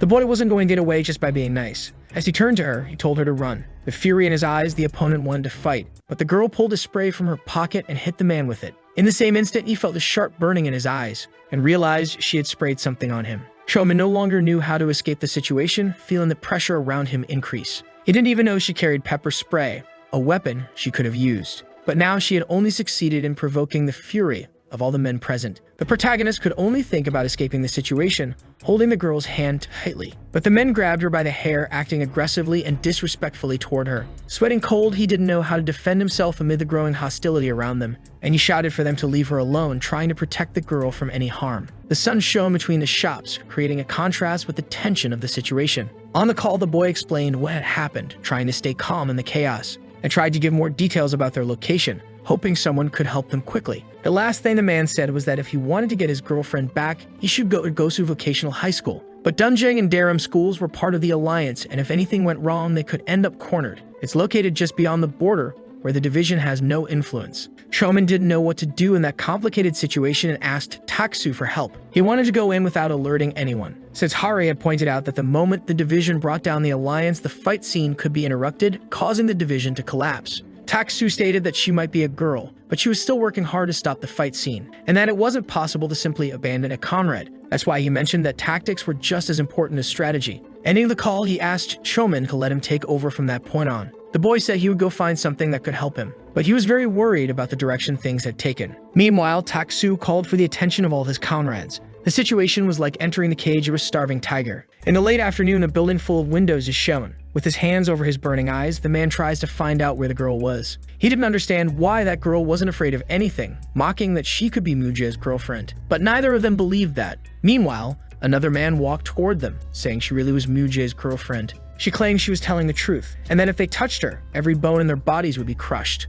But none of them believed such nonsense. The woman mocked the men who were scared just by the mention of Muje, and she provoked them, telling them to come closer to her. At that moment, the man stepped in front of everyone and grabbed the girl by her tie. He kept saying she was only spouting nonsense and lies, and that she should tell Muje to come to that place. Even as he said that, his eyes were wavering. Hari noticed the man's eyes kept trembling too much for it to be real confidence. He didn't believe he could face Muje in person, and he was nervous thinking she really could be Muje's girlfriend. The girl warned him that he could consider himself trampled by Muje, and after hearing that, he raised one arm toward her. He wanted to punch her in the face, but then everyone heard a strange noise. A man shouted that it was coming from outside. The division was arriving to rescue Hari. Upon realizing the attack, they started calling for Appa, begging the man to wake up. Gobayong-gil was hugging two women. One of them warned that there was a big problem after hearing engine sounds coming from the stairs below. Soon after, a man appeared saying there was a serious problem. It was an invasion by the bastards from the Emperor's division. Upon hearing that, the man began to run. He couldn't believe something serious had happened.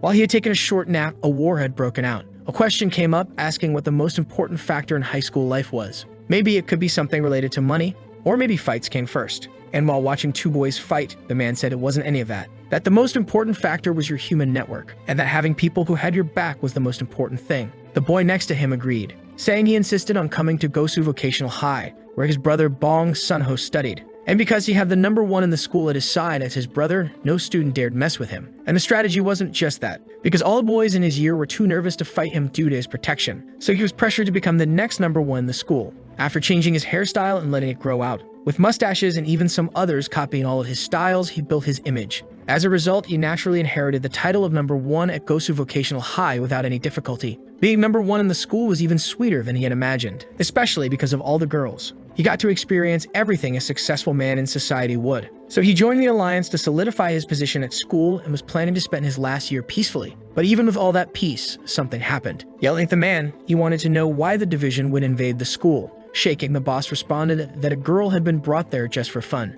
And apparently, that girl was Hwang Mu-jae's girlfriend. The man couldn't believe what was happening, but no one knew yet whether it was true, and doubt lingered in the air. The best thing to do would be to let the girl go, but he hesitated to make that decision. The man began to see it as an opportunity to rise to a higher title. He ordered that the girl be brought to him without questions or interruptions. He didn't want anyone asking anything, just to bring the girl to him quickly. The sun was setting on the horizon, creating a tense and dramatic atmosphere all around. Nakshan hadn't gone to the battle, sensing something important was about to happen. The division's jacket was beside him, reminding him of his responsibilities and choices. The situation was escalating and everyone knew decisions had to be made quickly. He began thinking about how all those men wearing jackets never complained about fights whenever they were called. Interrupting his thoughts, he received a message that immediately caught his attention. He grew thoughtful as he opened it, curious about its contents. Meanwhile, the fight had already begun, creating chaos all around. There were punches and kicks flying everywhere as the battle quickly intensified. Many division men were on motorcycles, ready to enter the fierce fight. Tak-soo led the attack with precision, showing his skills and determination in combat. Telling the men to speed up, he knew that victory depended on their speed. Everyone followed his command without hesitation, trusting in his leadership and strategy. They cornered their opponents from all sides, surrounding them and limiting their escape options. Forming a circle with their motorcycles, the pressure on the enemies increased significantly. Preparing to attack for real, the tension in the air was palpable and electric. The enemies were thrown in all directions, unable to withstand the coordinated assault. But those boys didn't even know how to defend themselves properly, revealing their inexperience in battle. Realizing their opponents were actually skilled fighters, the situation became more complicated. Everyone acted according to their training, proving the effectiveness of the strategies they had learned before. The battle continued, and the determination of Tak-soo and his men was admirable. In the message, there was a request from Chomin not to bring Nakshan because he knew Hari and could cause trouble. The fact that Hari was Mu-jae's girlfriend was a secret, and if exposed, it could lead to a war between the division and Gosuhai. In the end, Tak-soo concluded that Mahari really was Mu-jae's girlfriend. Suddenly, something caught his attention. In a classroom, Go Byung-gil was talking to the girl. She was tied to a chair, while she pleaded for him to call the counselor immediately. Desperate, the protagonist ran through the streets. He could only think about the girl. He didn't understand why she carried pepper spray in her bag. He thought maybe she had been feeling threatened in recent days, but didn't know why. He remembered that she had something urgent to show him. He wanted to know what she had wanted him to see, since she was in such a hurry. The boy knew he had to rescue her as quickly as possible. Tied up in ropes, Hari kept insisting the counselor needed to be called. But the man had other plans. With cruel intent, he slapped the girl in the face and claimed he wasn't like the others. He knew that due to the school's location, an attack wouldn't be easy. He noticed how determined those men were to save her. They were fighting in a rush. Meanwhile, a boy entered the room with a megaphone in hand, determined. He handed the megaphone to the boss, who observed the situation with a cold stare. While he held the girl by her hair, the tension in the room quickly intensified. He decided to use her as bait, an extremely risky strategy that could change everything in an instant. Placing the megaphone near his mouth, he prepared to make an important announcement. He asked everyone to pay attention, knowing his words could impact everyone present. Saying good morning, he introduced himself as Go Byung-gil, the head of Gosu Vocational High, and he began to show what he held in his hands.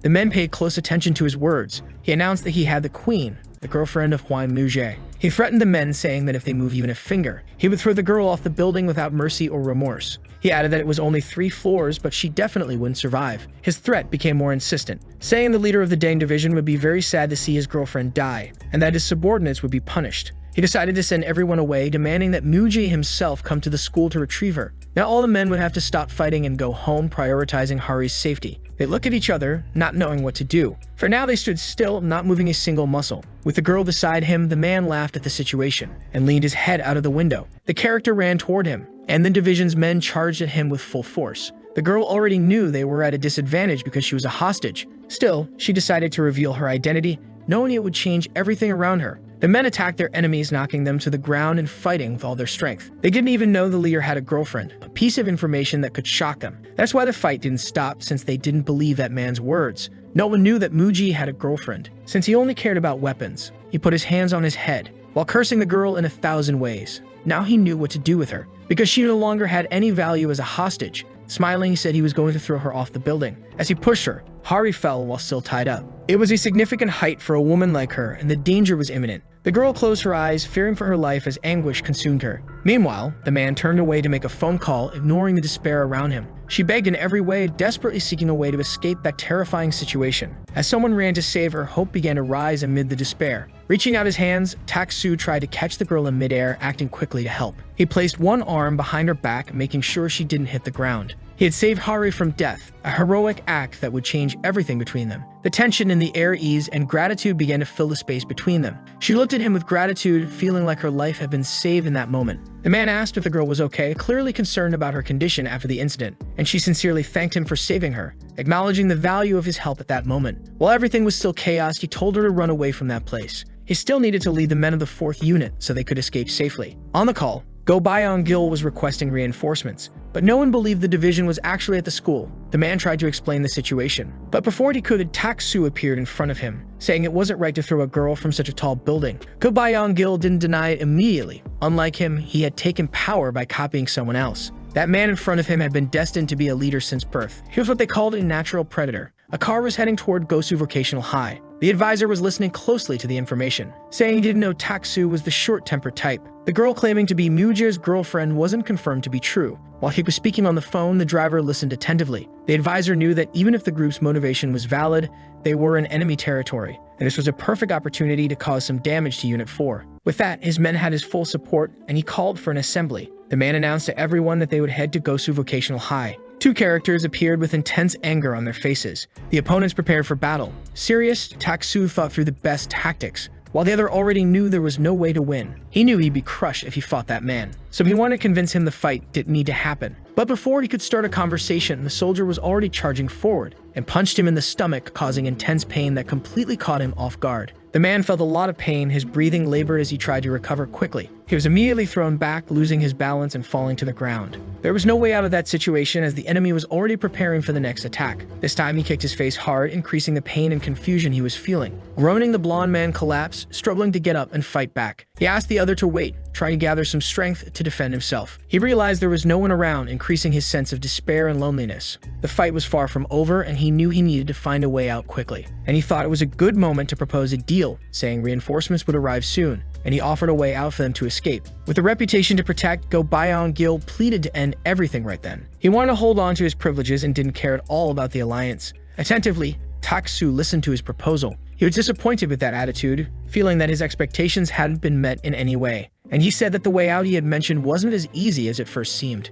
A man heard disturbance during the fight, realizing something was about to happen. The glass of a window shattered as a character was thrown through it. Falling on top of Go Byung-gil's subordinate, the person had several visible injuries. Finishing his sentence, Tak-soo said he could create his own way out. A soldier approached the captain to check if he was okay, and informed him that reinforcements were already arriving. At that moment, the chief mentioned a small passage he had found, and pointed to the location with his index finger. But he came face to face with a gang that had just arrived. It was the Dunjang High Alliance with Daram High. On his motorcycle, the man with the pompadour was already eager to start an attack, but he was told he needed to wait. The passage was located behind the school. The man wanted to block them all in with motorcycles, trapping them inside with no way out. He asked for some men to go with him to the back. The advisor had specifically requested the work of Oyun Tak, which meant he trusted him. He believed he was included in Alliance Member 11, which in reality didn't even exist. And if he could defeat Kim Tak-soo, he could become the new number 10. He gave the order to kill all the men coming out through that gate. They positioned themselves so that no one could escape.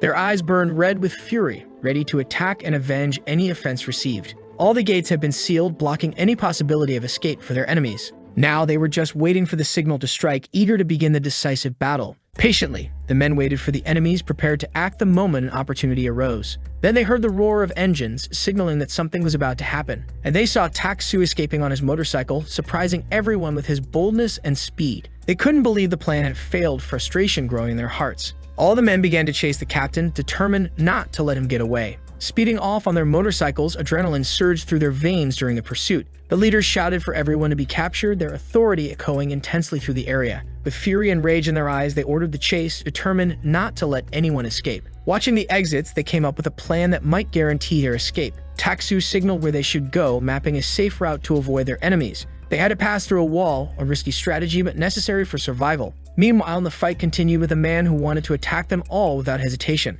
But he was stopped by a kick from Tak-soo, who showed impressive skill and agility. He rubbed his head against the grass, feeling the pain from the impact and the sting of defeat. His men asked for instructions, anxious to know the next move. That's when he revealed the plan, an idea that could change everything. Those broken grates on the ground would form a ramp, allowing them to escape quickly. Everyone knew they had to act fast to secure the final victory. They placed the broken grates against the wall and figured they would have to jump over it. It was an emergency, since the Alliance was already on site. They had surrounded the area from the front entrance to back exit. In other words, the only way out was through there, and they all had to act quickly. Revving his engine to full power, the captain prepared for the escape. He'd ordered everyone to follow him and sped off, showing confidence and determination in his actions. He showed no fear at all, focused on ensuring his group's safety. He accelerated even more to make a bold jump, aiming for the best trajectory to escape, and leaped through the ramp they had built, defying gravity and the dangerous situation. After seeing it was possible, all the men did the same, following his example. They mounted their motorcycles and followed their leader, determined to escape the situation together. Flying through the school wall, adrenaline pumped through their veins during the escape.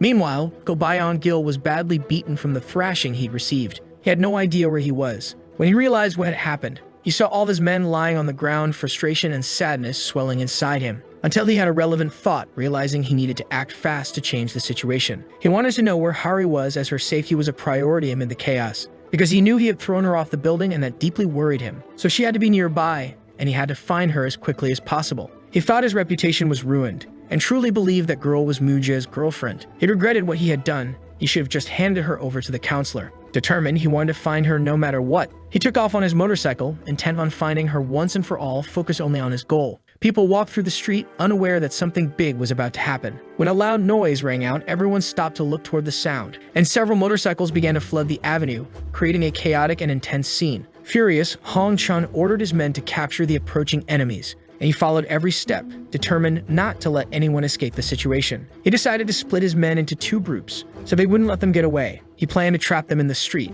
The division's men noticed the strategy. Taksu realized the enemies were in front of him. They were faster and raced on their motorcycles, but they were still few in number. Taksu wasn't intimidated by them, and charged forward with his troops, forcing the enemies into a trap of their own. With bats in hand, they wanted to start a war, but they realized they would be cut in half. The motorcycles collided with each other. In desperation, Hong Chun wanted to catch the men by any means necessary. But when he arrived at the scene, he saw his men sprawled on the ground, badly beaten. One subordinate reported that Taksu was ordering an attack from the rear. The man grew even angrier when he realized his enemy had already expected him to split his men. Taksu had completed yet another successful attack. With no time for talk, he ordered them to keep following. Meanwhile, the girl was running away, trying to be fast. She noticed someone was calling out to her. She turned to see who had been tracking her all this time. Walking slowly, the man approached. Lighting a cigarette, he didn't say a word. It was the enemy of Huang Muzhe. A taxi stopped in the middle of the street. Desperate, Choman jumped out of the vehicle. A message instructed him to go to Yunjiangyi Street. Without thinking twice, he followed the order and tried to call Kim Taksu, who was still in the middle of the fight. Striking everyone who got near his motorcycle, he gave commands to his men. The boy reasoned that he was still on the run. While walking, he spotted Hari standing in an alley. He couldn't believe it was really her. He waited a minute to observe the scene. He hid near the wall to see who was talking to her. Apparently, it was Park Sika, the #1 enemy of Huang Muzhe. He claimed that the girl was misunderstanding some things. It wasn't his responsibility to use his power to save her, since she wasn't directly linked to the division. To him, in the end, she was just a girlfriend. But she didn't agree with that narrative. In the end, she was still the leader's girlfriend, and he would be very angry if anything happened to her. Observing the girl's words, he said she had a sharp tongue. Shaman wasn't understanding what was going on between the two. The man continued talking about how she managed to escape. He wanted to be sure about Muja's order for her rescue. At that moment, the girl went silent, while he closed his fist, and she remembered Jigang's words about someone having influenced Muja to attack his brother. Since that day, she had kept thinking about those words, and she knew something was missing. She tried to search for more information. When recognized as Ma Hesung's younger sister, she simply confirmed it with a smile and approached the schoolboys, so they would tell her more. They went to a cafe to talk more privately. The man said there was something no one had been expecting. She kept asking her schoolmates several questions, and they told her that Mangam High, led by her brother, was located at the border where the Alliance and the division fought. But one day, Huang Muji became extremely angry, which left her brother confused and resulted in him ending up in a hospital bed. Even so, her brother had no connection to Muje, so the attack made no sense to her. And it didn't resemble the man she had known. He was a man of steel, a dictator with his own ideology, someone who cared only about conquest. Because of that, she never thought he would be used by someone. Only two people would be capable of that, and one of them was herself, determined and strong. The other person was her only friend, Park Sika, always by her side in difficult times. Now she knew who was behind the attack, and the truth terrified her. He smiled while she finished her thoughts, realizing the seriousness of the situation. And the girl was now completely certain of everything, feeling the pieces fall into place.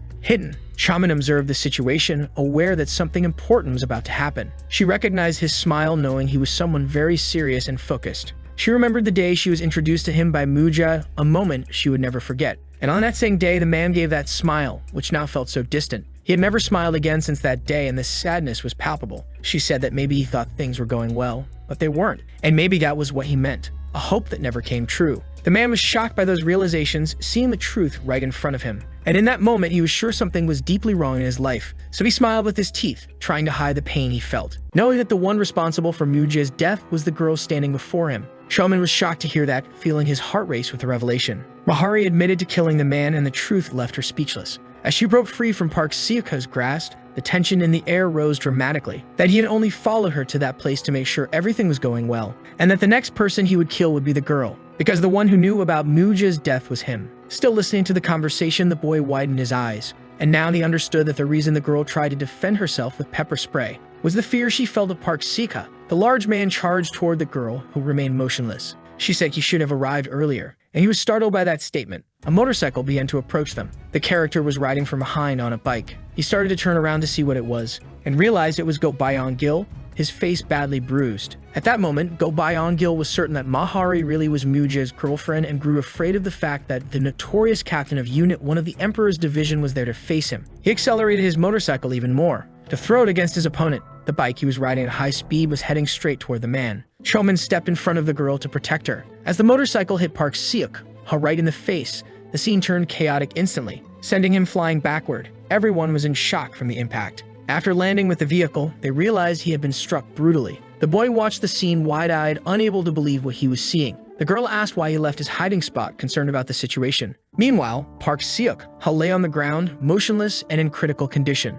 With his eyes closed, he didn't move at all, leaving everyone uneasy. Worried, she tried to calm him, speaking gently as she assessed the severity of the situation. The tension in the air was palpable, and everyone anxiously awaited a reaction from him. On the other side, Go Byung-gil was already getting up. Realizing he had run the man over, he froze in surprise and fear. He didn't say anything, only observed the scene with an intensely worried expression. He began to approach the injured man, feeling the tension rise with every step. Touching his neck, he couldn't believe he was dead. He hoped for a sign of life. He realized the man was still breathing, easing some of the pressure in his heart. The reason Go Byung-gil's heart was racing was not out of fear of almost killing someone, but because the blonde man started calling out for the leader's girlfriend. Out of the excitement of having defeated the famous Park Seoka, now his attention turned back to Mahari. He ran after her, thinking about the thrill of seizing the opportunity that would bring him greater honor. Looking at the skinny boy, he stopped his next punch and asked if he was some kind of assistant or something like that. He punched the boy with all his strength, causing immediate pain and shock. Meanwhile, Hari hid, watching the scene with worry and fear. The man grabbed the boy by the hair, intensifying the tense and dangerous situation.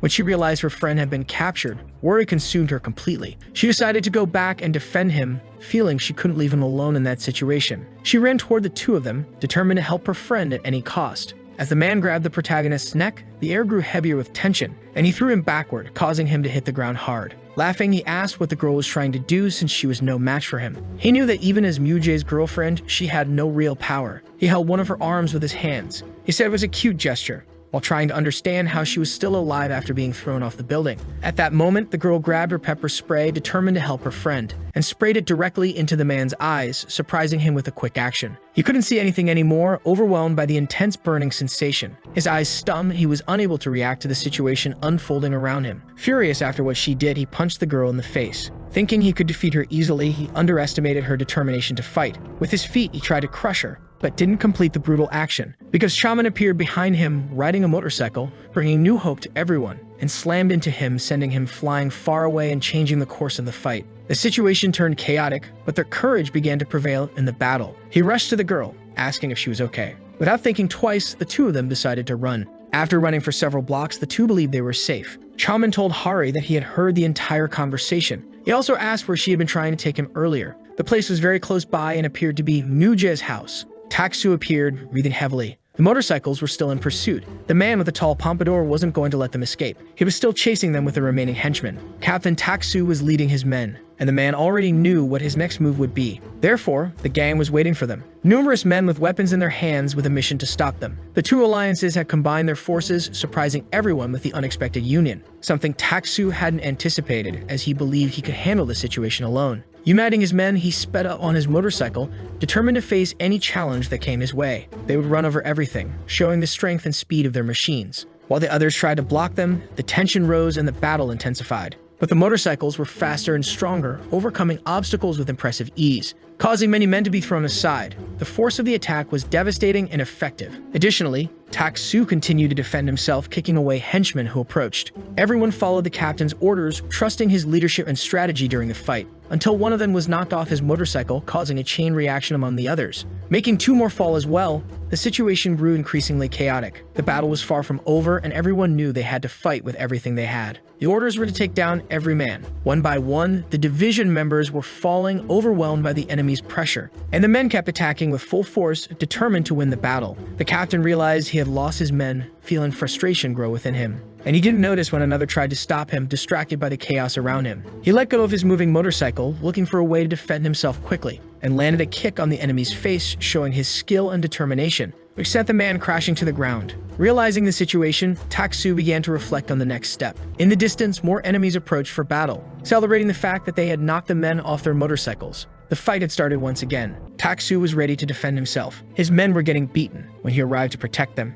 He was strong and knew how to fight. He made his enemies scream in pain. As everyone around watched, Taksu began preparing for the final blow. He picked up a piece of metal in his hands, leaving the red-haired man in shock. He raised the metal with all his strength and threw it toward the men on motorcycles, causing all of them to fall. Taksu was very intelligent, full of tactics. After that effort, the man became so tired that he didn't even notice when a division member was thrown far away. Desperate, his men called out to him, and he began to run again. A man arrived on the battlefield saying it had been a while since he had seen Kim Taksu. He had his back turned, but his voice was familiar. That's when the character recognized him. A large man dressed in red with white hair. It was the leader of the Daejeon Alliance, Wu Man-won, who wanted to know what Huang Muji had promised him. While the man said nothing, he threw out some guesses like money or women. He claimed he could offer him double. Without fear, his men said they could attack that man all at once since he was alone. Taksu replied that there was nothing he could offer that he wanted, and he started calling his men's attention. Shouting, he told them to use every bit of energy they had and run. Without a second thought, they all began to run. Holding a cell phone in one hand, a man made a call to report that they had escaped. On the other end of the line, the counselor said that this action was not what he wanted. It was a war within the high schools of Daejeon, between the Emperor's Division and the Daejeon Alliance.